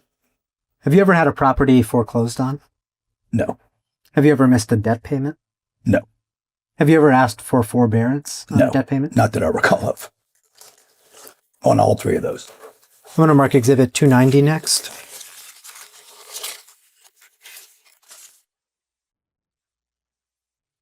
This is an email from the invest@cardonecapital.com email with someone named Rodney Gambrell. You see that? Yes. And the email is dated March 3rd, 2020. Do you see that? Okay. And the top email is from someone named Gabe. Gabe is a former employee here, right? Yeah. I don't know who Gabe is. Okay. Gabe, writing from the invest@cardonecapital.com email, says, Grant's longest holding has been 7 years and 4 months. You see that? I do see it. And the investor on the same page below had asked earlier, what is the average time before the assets are sold? Is that an accurate statement? As of March 2020, your longest holding had been 7 years and 4 months? No clue. Looking No, at, I'm not sure of that answer, actually. looking at See this investors, because I don't know who the investor is and I don't know who the person answering is. The investor says, I'm semi-retarded when it comes to how investing works, but I'm a quick learner. Thanks for the clarification. The annual rate of return is 4 to 6. He understands there's a range here. Paid in monthly dividends. And when the assets are sold, the goal is a 2.5x. What is the average time before the assets are sold? Now, if I use the original box you were talking about, it looks like about 37 months. Our current investment strategy is not 37 months. And it says it in the circular that we are long-term holders. Okay, Raj, this is being now adopted. My plan to get away from a 3 and 5 year and do 7 years, 10 years, or even discretion to go longer if necessary. Like I explained in the Austin asset that has been disappointing, would depend on our actual internal rate of return and our ARR. All right. So funds 5 and 6 have a 10-year projected timeline, right? With discretion to be shorter or longer. And by the way, longer can be longer. You understand? How long can longer be? Yeah. As long as necessary. To As long achieve, as you want. As long as I want. Before Fund 5. Because as everyone knows, the real estate gets better the longer you own it. You guys in New York City know that. Just own it for long periods of time. Before Fund 5, had you ever held an investment for more than 10 years? Sure. Which one? Sure. My first business I've had since I was 30 years old. Let me ask the question again. Before Fund 5, had you ever held a property for more than 10 years? Again, piece of real estate. The real estate I'm buying is a business. Okay. My first business I've been doing for every day for 38 years. Every piece of real estate I have sold, from the 2 in Bel Air, the first 2, to the one in La Jolla, the one in Los Angeles. The first big purchase I made in Vista, California, called Cedarwood, the Point Loma purchase, the Chula Vista purchases, the 2,200 units in Tucson. I shouldn't have sold any of it. Biggest mistake I made in real estate was ever selling any of it. So if I could go back and do it again, I'd own all that stuff still today. But as of 2020, had you ever held a particular piece of real estate for more than 10 years? I have all the dates right here. All our hold times are right here with full disclosure.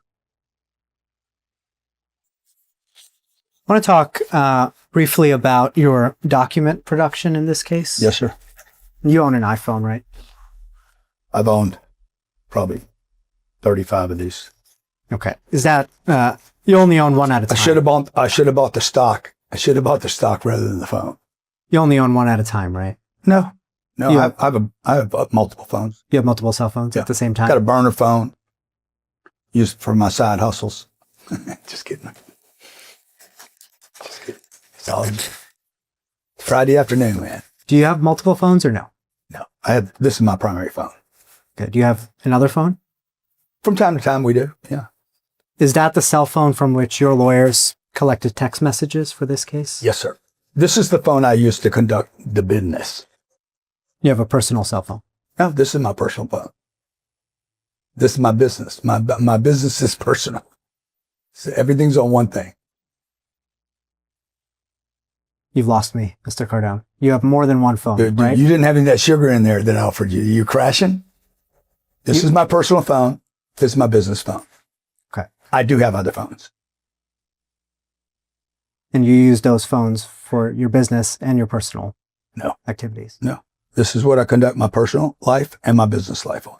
If you have this number, you have access to me. What do you use the other phones for? For outbound calls. Just for outbound calls? Mostly outbound. Yeah. That'd be yes. A different phone number on that account, on that phone? Of course. Of course. Otherwise, I wouldn't have 2 phones. I'd have 1 phone. 2 devices. Let's talk about the emails you use. You use grant@grantcardone.com, right? Yes, sir. You use grant@cardonecapital.com? Yes, sir. You use gc@grantcardone.com? No. Do you have a CREA email? No. Do you have a 10X email? I probably have emails. They probably have produced emails for me, but I don't use those emails. Do you have a CREA email? I've answered the question. I have two primary emails, Grant at Cardone Capital and Grant at GrantCardone.com. Those are the two emails you use. And now the whole world's going to know about them. Oh my God, I'm going to be getting more emails. You don't have a Gmail account? Yes, I do. You do. Never use it. Hate it. Absolutely hate Gmail. Do you ever use DMs on Instagram? A lot. DMs on X, DMs on TikTok, DMs on Instagram. Love DMs. I'm a DMer. You talk to potential investors on your DMs? Probably. I talk to everybody, dude. But mostly I talk to people that'll never be investors. They'll never be investors. They'll never buy a book from me. They'll never do anything. If you hung out with me over a weekend, you would be shocked at how I spend my time. I got kids introducing me to their parents, kids that are 14 years old on TikTok. That just last night, the kid meets me on TikTok, goes to his dad, tells his dad, you need to quit buying these single family homes. Listen to this guy. Do you use WhatsApp? I do. You want me to give you the list? Sure. Yes. WhatsApp. Telegram. Yes. Signal. Yes. Anything else? Probably. Anything? I don't know. Any Anything that comes next, I'll use. I play with them. I learn them. I'm interested. I'm curious. I don't want to be an old man like Joe that doesn't learn new stuff all the time. Now, this lawsuit was filed in September 2020. You recall that, right? Oh yeah. So COVID, man, the whole world was going crazy. You understand that? I think this is actually a COVID lawsuit. I think this is one of the negative effects of COVID. Everybody lost their mind. All right. You understand that since September 2020, you have had a legal obligation not to delete emails, texts, and other communications, right? Related to this, right? I'm asking, what do you understand your legal obligation to be? Show me what I agreed to. Have you deleted text messages or emails? I'm sure there's been. I deleted at least 25 emails today. I'm going to tell you right now. But when I went to lunch, I delete fucking junk all day long. Spam hits me constantly, and I'm delete. You regularly delete your emails? No, I delete junk. I delete spam. Are your emails archived anywhere? Objection, no foundation. I have no clue. What about your text messages? Have you deleted text messages since 2020? Nothing pertaining to this case. That wasn't my question. Have you deleted text messages since 2020? Probably. My wife tells me to get the groceries. I delete that message. Now, you've thrown out some... My kids ask me for money. I delete it. You've thrown out some legal paths too, right? Many. Thousands, tens of thousands over my life. On Wednesday... Since I was 20 years old, writing notes, writing my goals and dreams down. Completely useless. On Wednesday, you testified that you've underwritten 10X living at Panama City Beach more than 50 times since October 2020. Do you remember that? No. I don't remember that, but it was probably just I probably underwrite a deal 40 or 50 times before I buy it, without exaggeration. You've continued to underwrite the fund's 5 and 6 properties even after you've acquired them, right? I've underwritten deals after I've sold them. I've underwritten deals that I didn't even buy over and over for years. But that... Like I just did a deal in Boca called 101 Meisner. It was a $235 million transaction. I underwrote that deal for 23 months before I was awarded the deal because I had to track it that long because it was in bankruptcy. Let's talk about the deals, the properties that are owned by Funds 5 and 6. Okay. All right. You, as part of your business... 9 different deals. Yes. So total almost $1 billion for real estate. For those 9 deals, you've underwritten them since 2020, right? Probably since 2018. Regularly. They started in 2018. And you do some of that underwriting on your legal pads, right? Objection. Objective one. Could have. Yeah. I said, yeah. But you've thrown those legal pads out, right? Nothing since I was asked by the courts not to throw out anything and everything that the courts asked, or your case asked us to do, we've complied with. Since September 20, have you thrown out legal pads? Probably. Have you thrown out underwriting for funds 5 and 6 properties? No, absolutely not. You've kept your hard copy underwriting for Fund 5 and Fund 6 properties? You asked me if I threw anything out. No.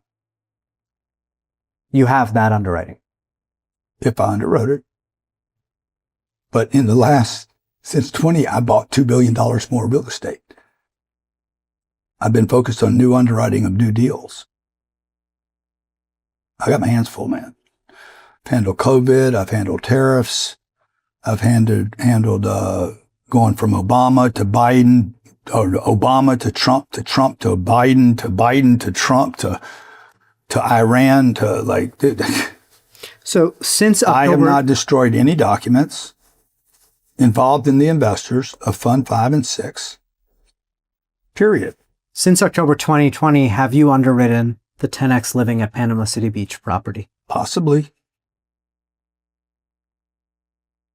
You don't know whether you have or not. I can underwrite it right now. You want me to? Okay. No, I don't. I'm asking you, sir. This is how I underwrite it. But you see, but you just don't know what you're doing, bro. 288 units. Okay, this is my underwriting. $2,000. $56 million a year. I'm going to spend about $35 million expensing that. We're going to end up with about $21 million. I have $10 million of debt. There's going to be $11 million. Whatever. This is, you know what I'm going to do with this?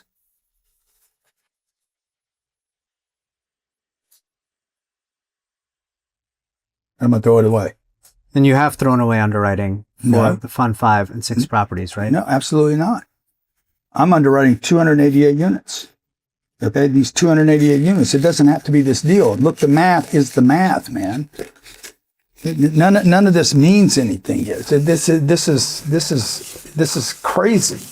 Do you understand whether you call it 10X Living or you call it the next 288 units I get? When these builders build units, most of them are going to be the same sizes, 288, I'm not 350. asking you about that right now, sir. But this is the point.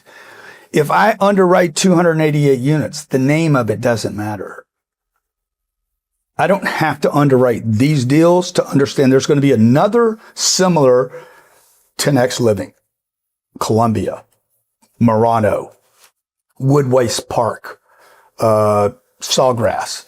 If I find something similar to Sawgrass, and I have the history of Sawgrass here, for you to say, hey, Grant, did you underwrite Sawgrass? Anything that is 501 units, that we're buying a deal right now in Tampa that's 508 units. If I look at this Sawgrass and compare it to the Tampa, I'm going to be similar.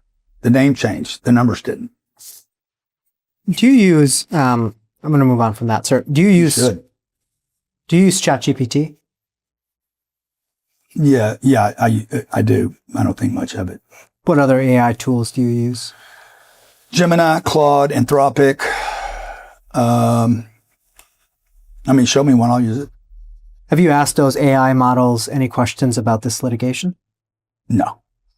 Have you asked those AI models questions about... I barely ask these guys any questions about this litigation. So. Have you asked those AI models questions about Funds 5 or 6? No. Did you ask them any questions about this deposition? No. Did you use AI tools? The last thing I would do is ask ChatGPT about being deposed by you, bro. Have you inputted documents from this lawsuit into those AI models? No. Good try. These are great questions. I wouldn't even have thought of doing that. Mr. Cardone, you understand that Christine Pino is the plaintiff in this case, right? Yes. The daughter of the deceased She's original investor. She's invested. who's a huge fan of me and my business, by the way. Bought every product that we had. I'm going to move to strike everything Yeah, after yes. because you don't want the non-responsive. jury to know that Louis Pino was a fan. Louis Pino came out to get an autograph. Louis Pino bought all my books. Louis Pino was exactly who I was trying to help. You don't want the jury to know that. I'll move to strike all of that. There's no question. But I'll get it on YouTube. I'm This sorry, will be sir, on we YouTube. can't I talk. guarantee you, I guarantee you the whole world's going to know about this deposition. They're going to see how foolish and how meaningless this is and how wrong it is. This doesn't work if we talk over each other, sir. I'm going to move to strike that entire answer as non-responsive. There was no question pending. You understand that Miss Pino is invested in Funds 5 and Fund 6, right? Louis Pino is invested. And you understand that Miss Pino inherited Mr. Pino's investment. I do understand that she inherited it. Are you aware, sir, that Miss Pino has not gotten her monthly distributions since her father's death? Miss Pino and Mr. Pino have been sent a check every month for 96 months in a row. You say you have made the distributions to Miss Pino. Cardone Capital has made the distributions monthly and or quarterly, whatever was determined by the fund she was in, every single month. The fact that she is not being responsible for where her money goes or cashing her checks, wherever they told us to send the money is where we sent the money. Can you produce documentation? I have 20,020 investors that we send checks to every month. If Miss Christine Pino is not responsible enough to go find her money, that's on her, but we've sent it. Well, and if it didn't get to wherever, that money is still sitting somewhere, preserved for her to get. Well, we've been asking your lawyers for months and months to get Miss Pino the distributions that she's entitled to. Okay. Are you aware of that? Depose them. Is there any reason Miss Pino should not be paid her distributions? Miss Pino has been paid her distributions. Don't be foolish, man. Everybody's been paid their distribution. I've sent $700 million to our investors. Almost 693 million as of last night. Out of 2 billion, I've sent 600, is that the right number? Some $600 million in cash distributions. If Miss Pino, hold on, I'm gonna do a little underwriting right now. If Miss Pino hasn't got her $250 a year, $20 a month, if she doesn't think enough of it to go to the bank, and by the way, some people don't think of anything of $250 a month. It's only about 40 times what the bank would pay her. But if she's not paying attention to it because she doesn't care, because maybe she inherited this and it doesn't mean anything to her anymore, that's on her. But we sent her the money. You have documentation showing that you've sent Miss Pino that money. How do you send somebody money in the United States of America in 2026 without having documentation? Can you commit to pay Miss Pino all the distributions she has not received since her father's death? Can I commit? Can I commit? Or can I pay her? Do you agree to pay her? Do I agree to pay her? Objective form. We've already paid her, dude. You want me to give Miss Pino another $250 a year? I just want to make sure she receives what she's already entitled offered to to. give her dad the money back. I offered to give these people the money back in 2018. No. And he didn't want his money back. Then we offered to give him the money back, and they keep all their cash flow. And no, I don't want the money back, Grant. My lawyers are telling me not to talk to you. We have this on recording. My lawyers are telling me not to talk to you. And I'm happy with my investment, Grant. Then we offered you guys, just 3 or 4 or 5 weeks ago, hey guys, we'll pay back every investor right now. We'll pay every investor that wants their money back right now. I'll pay them back, less their distributions, and make everybody whole. But no, you guys want your fee out of that amount. The court told you couldn't do that, right, sir? The court, yeah, it sure did. I don't know why I did either. It's so criminal, dude. It's so wrong. I know these guys are going to tell me don't say the courts are criminal because they're not criminal, but the system is criminal. What system, sir? System you're involved in. It's just the wrong. Justice system? No, you. I'm a criminal? This thing. the things, this class action lawsuit, the things that are allowed to happen here is not good for the investors. Well, let's talk about the investors. You mentioned on your earlier deposition that the investors in this case have suffered no losses, right? Yes. So I want to explore that idea. I mean, Miss Pino lost her dad, which is the most important part. It's the loss of life. Nobody's lost any money. Nobody's lost any money, right? Yeah. No, In fact, capital's been protected. In the period of time that these people have been invested since 2018, if they would have taken that same money and left it in a bank, they would have lost probably 35% of their money. Instead, their capital has been protected by being invested in a real estate transaction. Let's say someone is selling a house and they know the foundation is unstable. Yeah. They know it has cracks. They know it's structurally unsafe. They sell the house, but they don't tell the buyer. Okay. The buyer buys the house. Yeah. The seller committed fraud, right? Objective form, no foundation, incomplete hypothetical. I don't sell houses. I don't sell houses with broken foundations. Well, I'm asking you a hypothetical. I don't sell sir. single family homes. And I don't think that I'm going to spend 25 grand on 2 attorneys today to answer hypothetical questions. And while you have the right to ask me a lot of questions, I don't have to answer the dumb ones. Well, I'm just trying to understand the statement. No, you're not trying to understand anything, Raj. You got to quit. That's your little tick. You're not trying to understand anything. You're trying to make me look bad. You have said, sir, under oath, that you believe the plaintiffs in this case have suffered no losses, right? Yes, 1,000%. Stand by that statement. Okay. Investors have lost nothing. The investors are invested in great transactions. And the investors will end up hitting exactly or north of what I projected. I'm trying to understand that statement. No, you're not. Sir. See, again, you're not trying to understand. Did you understand my hypothetical that I posed to you? Oh, yeah, totally. Okay. So the buyer sold the house. I'm sorry. The seller sold the house to the buyer. Yeah. Without disclosing that the foundation was cracked. Yeah. You with me? Yeah. I'm with you. I'm right here with you, man. The seller committed fraud, right? Objective form, incomplete hypothetical, no foundation. You're not going to answer the question? I'm not going to do hypotheticals because I don't sell houses. I tell people, do not buy a single family home. Don't invest in single family homes. Don't try to make single family homes rental properties. And I've never covered anything about selling homes with foundation problems. So you got to keep me in my lane. Okay. Let's take another hypothetical. I'm sorry? Golf. Let's do golf. I'm going to do another whale watching. You got to do what I do. This is what I do. Because I can't answer questions about stuff I don't do. All right, why don't we take a break and go off the record shortly? Time is 14:44 off the record. Time's 15:06 back on the record. Mr. Cardone, I neglected to mark as exhibits transcripts of 2 videos we looked at earlier.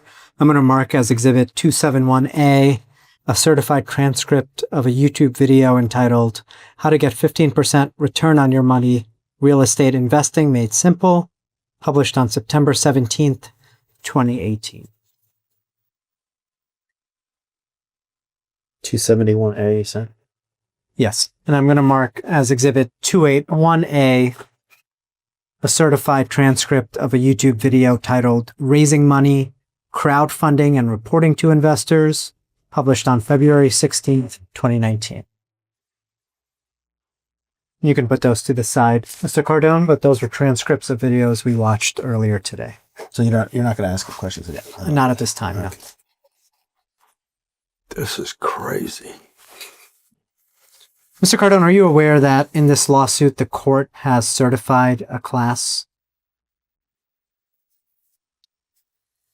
Say again. Are you aware that in this lawsuit, the court has certified a class? I don't know what that means, actually. I don't know what it means that the court certify a class.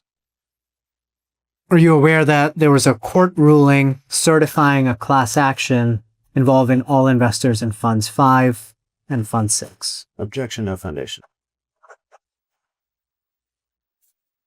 Okay. Up until this, I didn't understand. I don't really, and still today, don't even understand what certifying a class action, as well as most of my investors actually don't understand what it means that they were part of a class action. Most of your investors don't understand class actions, right? Most of my Objection, no foundation. yeah. Most of my investors don't want anything to do with this case. They're happy investors. They don't want to be part of your certification process. They don't want to be part of your class action lawsuit. They don't want to be part of the noise. They just want Grant Cardone and Cardone Capital continue to make them payments every month. 900 of the 2,200 or so, somewhere around there, has already opted out, reached out to my office to figure out how they're not being certified to be part of this class action nonsense. Investors have... And I have another couple hundred that hit us last night saying, I'm aware that we missed the date to opt out. How can we write a letter to the judge? Because they don't want to be involved. So when you ask me, am I aware of the certification of a class act? Not only do I not understand this, but my investors don't. What have you told the hundreds of investors who contacted you last night? Objection, no foundation. I've told them different things to different people. Let's go through them. What have you said to investors who contacted you last night? Depends on what they ask me. What did they ask you? How do I opt out? Should I opt out? What would you tell me to do? Those are just three of them. How do I get out of this? Am I too late to get out of this? How is this going to affect my investment? You want me to answer those one at a time? Or? What did you tell the investor who asked you, should I opt out? I said, that's your choice, dude. What did you tell the investor who asked you, what would you tell me to do? It's up to you, bro. I can't tell you what you should do. What else did you tell these investors? What was the next question? Well, I'm trying to get on a sense of what was the next question? Your conversations You were. were going to go over the list. Don't abandon it now. Stick with it. I'm trying to get you to tell me, sir, what you spoke to these investors about. What was the next question? I don't know what you're You referring have a to. transcript in front of you. I don't. You're reading off your iPad.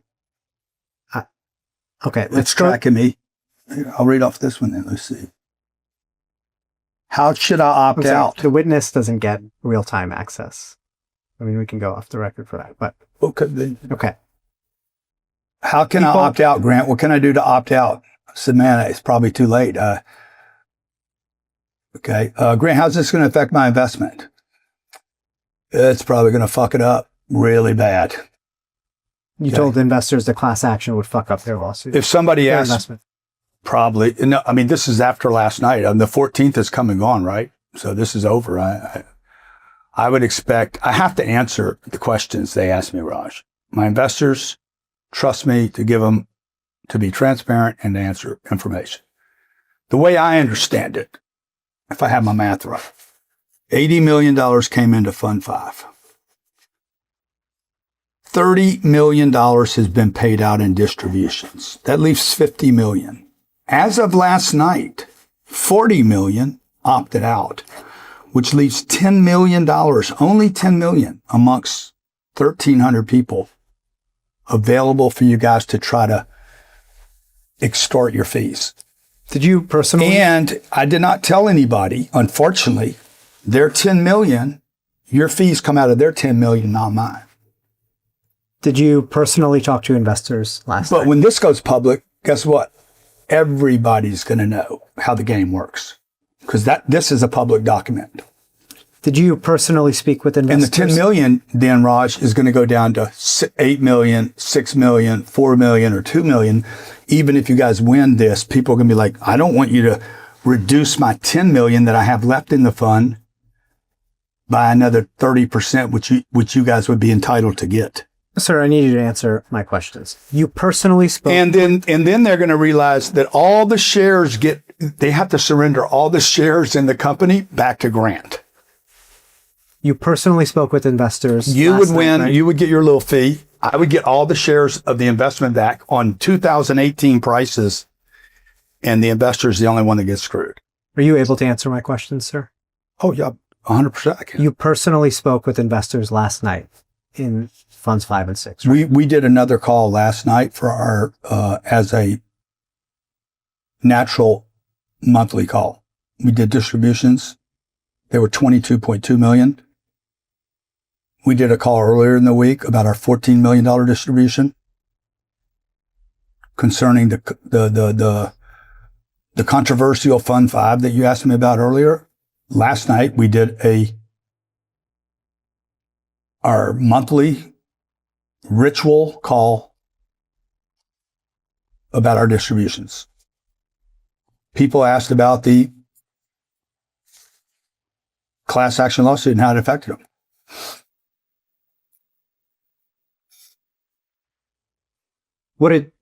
How did you respond to the question of how the class action lawsuit affected that? Objection, no foundation. I said, it's too late for you guys anyway. The 14th was the deadline. Then we probably had, 200 or 300 people reach out to us last night and say, I didn't know. I didn't get it. I'm part of Fund 5. I don't want to be part of this. How do I get off of it? I said, hey, why don't you write a letter to the judge? Tell him you don't want to be part of it. So hopefully we'll get another 300 or 400 or 500 letters from our investors to the judge, maybe a petition of some sort saying they don't want to be involved in this. You told the investors last night who you spoke to that remaining in the class action may F up their investment, right? I didn't tell them that. I didn't say that as a public announcement. My sister asked me. This was on the call last night with investors. Off the call. After the call, my sister asked me, hey, what would this do to somebody's investment? What's it going to do to my investment? Oh my God, what's it going to do? I'm like, you're not even part of Fund 5. Don't worry about it. She's part of Fund 4. She got a check last night for I think $85,000. My sister did. Let's look at Exhibit 290. She, by the way, was a non-accredited investor when she started with me. She's an accredited investor now because of me. And she's in the same fund that you guys are trying to hijack. This is a X post from you dated July 1, 2026. You see that? This man, I'm giving you guys a lot of material this month, haven't I? And you say in this post... Is that coincidental, or is that just like I'm beefing it up, you think? Or you recognize this post, sir? Cardone Capital celebrates 120 months without missing a distribution. Sent $17 million in July. By the way, that was not true. Misrepresentation. We did $22 million. We also redeemed some Fund 5 investors who opted out of the Pinot dispute and returned $459,000. Yes, I personally wrote $459,000 in distribution checks to 6 or 7 investors 2 weeks ago. This was after... They wanted to opt out. I said, guys, you really... I can't tell you to do it. I can't tell you not to do it. Check this out.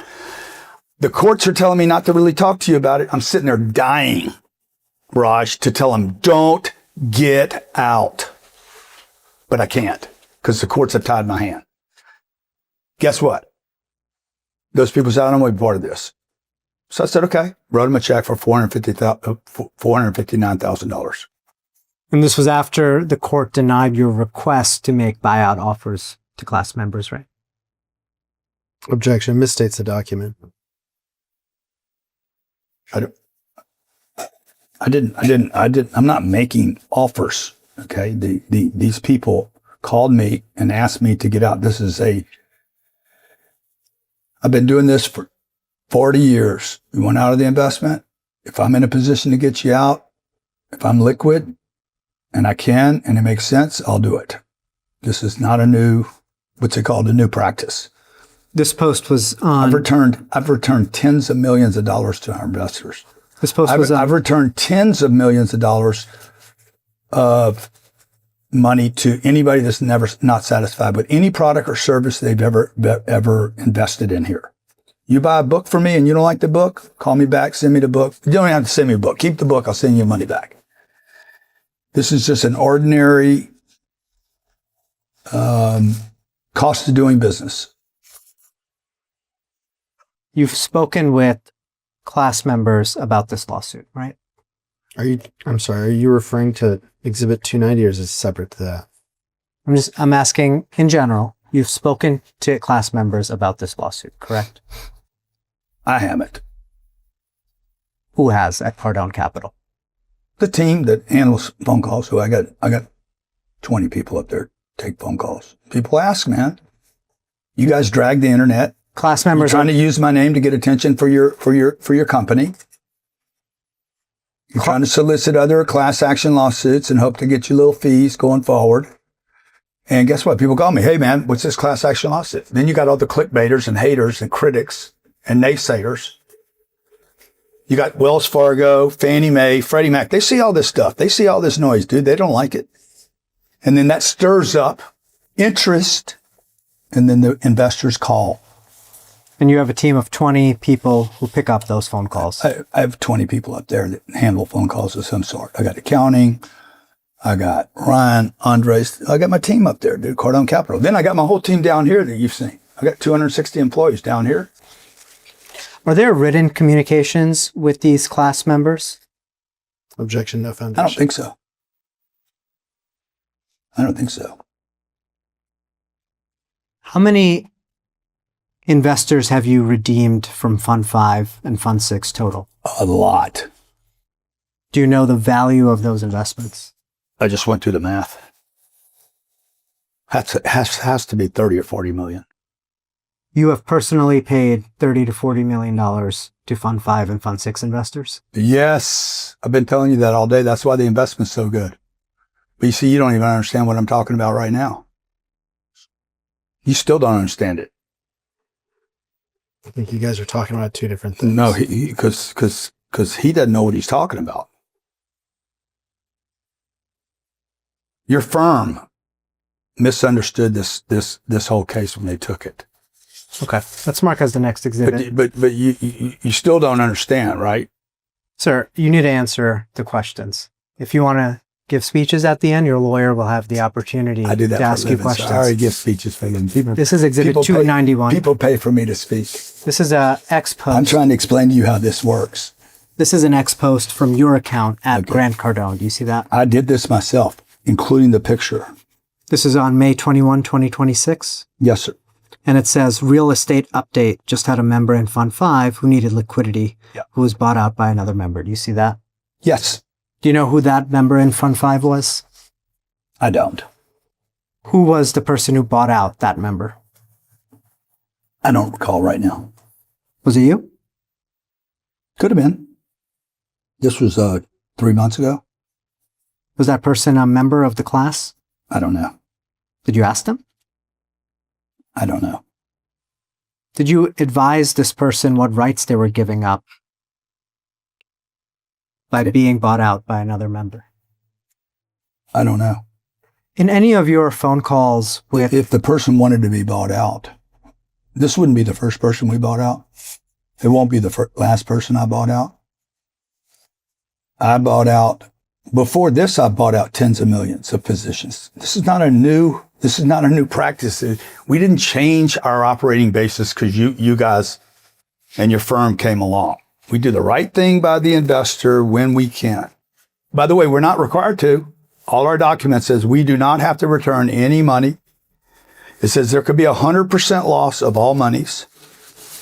But because I'm a good guy and I know people have problems, okay, my sister right now has been diagnosed with cancer in both lungs. I'm sorry to hear that. Yeah, we are too. And she's worried about her finances right now. She's like, am I going to be okay? I said, look, I got you. Well, a lot of her investments are illiquid today. So guess who's going to take care of her? Okay. If need be. So if I'm not in a position to buy her investments back and help her through this, or I can't just help her through this, then hopefully somebody else would come. I'm in a position to help her, but if not, hopefully one of the other members in this 20,000 person investor universe I live in could help my sister out. You mentioned, and I'm almost done with this, and I am sorry to hear about your sister. Well, thank you. You mentioned that you've had calls with investors where they've asked you questions about this class action, right? Mm-hmm. Yes. Yes. My sister was one of them last night. Have you ever in those phone calls told them that they should ask class counsel their questions? I don't know who class counsel would be. Who would that be? Do you understand that the court has... I don't understand anything about any of this. I don't even understand why we're doing this. There's been no financial harm. There's been no fraud, no misrepresentation. The SEC was in here for 28 months and dropped the entire thing. I don't know what a certification of class action is, and I don't know what a class action counsel is. You've never directed any of these investors who have asked you questions to our firm to answer their questions. Why would I refer anybody to your firm, bro? Why would I ever refer anyone to the enemy? I'm going to mark You've done nothing but cost me money. I've wasted $4 million of my money, 6 years of my life. You've damaged my reputation. You've made it more difficult for me to run my business and help people. And you think I'm going to refer my investors to your firm? I'm going to mark exhibit 291 next. 292. Exhibit 292 next. It's a YouTube video from November 8th, 2023. It's titled Grant Cardone on 7B Net Worth Lawsuits Dissing Dave Ramsey and Robert Kiyosaki. Full interview.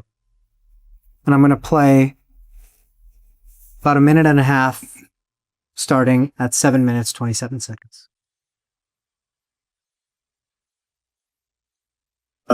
How they live with themselves, empty, soulless human beings. Who am I talking about? Well, in the lawsuit. Can you back it up? So I read through the article. I think I'm talking. Just want to be sure we get this. I think I'm talking about you guys. Lawyers find somebody that has a big name, okay, and it's doing something. I'm a loudmouth. I know I am. I'm braggadocious. I show off. I know all the things that people say about me. That makes me a target. And so what they're going to do is the lawyers first. And again, I'm not speaking about this particular lawyer or the plaintiff when I talk about this. What they do is they drag the internet, not just for this case, but for other cases similar to it. Mm-hmm. This is basically free advertising by hundreds of different lawyers and law firms, ambulance chasing, how they live with themselves, empty, soulless human beings. Yeah. Well, in the lawsuit, so I read through the article. It said, the plaintiffs alleged that Cardone misled investors on social media by allegedly overpromising investor returns, downplaying their financial liability, and not fully disclosing the fees he collected.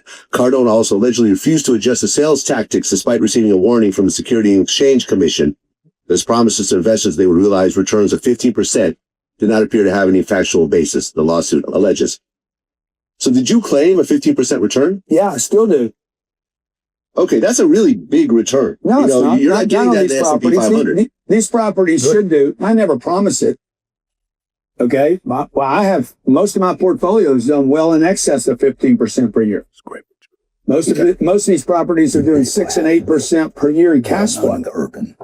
All I have to do is have a little bit of an exit to even hit a 15. So that's not an promise, okay? And I never make a promise. Now, I was asked by one of the alphabet companies to quit making those kind of claims. And I'm like, why? Dude, that's what they're going to do. I'm telling you, that's what the deal is going to do. Any kind of rent increases and appreciation and devaluation of the dollar. I've been doing this for 35 years. Real estate produces this kind of return over and over and over again, particularly when you're extremely disciplined about the location and the asset quality. So that's not an overstatement. And the courts, by the way, ruled in my judgment that it wasn't an over-exaggeration. Nice. Okay. And That's you in that video, right, Yeah. sir? And the other guy's DJ Vlad. This is an interview you gave. Hundreds of millions of viewers he gets every year. He's basically, his audience is urban, mostly probably non-accredited, like most of America is, and they're getting educated on this lawsuit. Is there anything inaccurate in what you said in that clip? No, I can't even believe you're paying. The part about empty and soulless. I'd never met you, so I wasn't talking about you. But anybody who stays in your business long enough is going to be empty and soulless. You said you were asked in the video, by one of the alphabet companies to quit Yes. making those kind of claims. Yes. By alphabet company, you mean the SEC, right? FBI, SEC, FTC, those are all alphabet companies. The federal government. CDC. You were asked by the federal government to quit making those kinds of claims, right? No, Object. that's not what I said. You said in the video, one of the alphabet companies you were asked by one of the alphabet companies to quit making those kinds of claims. They asked me in the documentation, please remove the 15%. I then told Vlad, I refuse to not make the 15% claim. The same day that I removed it from our paperwork, I was telling the public I would hit a 15. Where's the fraud, man? By the way, I'm going to achieve a 15. I'm going to mark Exhibit 293 next. And I'm going to mark a certified transcript of that video as 293A. You getting a second win? I can tell you're getting a second win, man. Bring it on.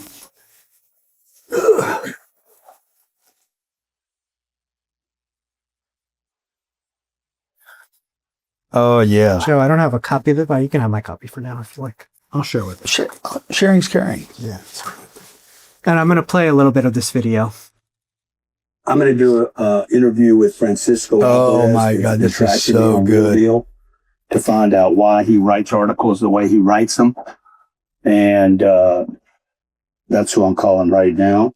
And I want to know why he's been so unfair. Have you seen this? Why they, even after the facts are out, or they plan on, retracting this, apologizing. This is the famous Francisco Alvarez Real Deal reporter. You remember making this video? Oh, yeah, dude. This is a video on your channel. That video is completely unedited, by the way, as was the DJ ballot. Nothing, no edits, no removals, everything as it laid. A video on your channel from October 16, 2023, right? Yeah. Now, you were upset with this Real Deal writer, right? I wasn't upset in that video. Did I look like I was upset? You think that this Real Deal writer said false things about I mean, I haven't been upset here today. Do you think I got upset here today? Do you think the Real Deal writer said false things about you? I know he did. What are you talking about? He agreed that he said, not only did he agree that he said things that were not true, he agreed by his own testimony in this video that he was unfair to me. Let's watch another minute of the video. Should watch the whole thing? 4:30. Should watch the whole thing? Okay. Yeah. 13,000.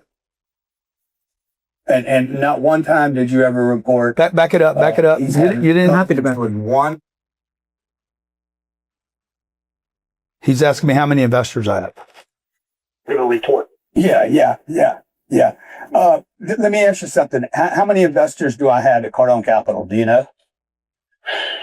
Off the top of my head, I don't know, but I know research. you have, I mean, if I recall, like in the hundreds. Hundreds. No, it's 13,050. Okay, within 1,000. Okay. He's off by 13,000. 13,000. And not one time did you ever report he's had problems with one non-accredited investor out of 13,083. That's fair. Do you know that when this started 3 years ago, I immediately did a Zoom call. All this is public information, by the way. It's all there. You don't even have to call me. You could have just researched all the YouTube videos and Instagrams I did. Because I'm completely transparent. So when this happened 3 years ago, I immediately, despite what my attorney said to do, did a Zoom call with my investors and said, who would like to join the class action suit? Not one person joined the suit. But you don't cover that. Do you think that's fair? So you mentioned, sir, in this video that after this lawsuit was filed, you did a Zoom call with your investors, Yes, right? sir. Your attorneys told you not to do that? I didn't have attorneys. You mentioned in the video your attorneys told you not to do that. Okay. I didn't have these attorneys. You looked at them. I didn't know these guys until when? When did I meet you, Joe? Was that video with investors recorded? Probably. Who would have that video today? No clue. Someone at Cardone Capital, right? Objection. I doubt it. This wasn't a Cardone Capital call. That's on YouTube. It's clearly recorded. Who would have the recording of the call with investors in funds 5 and 6? Might be in a Zoom archive. I don't know. I have no clue. I don't, no clue where it would be right now. Okay, I'm going to play one more clip in this video. But yeah. Mm-hmm. Yes. Good. Do you think I'm unethical? No, because I have not gotten any. Okay. I haven't gotten there yet. You know? Do you think I'm involved in a get rich quick scheme?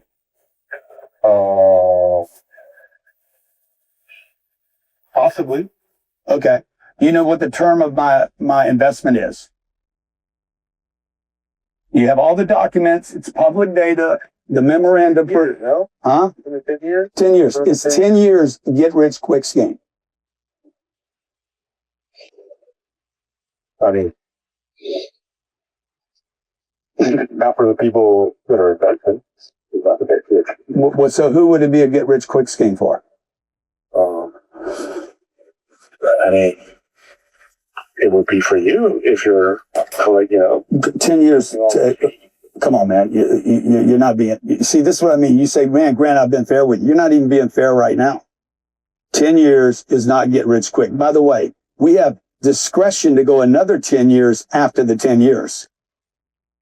So it's 20 years get rich quick.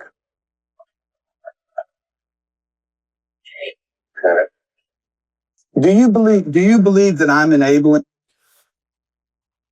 You informed this reporter that the term of your investments is 10 years, right? That's what I said. And you have discretion to go another 10 years after the 10 years, right? That's what I said. So for the investors in funds 5 and 6, this could be a 20-year investment, right? I didn't say that. How long is the term for funds 5 and 6? It's in the document. Is it 10 years? It's in the document. 7 to 10 years. And you have the discretion to take it longer than that, right? I do. How long can you take it? Take it until we make money. It's up to you, right? I am complete control of this transaction, and every investor knew that. And anybody that has any problems with it later down the line, changes their mind, calls me, I want to get out. We had the discretion also to send the money back. I have no obligation to do anything. I run complete control. I told this to your colleague. It's in the documents. Told you all day today.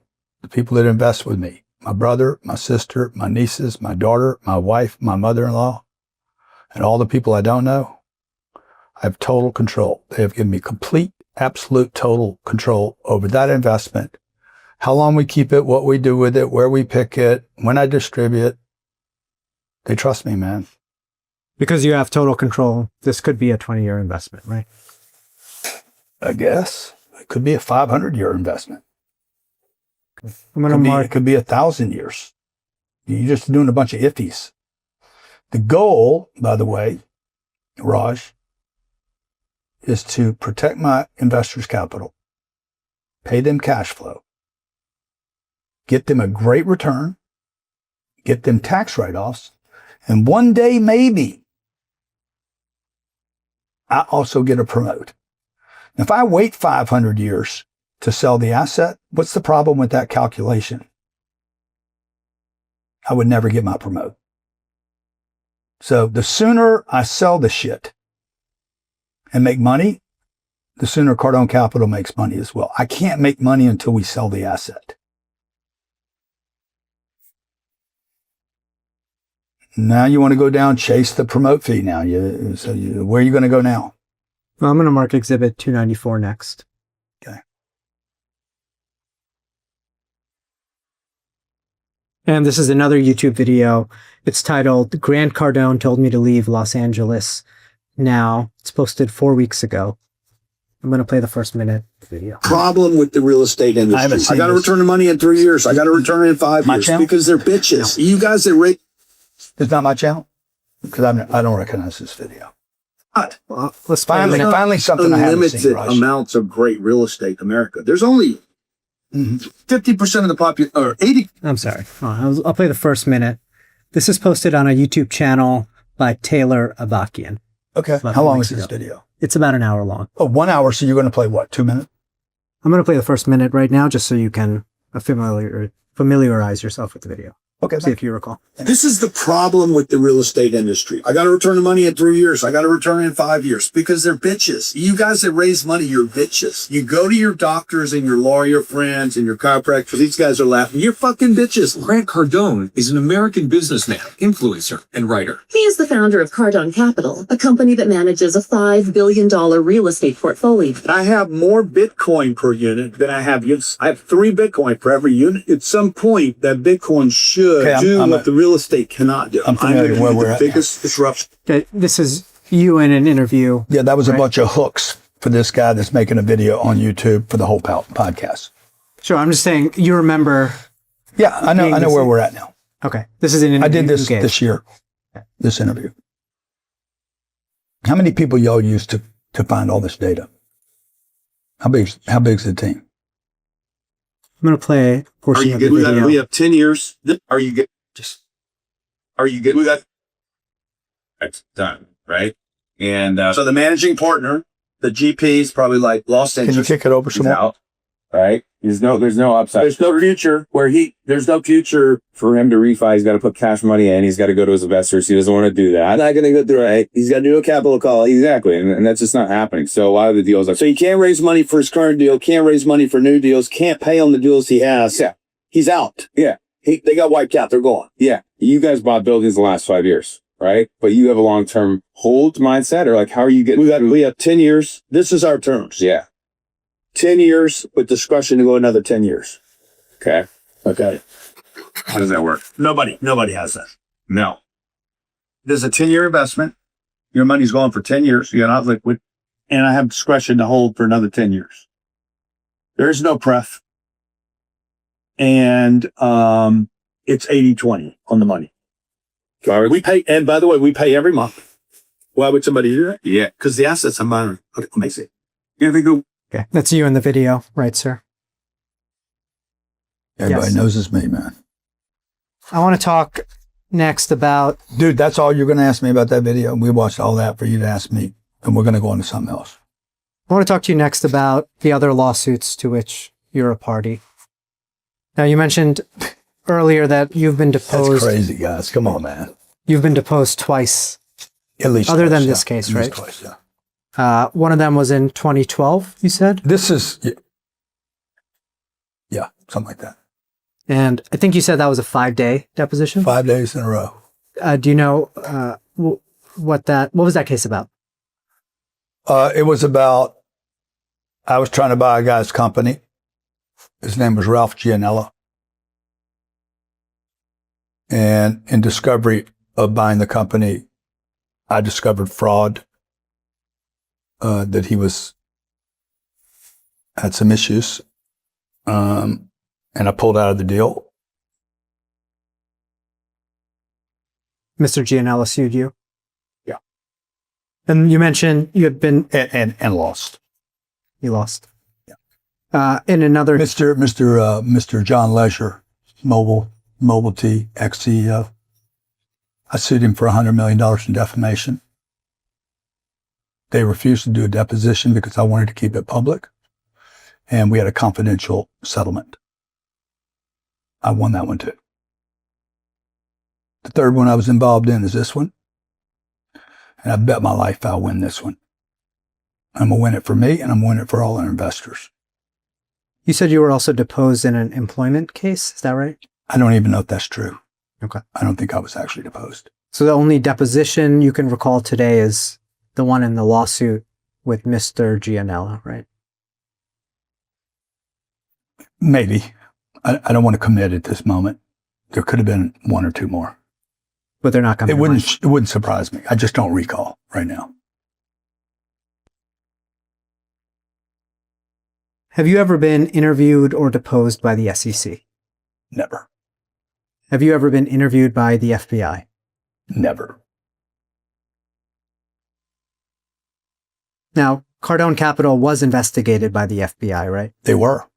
Is there unbeknownst to us? Is there without our agreement, without our knowledge, they had a person videoing and audioing for at least 3 months in our offices, possibly with people on payroll. That means I was funding FBI informants out of my own pocket. Is there any federal investigation into Cardone Capital today that No, you're sir. aware of? Absolutely not. I know that for 100% certainty. Now, Cardone Capital received subpoenas from the SEC, right? Yes. Yeah, I think that was 2018. No. 20 September 2020, if my memory serves me right. Subpoenaed every record for Cardone Capital. We provided them with everything, dude. Everything. Every checking account. By the way, when we got the subpoena, I told Sherry, my COO, call the SEC, whoever made contact, and tell them we'll put them, you'll love this. These guys will hate it. Tell the SEC we will put them as an administrator on every one of our bank accounts. I had bought a $23 million house right down the street, 605 Ocean Boulevard. It was a $23 million purchase. I bought it, and just months after that, they think I'm buying the money out of like what you claimed earlier. And I told the SEC we would put them on accounts, and they could go through every account I have because they'll never find a penny. They opened that for 28 months, closed it, found nothing. And have had 3 more years to come back and take another look and have it. You're involved in a lawsuit against JP Morgan, right? I am. I am suing JP Morgan. Is that dispute in arbitration? I think I'm forced to do arbitration because JP Morgan runs control. The banking system does not allow you to sue them. I just found this out. They force arbitration. I don't have the ability to sue them in public. Are you aware that your subscription agreements also have an arbitration clause? Yes, I do. Now, in the JP Morgan arbitration, you were deposed, right? Yes, I was. Oh, you're right. You're right. There's another one. Good. See, there you go. You're being sued by Chelsea Howell. Chelsea Howell. Yeah, that's for right. defamation in Florida State Court, right? Yeah, Chelsea Howell rented an apartment from us. Went crazy one night in the apartment. Destroyed it, over $1 million worth of damage. Seeing ghosts. Hallucinating. Property took her off. They escorted her off the property because she wasn't even safe for herself or others.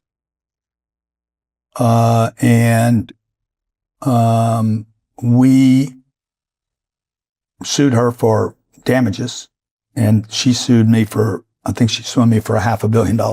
That lawsuit it's still going on, right? Yeah. That lawsuit. Yeah, it's being thrown out right now in the Florida courts. You haven't been deposed in that case. I don't think I have. You're being sued by Brian Robb, your former chief marketing officer in Florida State Court, right?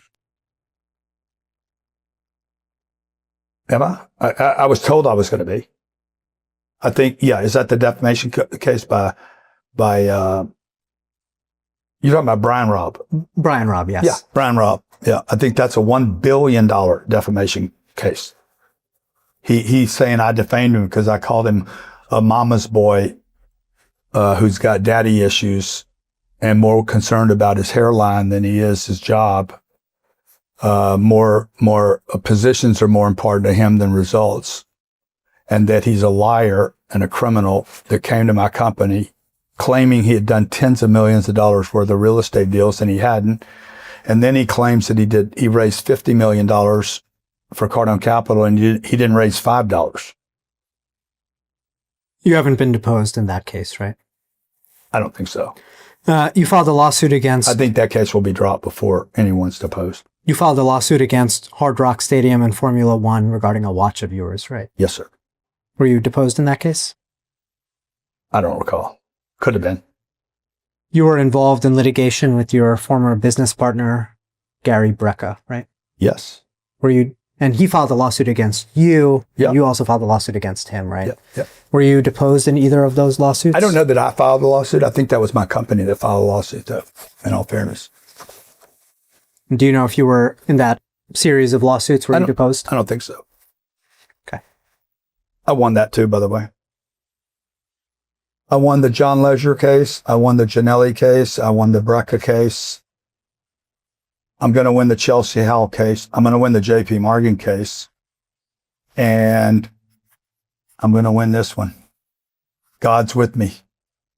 Who is Donald Bradley? I don't know. Mr. Bradley filed an EEOC complaint against Cardone Enterprises, right? I don't know. Let's look at Exhibit 295.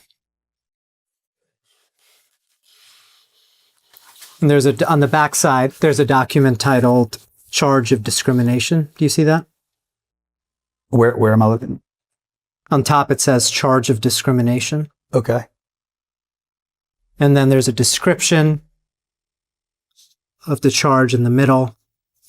And I'll read one sentence. It says, respondent, like the companies above, required petitioners and others to attend recurring Scientology meetings and training as a condition of his/their employment. Do you see that? Yeah, see it. Do you recognize this document? No, I don't. Are you aware? And it's not true. We've never, ever required anyone. He can make any claim he wants. You guys can claim that I misrepresented it. Doesn't mean it's true. Are you aware you can of drag this? me for this guy can claim. I don't even know who this guy is, first of all. I don't recognize this, but he can claim whatever he wants to claim. It's free in America to make whatever claim you want. You could be a cat if you want to be. But that doesn't mean it's true. Do you recognize this EEOC complaint I just told you from Mr. no. Bradley? I told you no. I don't even know who this guy is. Are you aware that Cardone Enterprises settled this claim with Mr. Bradley? I am not aware of that. You don't know how much Cardone Enterprises paid Mr. Bradley to resolve his claim? Objection, no foundation. I doubt we paid anything. Yeah, I'm sorry. Doubt we paid anything. Other former employees have filed similar complaints against your businesses, right? No. Yet, have they? I mean, I've been through it. I have 1,000 employees today.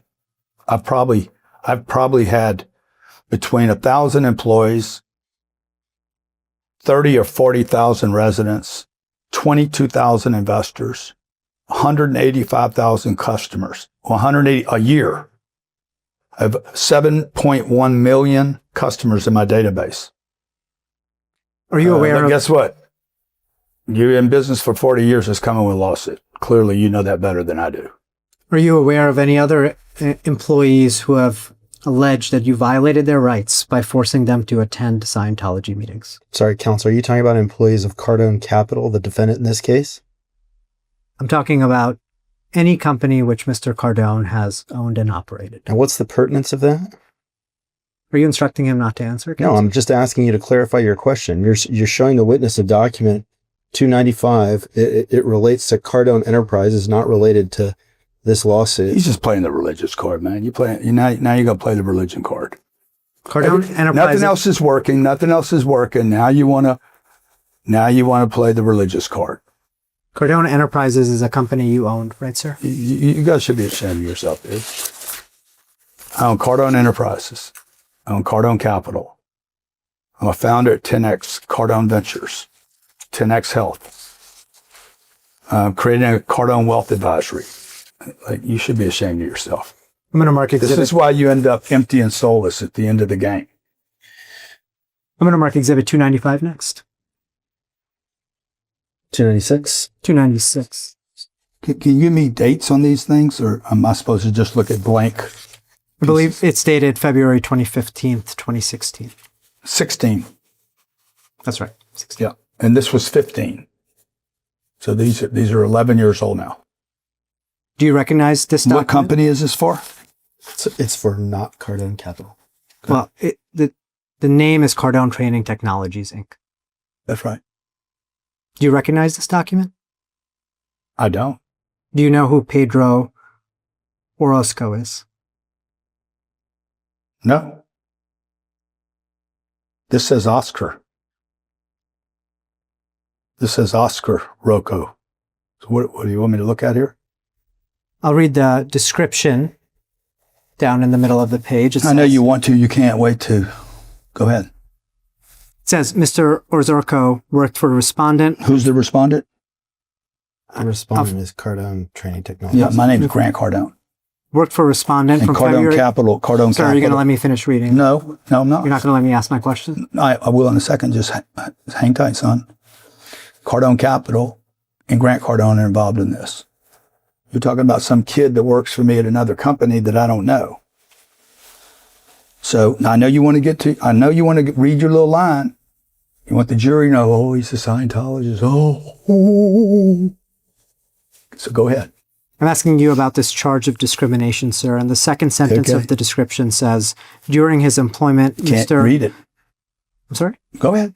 During his employment, Mr. Orozco was subjected to harassment and discrimination and disparate treatment based on his refusal to adhere to Scientology principles in the workplace.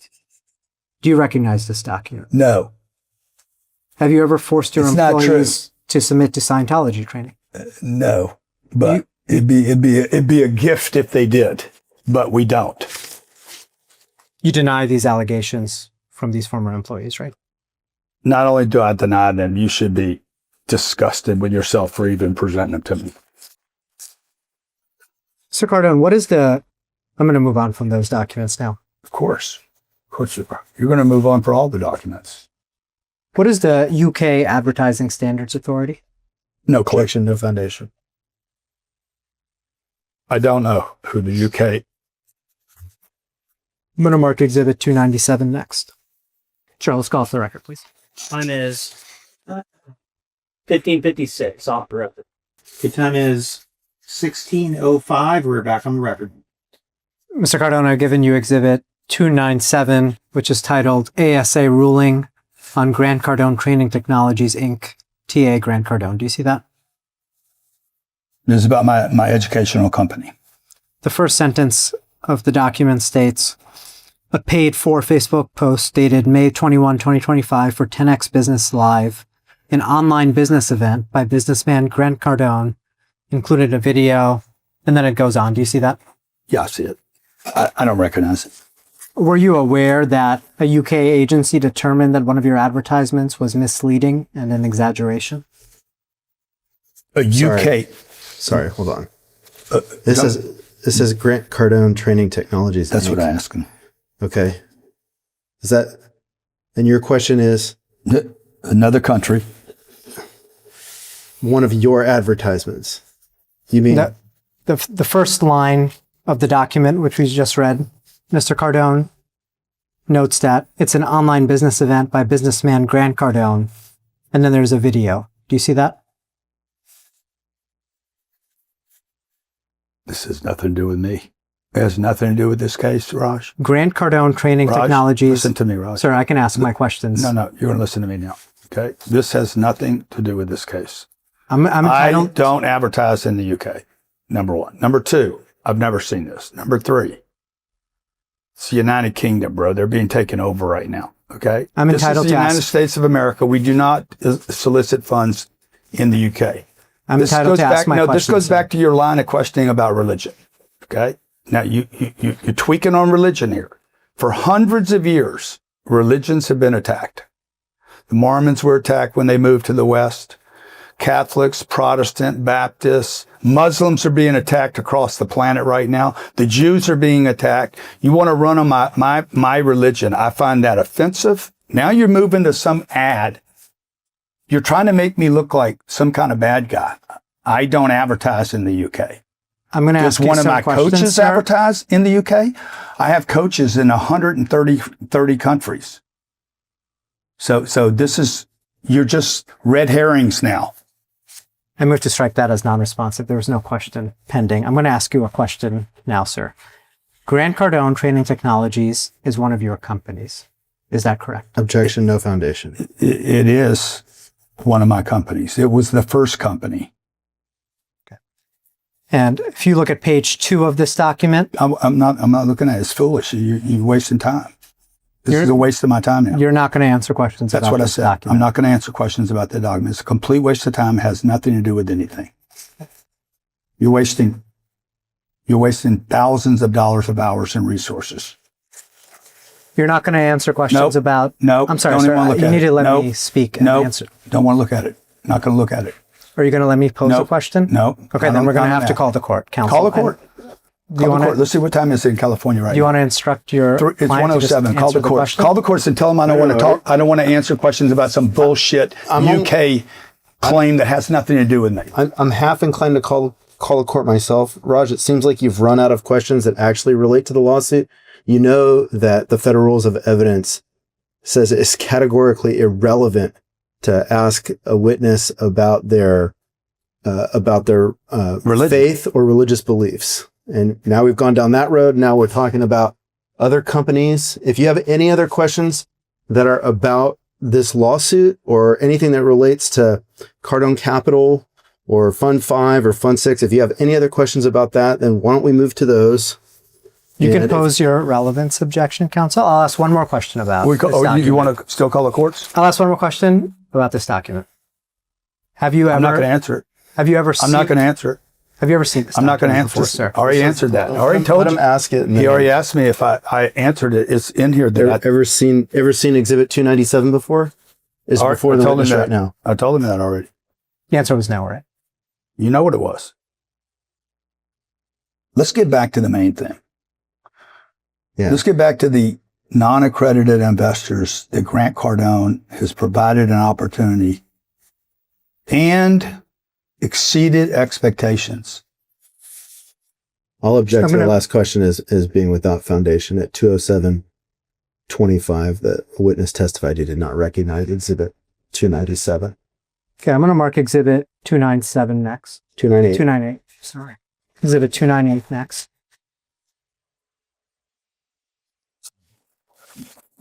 That was great what you just did, by the way. Thank you for standing up for me.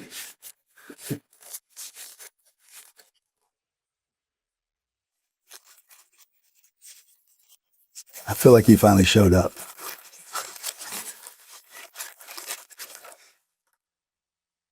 Okay, this is Exhibit 298.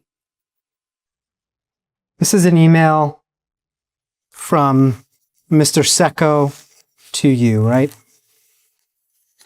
Okay. And actually, he's forwarding an email from Ms. Sheeman that's to what it you, is. right? It's a forwarded email And from Ms. Susan.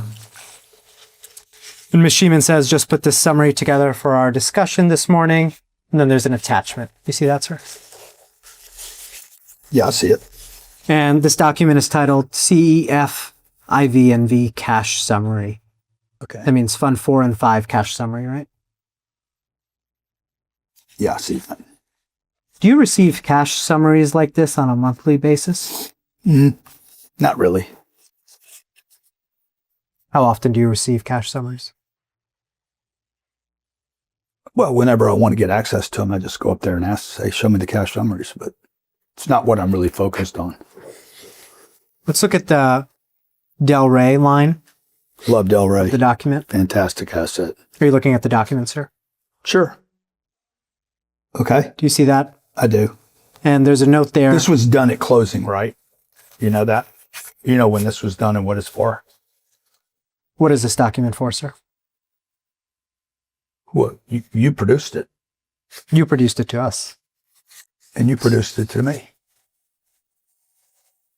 You asked me to keep all my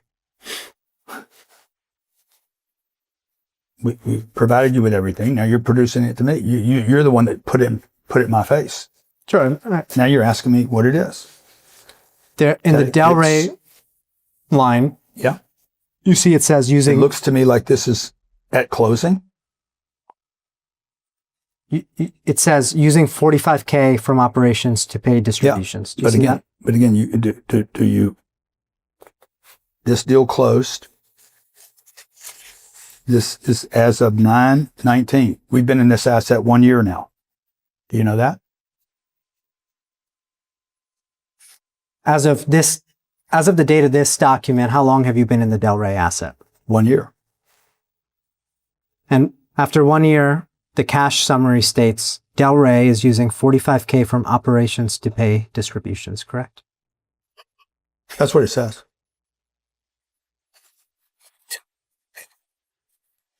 I'm going to mark Exhibit 299 next.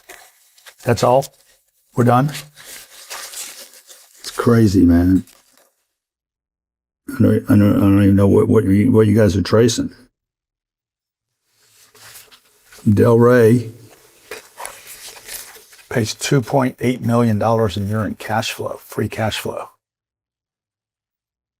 I'm going to move to strike that. It's non-responsive. There was no question pending. 45,000 turned into 2.8 million. Sir, Exhibit 299 is an email from Grant Cardone to Ryan Secco. Do you see that? Objection, misstates the document. It doesn't matter where you are in life. You have to invest like a millionaire. And let me just clarify, if your counsel objected, this is an email from invest@cardonecapital.com. Do you see that, sir? On top? Okay. Okay. To Mr. Secco. Yeah, because Mr. Secco is one of our investors. So this is an example of an email that went out. It doesn't matter where you are in life. You have to invest like a millionaire. That should be. You should invest like a millionaire. It says have. I created Cardone Capital to give everyday investors to the deals that only Wall Street and big real estate investors would typically be involved in. When I realized that it was stacked against the average investor, I decided to create a fund in respective to the amount of work and cost it would take, irrespective. We now have the ability to give non-accredited investors, thanks to Barack Obama and the 2012 Jobs Act, the chance to invest in massive deals that they would not otherwise have a chance of partaking in. Many of you have questions. I am answering some of the most common. And then I go into some of the most commonly asked questions. And I'm going to ask This is, by the way, in line with what some of our investors that want to opt out, they also had frequently asked questions. We try to basically collect the frequently asked questions so that we can scale how we answer them. You sent out a FAQ to class members about what is Cardone Capital, how does it work, how do you invest, what we do with rent, who collects it, who gets paid, why should you invest in multifamily, what type of event. I mean, this is full transparency. Do I own the property? Am I a real partner? Can I invest through my IRA? How can I be sure my capital is safe? The return seems to be too good to be true. Explain, please. Will the rents continue to grow? How soon will I receive cash distributions? How long is the term of the loan? How much does Grant Cardone invest in the fund? And on and on and on. Okay, I'm going to ask you some questions about this document now. Let's do it.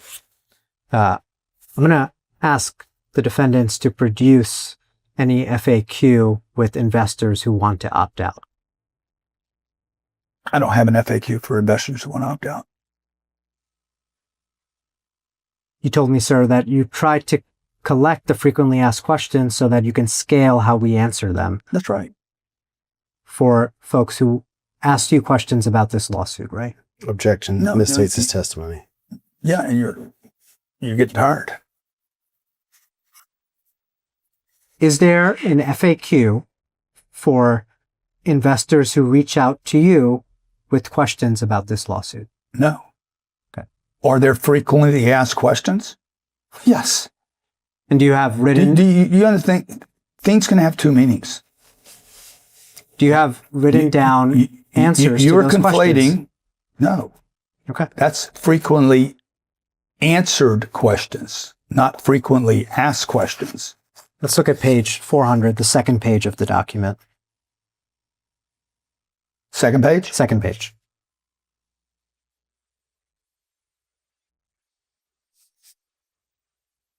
You see in the Dude, you're middle, amazing. I got to tell you something. Like, in the middle of the document, it says, she's amazing. The return seems too good to be true. Please explain. Do you see that, sir? Yes, sir, I do. And then it says, it's not, as a matter of fact, a 15% IRR is a conservative investment. Mm-hmm.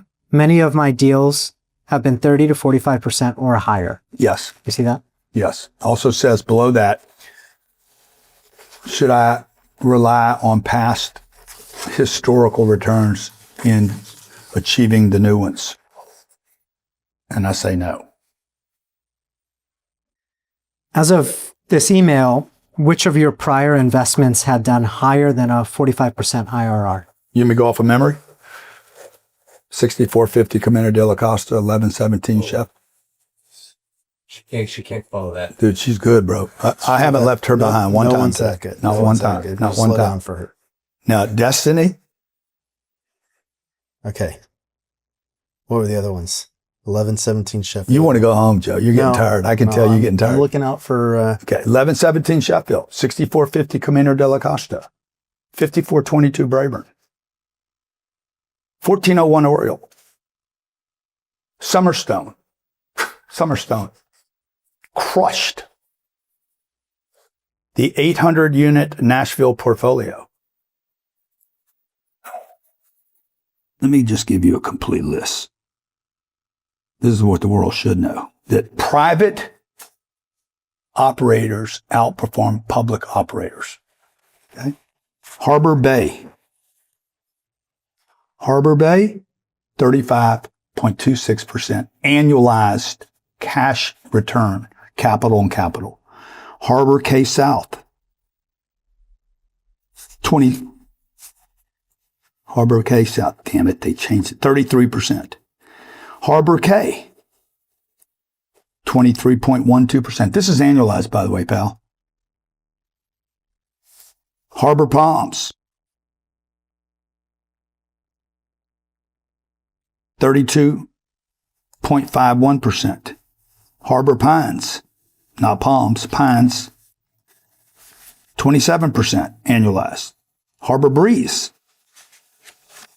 42.98%. Fund 1, 47%. Fund 2, 25.2%. Trellis, you asked me how many have exceeded 15 in real time? 45%. These are without selling them, okay? Trellis, 16.86%. We still have the equity. So when you hear these numbers and you're like, yeah, but where's the 45? Bro, all these will crack 45. We paid back all the capital. The owner continues to get cash flow on a cost basis of zero, no money. There's been no tax event for these investors. They have no money left in the asset, and we're into returns that look like this. The returns look infinite, okay? They don't go into a calculator, okay? When I get $1 back and I have no money invested, the return is infinite. I have at least 1, 2, 3, 4, 5, 6, 7, 8, 9, 12 deals and another 26 that have achieved infinite returns. You're looking at a spreadsheet right now, right? Huh? On your phone? Yeah. Is that the same spreadsheet you were looking at earlier? This is the one I use all the time. Okay, you'll produce that to us. Anything you want, my man. Okay. Yeah, don't say anything you want. Not anything you want. But he'll give you that spreadsheet. Yeah, sure, I'll give you this.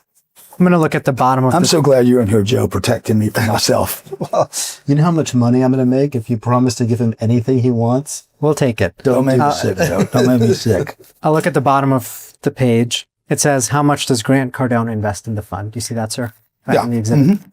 And then on the next page, it says, it'll be determined by the particular deal. However, the last 3 to 4 deals I have closed, I have put a significant portion of my money in the fund. One question you might want to ask is who is responsible for the debt? Mm-hmm. The answer is I am. Do you see that, sir? Yeah. I see it. That was a statement. You know what the word responsible means? That was a statement you made to investors, right, sir? Yeah. Do you know what the word responsible means? I'm going to mark Responsible. The third definition of the word responsible is the cause of action. Move to strike that as non-responsive. There wasn't a question pending. I'm going to give you Exhibit 300 now. All right. And I'm gonna object to the last question. I didn't to object because my client answered too quickly, but it misstates the document. This is an email thread between Melissa Harless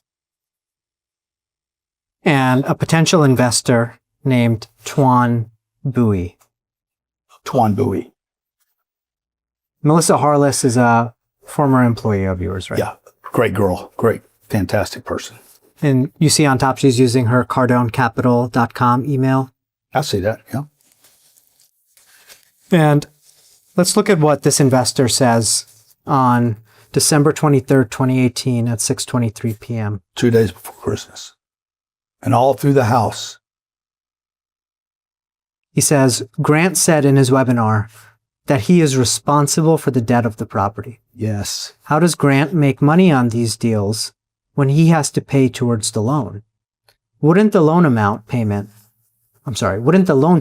on millions of dollars owed wipe out any cash flow he would receive? Do you see that? Oh, yeah, I see it. This investor is referring to one of your webinars, right? Objection, no foundation. I don't know what he's referring to. He references a statement you made in a webinar, right? Yeah, that's what he said, but I don't know whether he's confused between YouTube, a webinar, phone call, documentation he read. I can't, I'm not a mind reader. I don't know what this guy's got going on in his head. Sure. I'm just asking you to look at what he wrote. I can tell he's confused about the investment, though. He does. He seems confused, right? He does, much like you have most of the day. He appears to misunderstand the structure of the investment. Objection, no foundation. No, he doesn't misunderstand the structure of the investment. He doesn't, like you, don't understand how the actual operations work and how money flows through and why it makes real estate such a phenomenal investment and has for thousands of years. He says, Grant said in his webinar that he is responsible for the debt of the property. Mm-hmm. How does Grant make money on these deals when he has to pay towards the loan? Do you see that? And then... Yeah, I saw it the first time you showed it to me. And then Miss Harless responds. She says...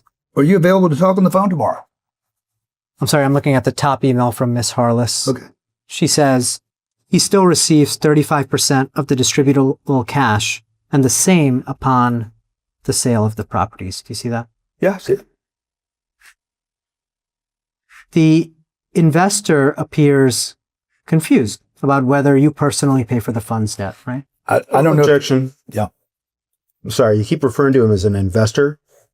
Counsel, you're misstating the document. Also, no foundation as to what this person is thinking. And we don't even know if they are an investor. At best, they're a potential investor. This potential... But we don't even know that they're a potential investor. For what I know, it could be the ambulance chaser that you guys hired for this deal. You know who I'm talking about, right? The guys you're going to pay a commission to if you guys win the lawsuit. That guy. I don't know if this is a hater. I don't know if it's a clickbaiter. I don't know who's calling. You don't either, by the way. So I don't know what's going on in his head, but I do know that he doesn't understand a real estate structure. And my staff, 2 days after Christmas and 2 days before Christmas, is servicing clients that potentially could become investors. And Ms. Harless responded that he still receives 35% of the distributable cash and the same upon the sale of the properties, right? If I choose to take it. And Ms. Harless... I'm not obligated to take any promotion. Ms. Harless doesn't tell this investor, no, you don't understand. Grant is not paying for the debt personally, right? Objection. Counsel, you did again. It says potential investor. You keep referring to him as an investor. I think you're misstating the document. Let's try that again. Ms. Harless doesn't tell this potential investor, no, you don't understand. Grant is not paying for the debt personally, right? Objection. No foundation to what Ms. Harless said to the potential investor. Not only is there no foundation, it's just completely misrepresenting what I said, what Miss Melissa said. It doesn't even say that, dude.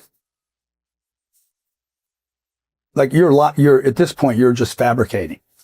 Melissa Harless responded to the potential investor's question on December 27th, 2018 at 10:12 a.m. You see that, right? See it? 2 days after Christmas. It was a one-sentence response, right? Let me read it for you so we get it right. He still receives 35% of the distributable cash and the same upon the sale of the properties. You added that he's responsible for the debt. You added that. She didn't say that. Yeah, I'm asking you whether Ms. Harless did not clarify for this potential investor, no, Grant is not responsible for the debt of the property, right? Objection. No foundation as to discussions between Ms. Harless and Mr. or Ms. Bowie. He wants to know, how does Grant make money on these deals? She didn't answer that question either.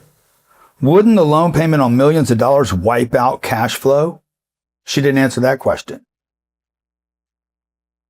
Thank you for your time today. A few days ago to answer my question. I have another one for you. I do not fully understand. Okay? I don't even know what your point is, but I do know this.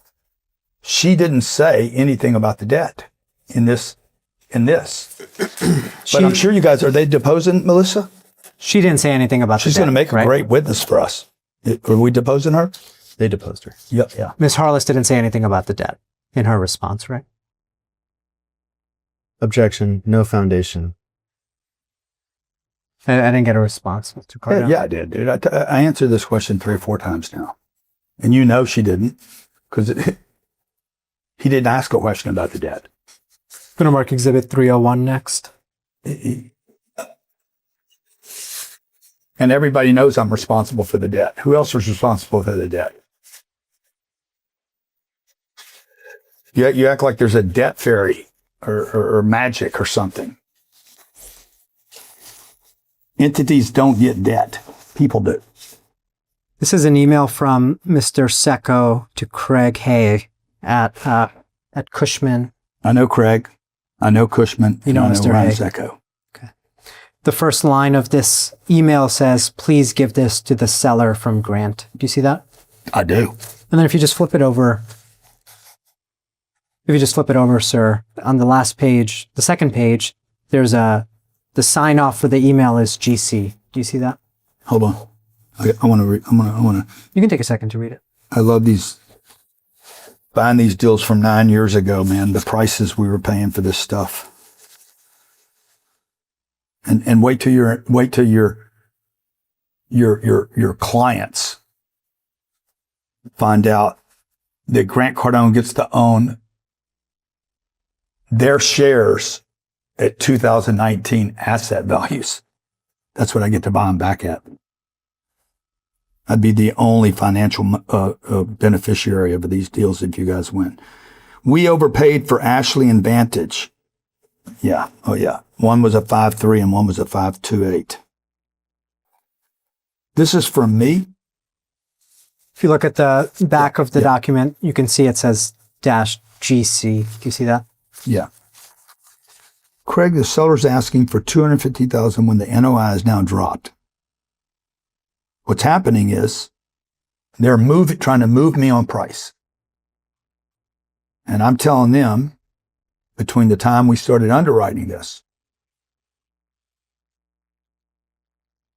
and close on this, I'm renegotiating the price for our buyer, for our investors. And I'm saying the T3 is adjusted below 3.3. The seller continues to operate without regard. I'm beating up Craig right now. You understand, Raj? Like I've been beating you up all day.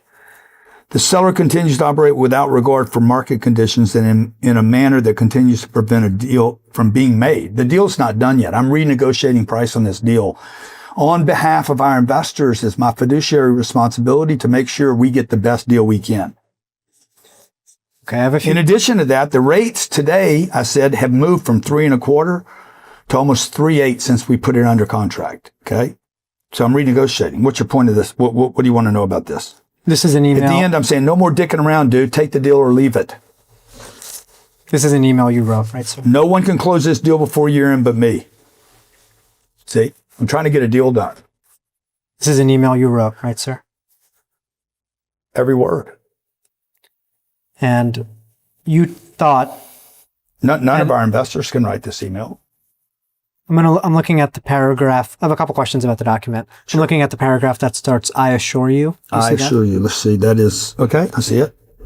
And in that paragraph, you say the PCB market will continue to drop as the housing market supply comes back in line. You see that? PCB is Panama City Beach, right? Yes, sir. Okay. Fund 6 has 2 properties in Panama City Beach, right? That's right. And this, I was right about that line, by the way. I was early and right. This email is talking about the retreat property. That's a property that you eventually acquired, right? What do you mean I acquired? That Cardone Capital eventually acquired, right? No, Cardone Capital didn't acquire it either. That property... The fund acquired it. Fund 6 owns an interest in that property, That's correct? In the retreat property. That's right. Okay. We manage the activity. And you write that retreat has a list of deferred maintenance items. Do you see that? Not uncommon.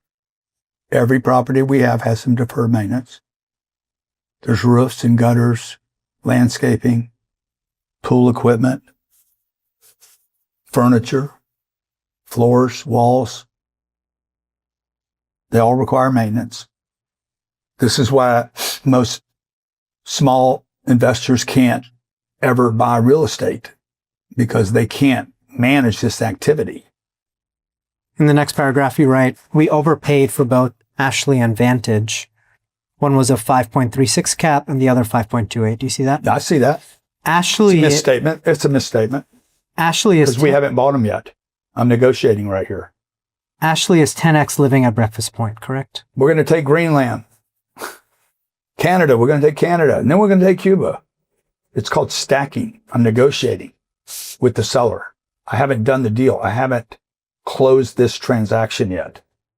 So I asked you if Ashley is 10x living at Breakfast Point. Is that right? I think it is. I think we renamed it 10x Breakfast Point. And Vantage is 10x living at Panama City Beach, right? Okay, I'll go with that. Those are 2 different funds, right? Or are they both in 6? And at the time you're saying that... No, I'm asking you a question. Are they in 4 and 6, or are they just in 6? Sir, at the time you wrote that you overpaid for both Ashley and Vantage, right? Okay, let me just find out myself then.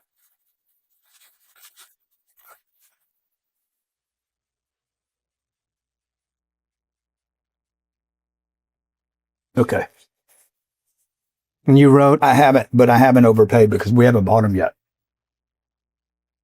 Do you think that you eventually overpaid for Ashley and Vantage? I haven't closed the deal yet, so I can't overpay or underpay. We haven't closed the deal yet. You haven't closed a retreat deal yet. That's right. That's right. Have you closed Ashley or Vantage deals at the time of this email? When this letter was written. Do you think that... Would those cap rates be overpaying for the property? When? At the time of this email? No. This is where you guys wandered into waters that you don't understand. You know, you're used to fraud and misrepresentation on cases where there's no money, no cash flow, there's no business, and there's fraud. In this case, there's a piece of real estate. On those 2 deals, there's 500 people paying rent. I'm sorry, 644 tenants, residents. I'm going to mark Exhibit 301 next. Both of those assets would sell below that below that cap rate today.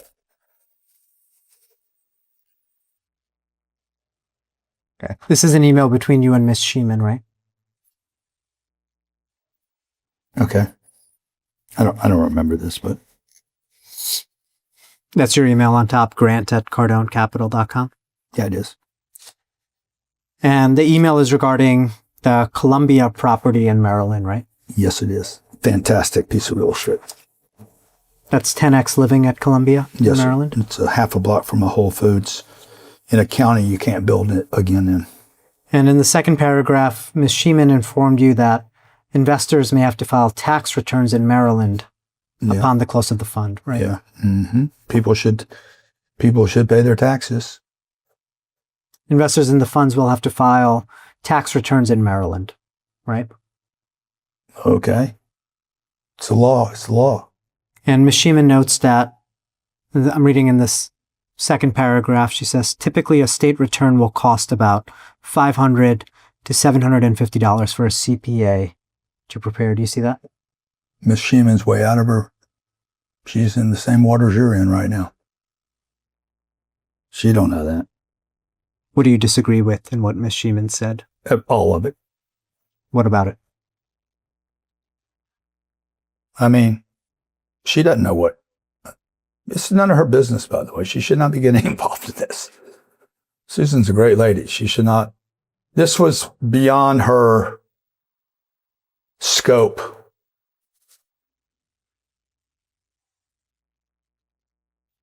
Will investors in Fund 5 have to file a tax Not one investor has ever complained about filing taxes in Maryland.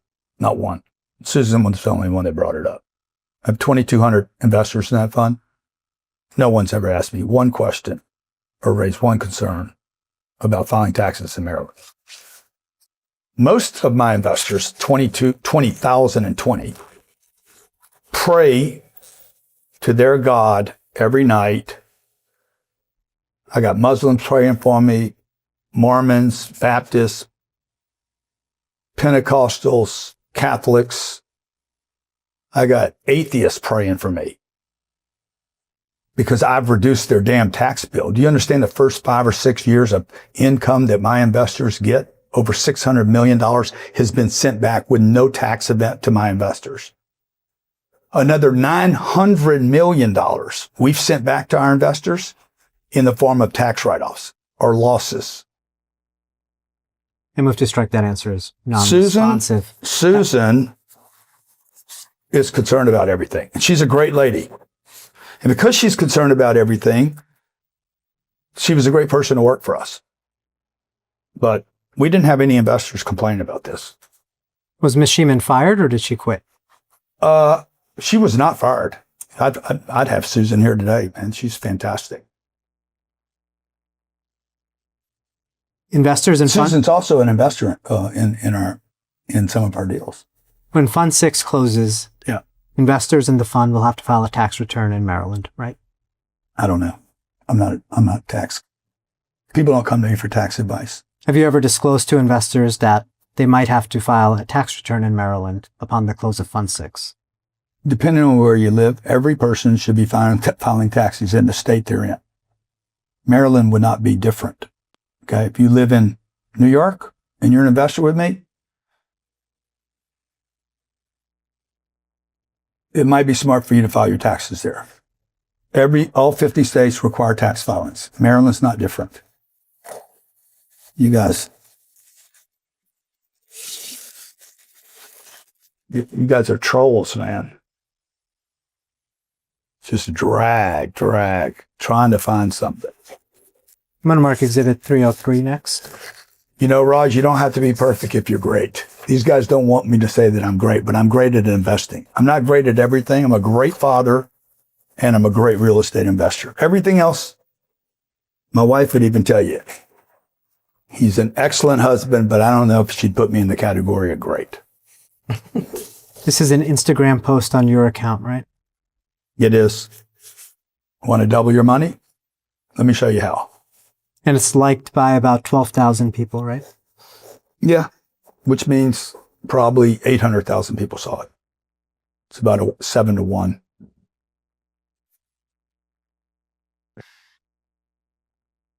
About a 7-to-1 ratio between likes and views. Yeah, and the best people never like anything. Could be 70 for what I know. I don't know. It depends on what time of day. Could have been 8 million people saw that. Could have been 80 million. Do you recognize this post, sir? I do.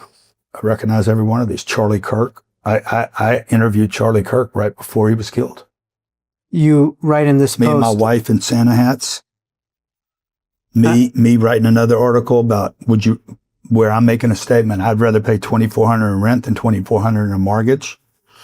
And then me interviewing Michael Saylor here that owns 850,000 Bitcoin. I recognize all these.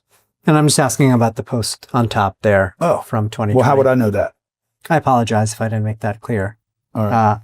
The post on top, it says you want to double your money. You see that, right? Yeah, I see that part. And it says, or you advertise. And no question mark, by the way. More is a statement than a question. You write a 118% return, 19.6 per year. Yeah. So 118% return, is that? This is a graphic showing someone how to achieve a double. I'm just trying to understand what the 118% return number is. Is that the total 20% annualized times return? 5 years is what? 19.6 times 5 is 100. 100 is a double. So 100. And I don't even need to do that because I have leverage. 118% is the total return on the investment? I'm just doing the math of the numbers before this. It says, want to double your money? Statement. Take $1 million, achieve 2.1 million, 80,000. Break down 6 years of cash flow at 480. That's 8% a year average. Return of capital 1 million. If you appreciate by 700, if you add those numbers up, 2.1 million, $80,000. That would be 118% return, 19.6% a year. Text 305-407-0276. Targeted returns. Targeted returns. We seek properties where we can deliver 6 to 8% returns, not 8, 6 to 8, and sell properties to the point where we can achieve north of a 15. By the way, in this case, if I only got a 19.6, I'm probably not going to get my full promote in order to hit. Yeah. You see, I have to give up some of my promote to hit the 15. And I probably would. Have any Fund 5 or Fund 6 investors received 6 to 8% cash flow to date? Yeah. They received. Did you say 4 to 6? I said 6 to 8%. Oh, yeah. Huh? Yeah, 100%. What are you talking about? What has been the average monthly distribution on a percentage basis for Fund 5? I don't know. But I know we're probably at a 6 right now. Very, very, if not at a 6, very close to a 6. Same for Fund 6. Cash flow only, Raj. Not appreciation, not capital protection, not adjusted for depreciation, and not adjusted for inflation. You say in the post we can achieve north of 15% returns after fees. You see that? I didn't say that. You're misreading the ad again. It's why ads don't. It's why an offering isn't in the ad. By the way, it says over to the right, our offerings are under Rule 506C. Okay? No sale can be made to you in the offering if the aggregate purchase price you pay is more than 10% of the greater the annual income. And then it talks about you have to still go answer documents, fill documents, and do your own due diligence in order to make this. This is SEC requirement, by the way. Right, that's the disclaimer you're looking at, yeah. right? Yeah, the long disclaimer. Yeah, and that's the rule for non-accredited investors. Yeah, so the right? ad can say one thing. They still have to go get their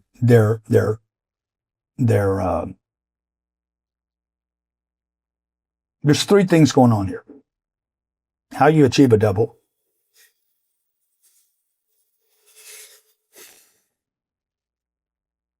Hey, Jamie, I'll call you back, all right? Yeah. How are you? You got a good deal?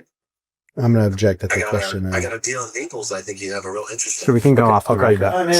No. I'm fine. I'll call him back. I'm going to object to the question misstates the document. Yeah, there's 3 things going on here. 1 is how you double. 2 is we have a deal. And 3 is your disclosure, which is required. The final paragraph says, targeted returns. We seek properties where we can deliver 6 to 8% returns, and sell properties at point where we can achieve north of 15% returns after fees. Did I read that correctly? Yeah, that's right. What fees are you referring to there? The fees we're entitled to that are disclosed in our circular offering. 1% acquisition fee. By the way, that's 50% less than Blackstone and Starwood and KKR. So that's after the 1% management fee that we're entitled to, and a 1% exit fee, and a 35% promote on anything above whatever. I'm entitled, man. Like if I do a triple or a quadruple or a 5x or a 10x like I have on other deals, the investors are going to get rich, and Raj, I'm going to get rich. So this is and my investors don't care that I get rich. If they do well, they want me to do well. It's part of the American dream, man. Is you know, everybody wins. This is after your... The way it's set up right now, the only people that win are the big banks and institutions, because the regular everyday guy doesn't get access to these deals. So you have to answer my questions. I'm asking you, is this after your fees and your promote? Well, look what it says. Dude, I don't know why you're asking me or why you're wasting your time asking me when it says after fees. Okay. At this time, are you aware that none of your internal underwriting for Funds 5 or Fund 6 showed greater than a 15% investor IRR? Objection. Yeah. Objective form. Misstate stuff. Object to what? Objective form. I know it's a misstates a testimony. You're looking at the 10-year performer that was provided to Fannie Mae and Freddie Mac. You're not looking at my underwriting that I believe, because of my experience and my knowledge of the markets and my continued belief that, not being political, but blue states will continue to overregulate the real estate market, overtax their people, and demographics will continue to move to the states that we're invested in.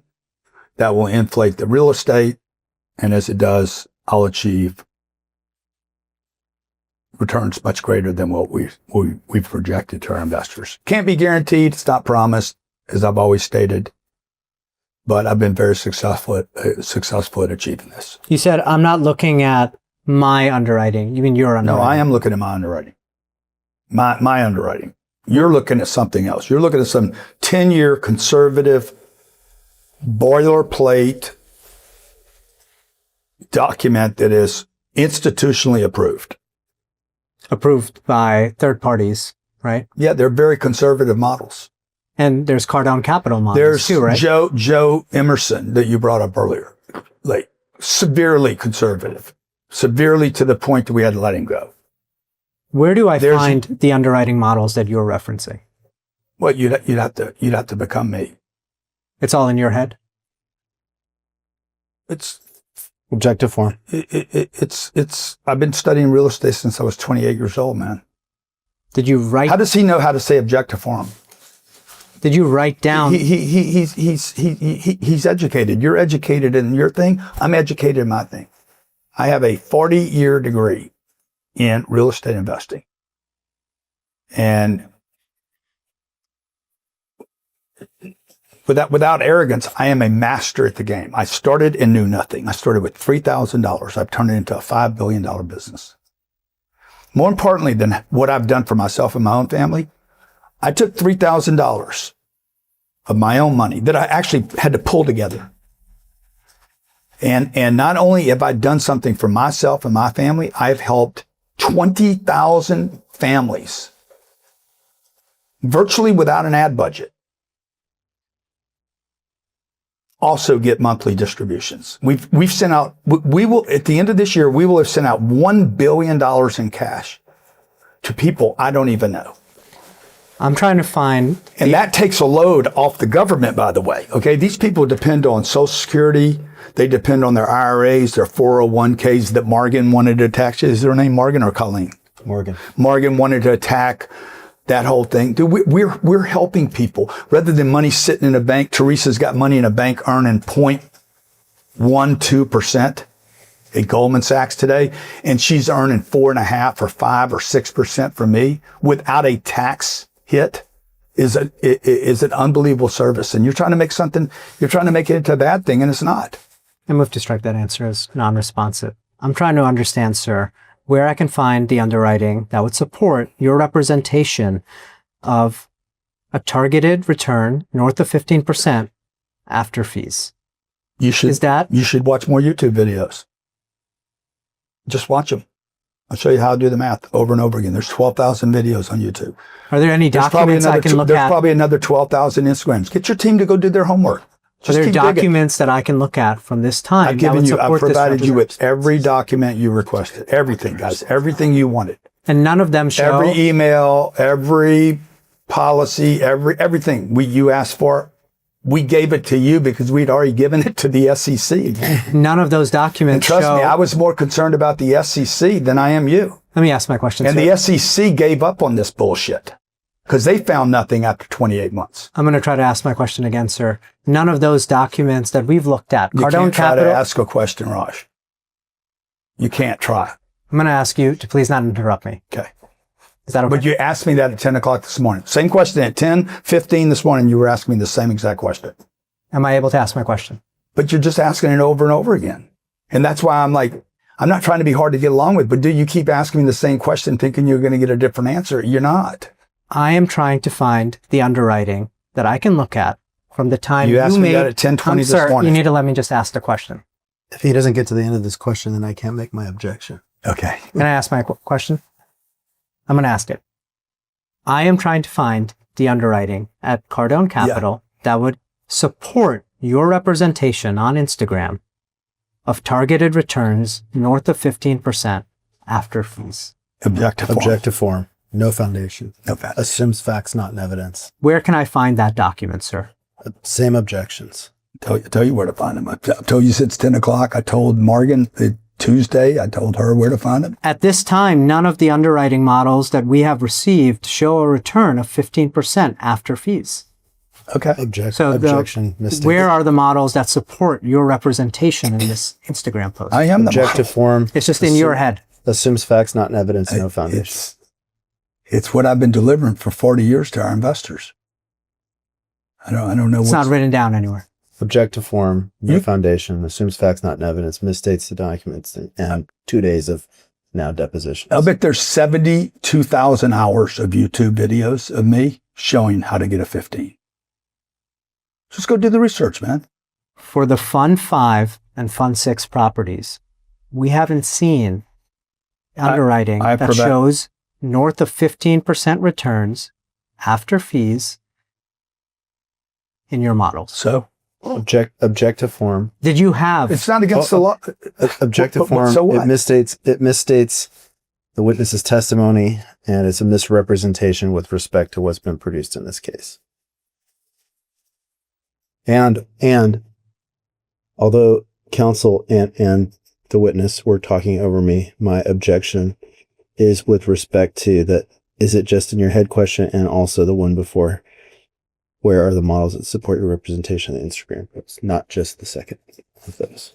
When you make this is a post on your account, right, sir? We said that, I answered that already. I answered this Tuesday too. It's on the Grant Cardone account. Of course, we answered this Tuesday and again today.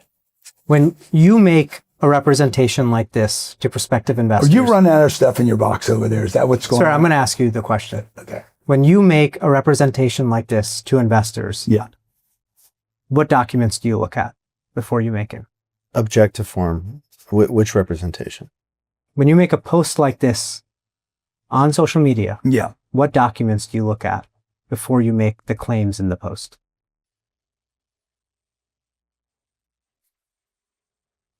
This post right here. Correct. Thank you, April. Thank you. You want one? You do. You No, do. Bring Raj one too. Raj, give Raj a cold. He needs one. Okay. Yeah, and bring some bubbles over here. Champagne in a second. Let me ask my question again, just so we have a clear record. Is that okay? Okay. Before you make a post like this on social media, what documents do you look at to support the claims you're making? This is how to double your money. This is the current deal we're doing at that time. This is the disclosure. Okay? You understand that prior to the Jobs Act and social media, no one had ever raised money before. This is a new frontier. People are trying to figure out, how do you regulate it? How do you raise money? How does anybody crowdfund? Okay? It just so happens, Raj, that not only am I the most successful crowdfunder in the world, okay, we're the only group, 2018, 2019, 2020, 2021, 22, through COVID, 24, 25, 26. I'm the only guy left standing raising money. We didn't bust out. We didn't do any forbearance. We didn't go bankrupt. In the same period of time, the same identical period of time, Brookfield lost over $2 billion worth of real estate. Starwood, gated redemptions. The biggest institutions in the world stopped paying their investors.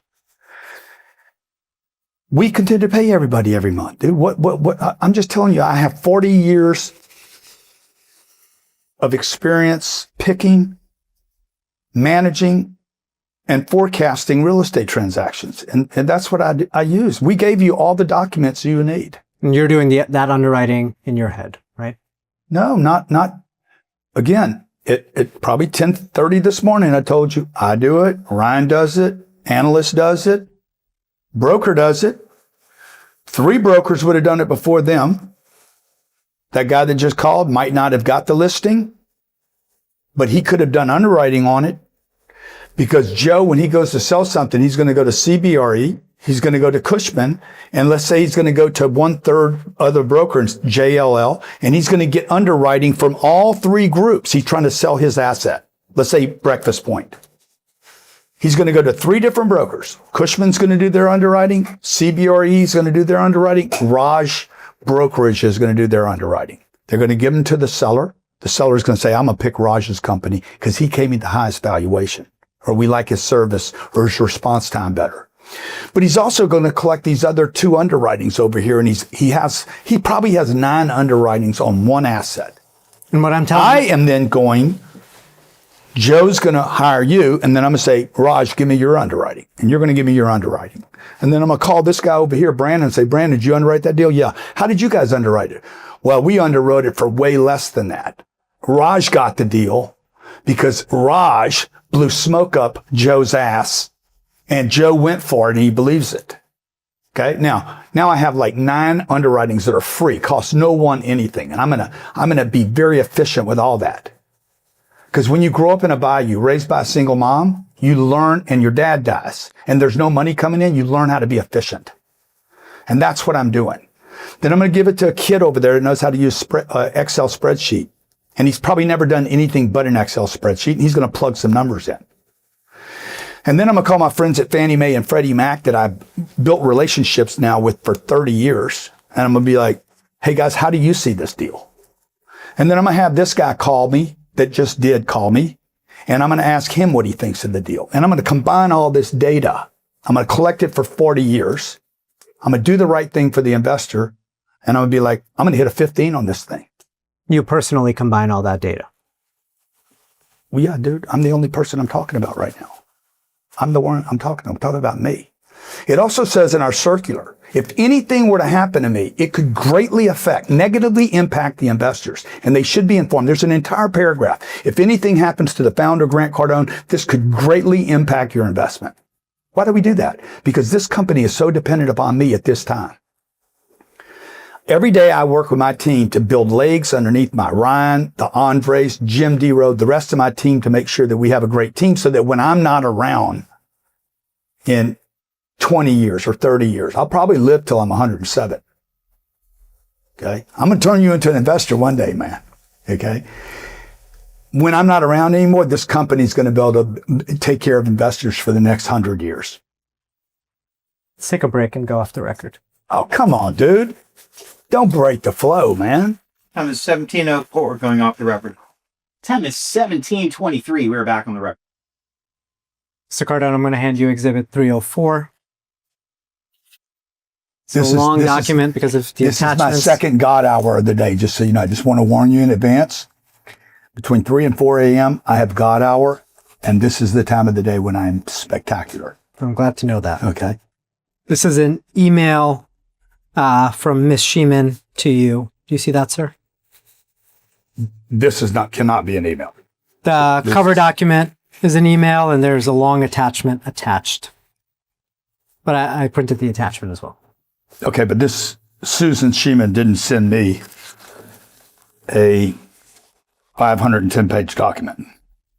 No, sir. Ms. Sheeman sent you an email on December 10th, 2019, and she attached the Delray appraisal for review. Do you see that? Okay.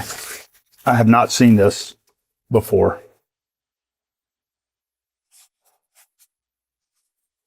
But I'm looking at it now. I've never seen this draft by Blake, the appraisal report. Is that a company you use for appraisals? I don't even know this company, Blake. If you look at the cover email, Okay. Ms. Sheeman writes, attached is the appraisal for Delray as of 11/30/2019 for $94.9 million, which is 2.7 higher than our purchase price. Which is $2.7 million higher than the purchase price. By the way, we will not disclose that to our investors.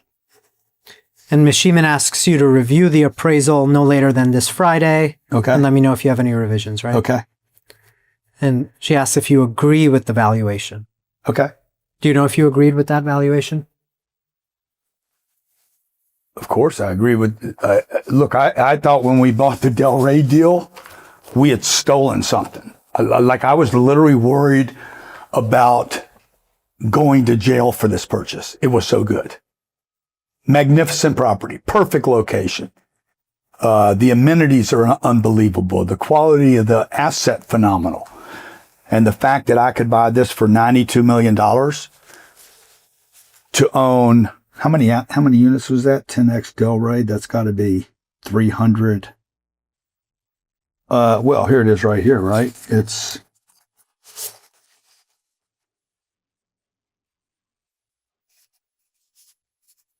dude, I said this is my best hour, and I'm forgetting how many units I have here. I'm embarrassed. Let me see. I'm not going to ask you about that unless you want to find it. Well, no, you asked me if it's a good deal, I think.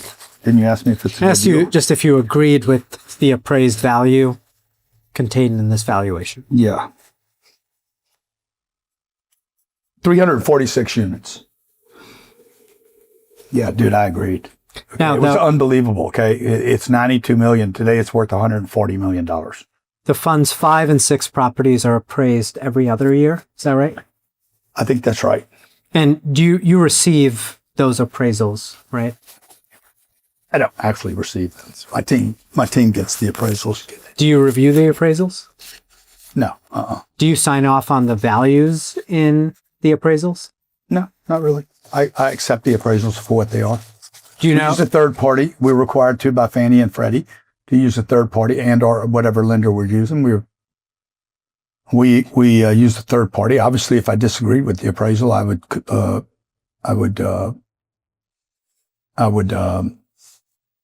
what's the word?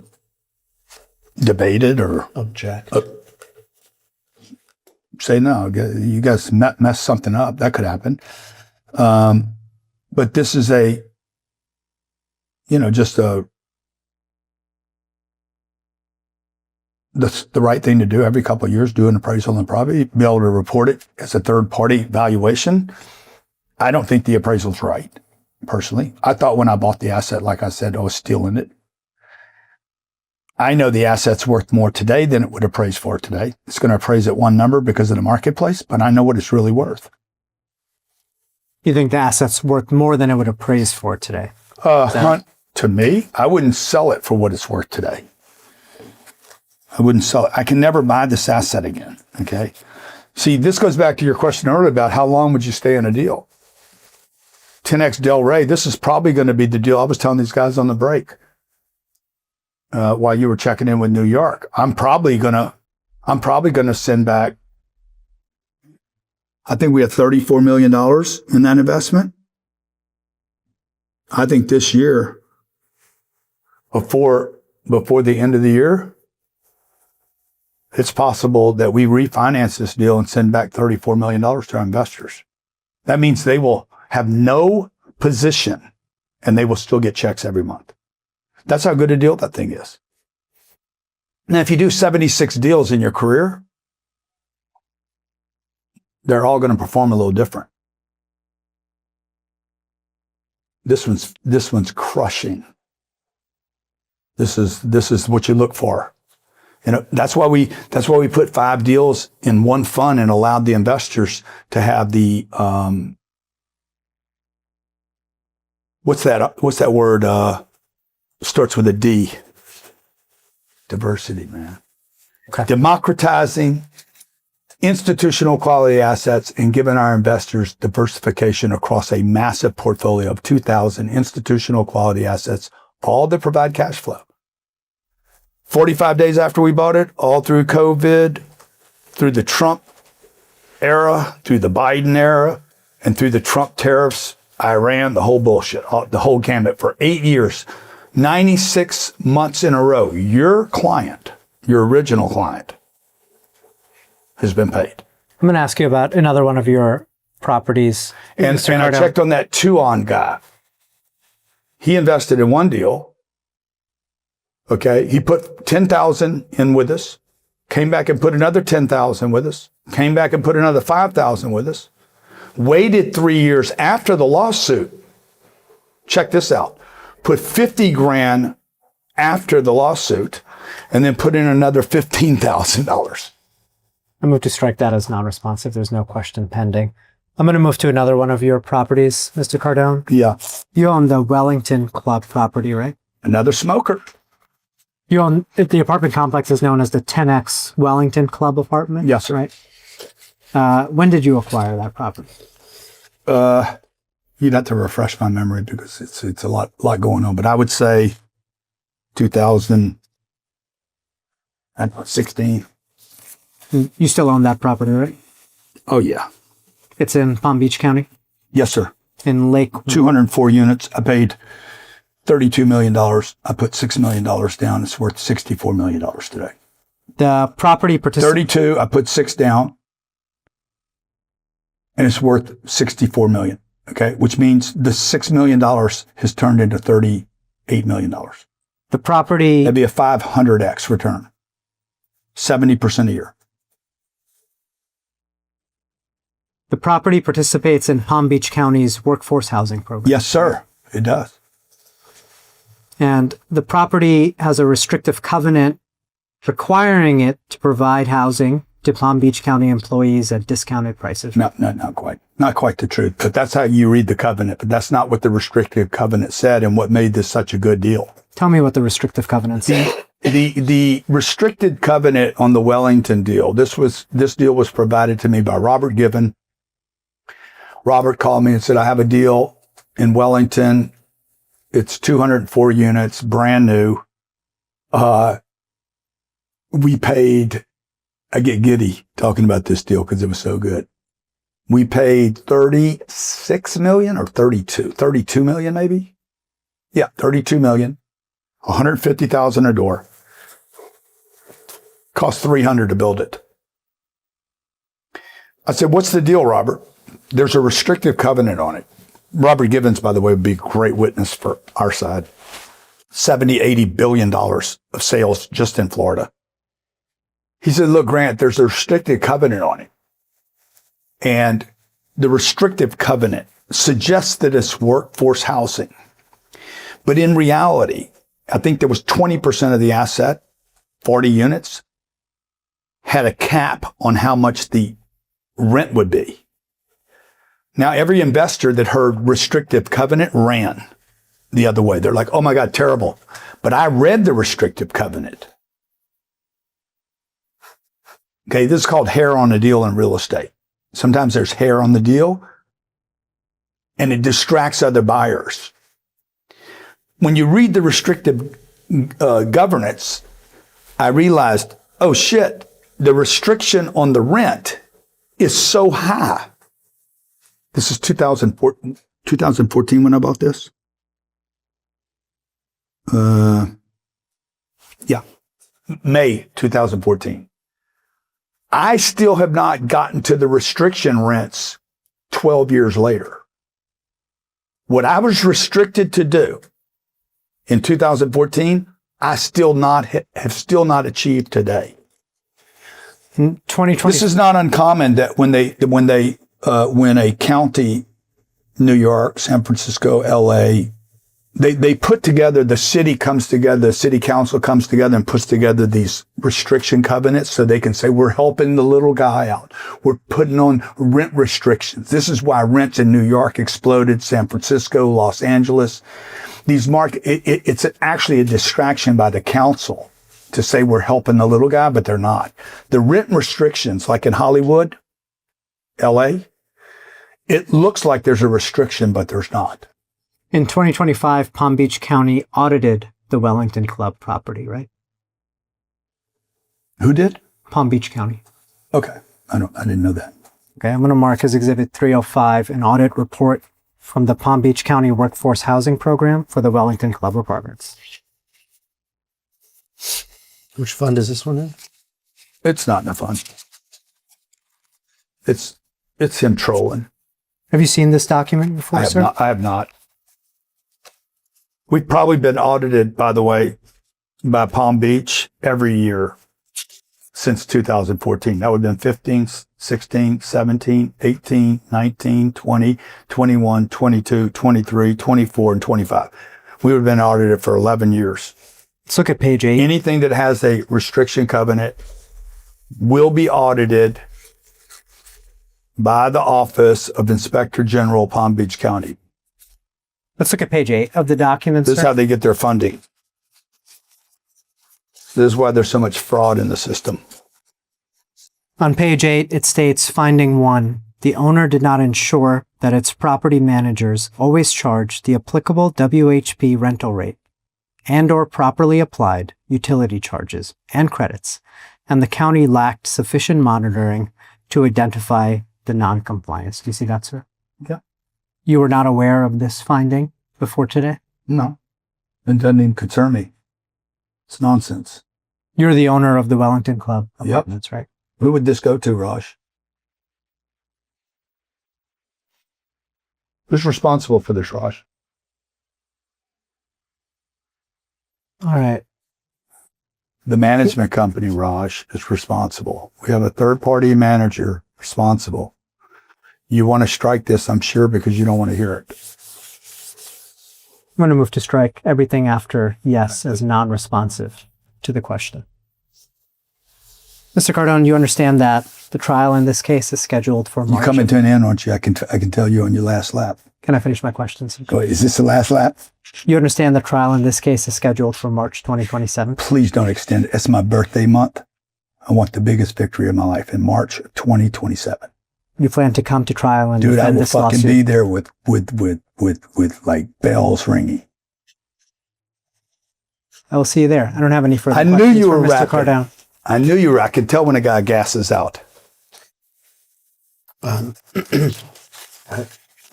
just had a few things. Yeah. Client gone wild. When can we guys have the video of this? We can talk about that after, off the record. Control of that. Okay. Do you have any stickers already done, or? I just put them away. Oh, I'm sorry. 306. All right. Okay, so you got cross, right? I have like 30 seconds. Yeah. Okay. Don't rush, Joe. Come on, get some video time today, Joe. I'm gonna make y'all famous. How old are you, Raj? 32? Thank you. 306. So it's gonna be a game changer for your career. It is. Trust me. This is Exhibit 306. Yes. It's a paper that you sketched out on when you were talking about the random underwriting.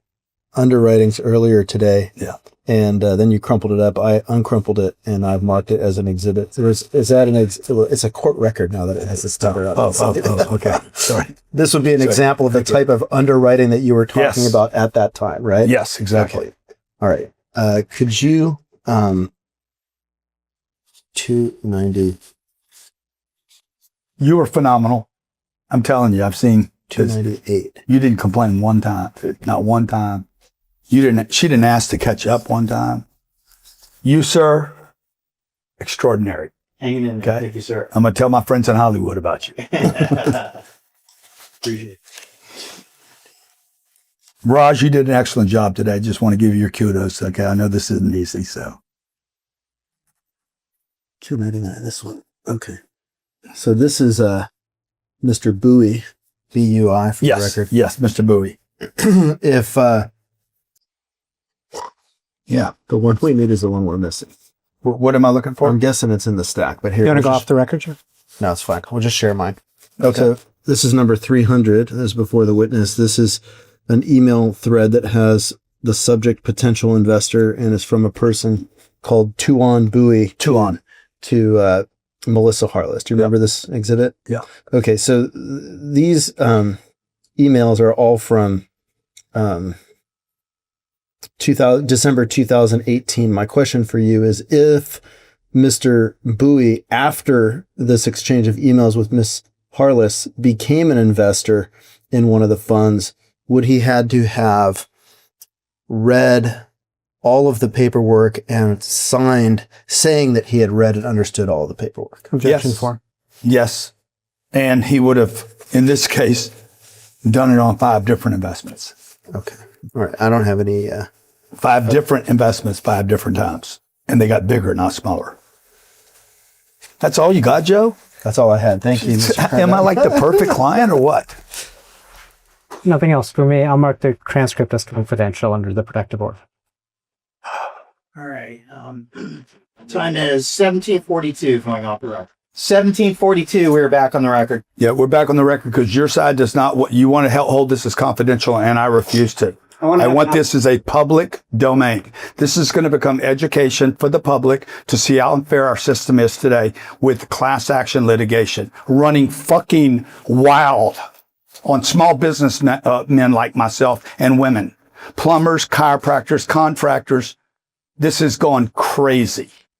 Okay. And the only people that win are you guys. I get destroyed, spending time, energy, and resources. My investors will get hurt, and you don't want the public to see what happens here.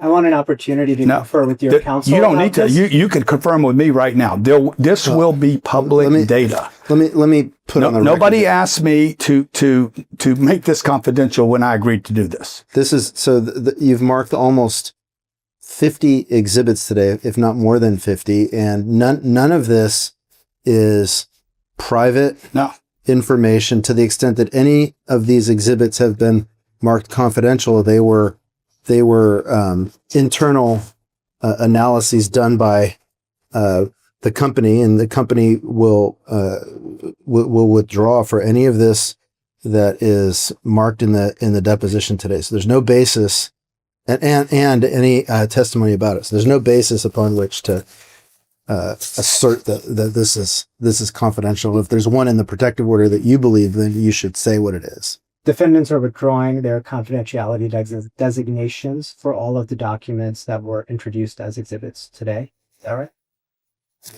Yeah. Anything that was marked, this is a proceeding before the court, and anything that's marked confidential in this deposition is You have nothing to hide. I have nothing to hide. There's nothing I talked about today that I don't care if the public sees over and over and over again. That's the problem you'll have with a guy like me. Yeah, the majority of these exhibits in the first place are public social media posts and transcripts that have been prepared by the plaintiff of the social media posts, a book by Mr. Cardone, which he autographed my copy of. I appreciate that. And there's so nothing. on. So There's this nothing, is all. I know everything that I've done over the fine. last 20 years. I have nothing to hide.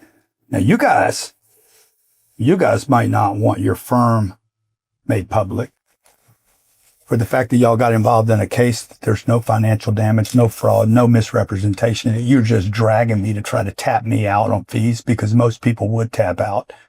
Do you have any further questions for the witness counsel? No, but Mr. Cardone will read and sign, please. Say again? Thank you. I think we're off the record. Time is 17:45 off the record. Okay, 17:46. No, let's back stay on the here till we record. get this worked out, guys. I think we need to meet and confirm because on the record because I don't think it works that way. And I sat in here with your colleague. Nobody said anything about confidential on Tuesday.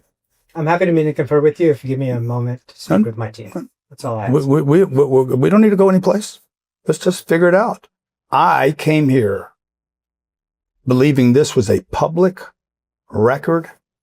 No one said, what's the word y'all are using now? It would be Confidential. Nobody said any bullshit about it being designated confidential. I wouldn't have come here. I've been like, no, it's got to be public. I made that comment to you about John Lesher and the T-Mobile case. You want to make everything public to drag me, to try to make me look like a bad guy? No, bro. Ain't going to happen. I don't have any further questions for the witness. Okay, well, just designate this. Designate. Why don't you take a break, talk to your team, Stay on and record. go back on the record and figure this out. Yeah, let's Let's go off the record. All right. All right. 17:47 off the record. All right. 17:52 back on the record. All right. So we've asked counsel to identify what part of the, and if I haven't, I ask now, what part of the protective order he believes allows him to mask over this proceeding where none of the confidential information is his clients or any member any person he represents confidential information, and says he's going to get back to us promptly. Will you have some? Well, we can look at the protective order together now. If you're unable to do that, then are you on video or audio? She's reporting. Okay. Sure, we get this. Sure. We can look at it together, or what do you want to do, counsel? I've asked counsel to meet and confer in the normal course. We're happy to meet and confer on the next day about this topic, but tomorrow's Saturday. Can I just finish what I'm saying? Sure. I would like to meet and confer with counsel, as is required under the local rules, about any disagreement about the protective order or discovery issue. I did not agree to holding this confidential when we started this. Your colleague did not try to claim this as confidential on Tuesday, and you stuck it. You've had ample opportunity all day long. I brought up the confidentiality thing over and over. You have all day long to say it was going to be held in confidence. I didn't agree to it. They didn't know about it. That's bullshit. Well, I don't believe there's a basis for it. None of the documents involve any of the plaintiff information or the information of any purpose of any person who's represented by Sussman Godfrey with respect to the confidentiality designations of all of the documents that have been marked during this deposition. They have been withdrawn by the defendants. We object to the attempt to use the court's protective order to mask over proceedings that otherwise should be public, and I think it's inconsistent both with the purpose of protective orders, with the public nature of court proceedings, and with the First Amendment to the Constitution to try and hide this testimony from the public for any proper use of it. And it also gives me a chance to clear my name. Your position is clear, counsel. We'll consider your request and we'll get back to you promptly. But how can he designate something? Well, I think it's an abuse of the protective order, and if you don't get back to us on Monday and tell us that, which I hope that we'll have the recording by no later than Tuesday. If we don't hear on Monday that you're withdrawing your purported and I think improper designation, then we will file a motion with the magistrate judge asking her to make a determination that your client has abused the protective order and to overrule your purported objection based on the protective order. And I just want to say that I own this building. This recording was done in my office. I told your colleague Tuesday that I want a copy of this recording. You knew that coming in here. Your team sat all day Tuesday and listened to this all day today. And for you guys to drop this in the last 3 minutes, the reason you don't want this public is because you know you don't have a case here.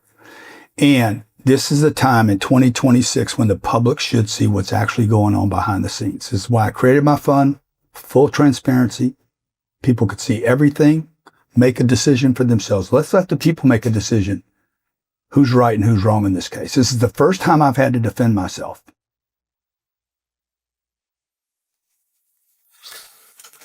This is the first time that I've had in 6 years of this bullshit, guys, to defend myself and let the people hear from me what's happened here. All I want is the courts to say, hey, that's his property. That's his video. He sat for 16 hours and answered questions. I want the public to be able to see that.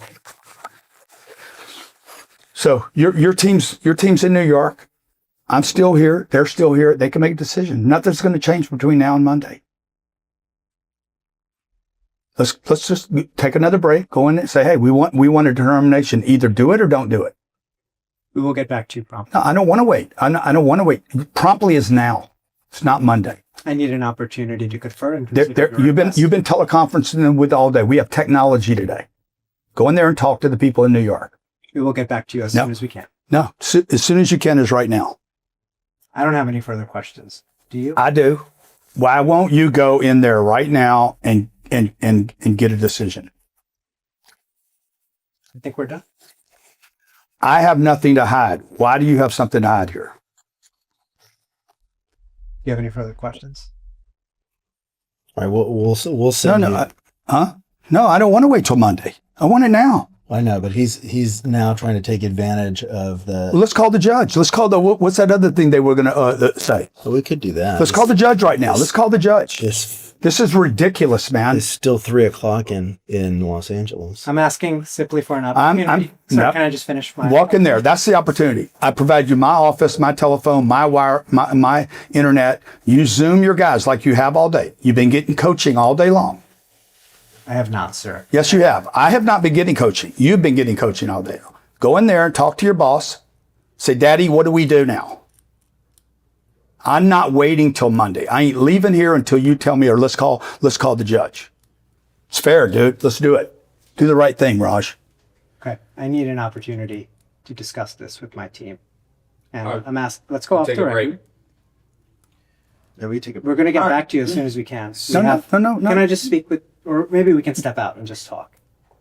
Guys, don't let them talk you out of it. I want a decision today. Well, why don't we? All you got to do is go there. They're not going to. You just go talk to your team. Tell your team, hey, just designate it because we're going to win it Monday anyway. I really think you should withdraw your designation. You look bad, dude. It looks bad. The court's door with this. I mean, and on top of that, it's just a bad look. I mean, it's a bad look. This is not the purpose of the protective order. You know, it's not the purpose of the protective order. You're trying to use it. I don't know why. I mean, I do have a suspicion, but it's just that's not right. You're just abusing the court's authority. We don't act in bad faith. I don't think we have in this case, and I just need time to think about your request. That's all I ask. We get back to you very promptly, and I will promptly. We're not going to have the video today in any event. We're going to get back to you over the weekend, if you like, on Sunday. That's the best I can do. I really can't give you an answer right now. Why can't you? Why can't? Tell me why you can't. Because I need to confer with my team. Good. Your team is on Zoom right now watching this. Team, Chris, sir. Whatever their names are, okay? None of them Your bosses that did not come down here to do this, they gave it to the juniors and said, go see what you can get.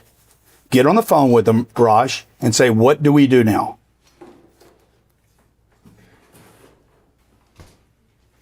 Get this. I think I've given you my position. I'm going to get back to you as soon as I can. As soon as you can. All you got to do is walk. As soon as you can is today. I'm not going to get back to you right now. Yeah, why not? Because I need time to review the protective Why do you order. need time? I'm pulling the protective order up right now. Good. Let's pull it up. Let's look at it. And let's call the court, guys. Let's call the court. Let's call the judge. Well, are you? Let's tell the judge what's happening right now. Let me ask you: are you able to identify anything that was in the deposition today that is your client's I haven't had a chance to review the transcript. I'm going to look at the transcript. Well, we're not going to wait for the transcript. We're going to get a rough tonight, and we're going to get, I think we've asked for a next day delivery on the transcript as soon as you can get it. I'm going to look at that. My team is going to look at that. I'm going to get back to you guys. We're not going to have the video for you to post today in any event. I'm not posting it today. So before you get this video, I will get you an answer on our position. I promise you that. What? Before I get the video? Yes. What kind of offer is that, bro? That's misrepresentation. Before I get the video, you're going to give me a position? That's ridiculous. I'm going to give you. I met here today. No one asked me, suggested to anyone that this was being done in confidence. Did you guys know that? No, I don't think that you probably could do it on a protected order. I think that's clear on the record. Okay, so let's see what it says. Sit down, Raj. You don't need to start putting your shit up. I have paid you respect all day. I showed up here early. I was here at every break. I sat down and answered every question. I did that Tuesday as well. I'm going to review the transcript, which we'll receive tomorrow, and get back to you as soon as I can. And I think we can go off the record. No, don't go off the record, guys. I don't have anything further for the witness, and neither does the defense. Hold on just 1 second. Yeah. Let me, this is the one that's not by the judge. And then, guys, if that doesn't do it, let's call the judge and ask the judge to get involved now. Because I don't think a California judge is going to like you saying, oh, yeah, we don't want anybody to see what actually happened. The transcript's public, right, guys? No, he's saying it's not public, right? That's okay. The video and the. Well, who owns the video? Who hired your company, sir? Well, we would own it once we buy it, which we're going to do. The issue is that then it's covered by a court order, so you couldn't disclose it with. Why would the judge overrules the assertion? Why would it be controlled by a court order? Because there's this protective order in the case. Counsel, we might not have a right dispute. I just need a little bit of time to get my position to you, as is required by the local. Somebody told you. Somebody directed you in New York to add that. Am I right, guys? He's misrepresenting his position right now, guys. New York directed him to hold this as confidential.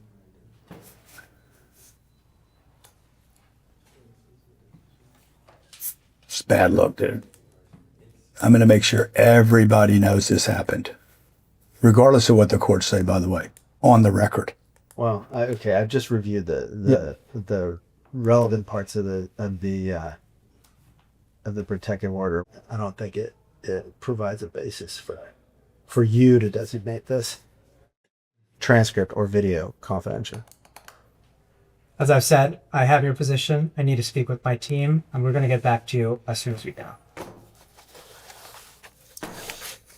Joe, let's call the court. Let's call the judge.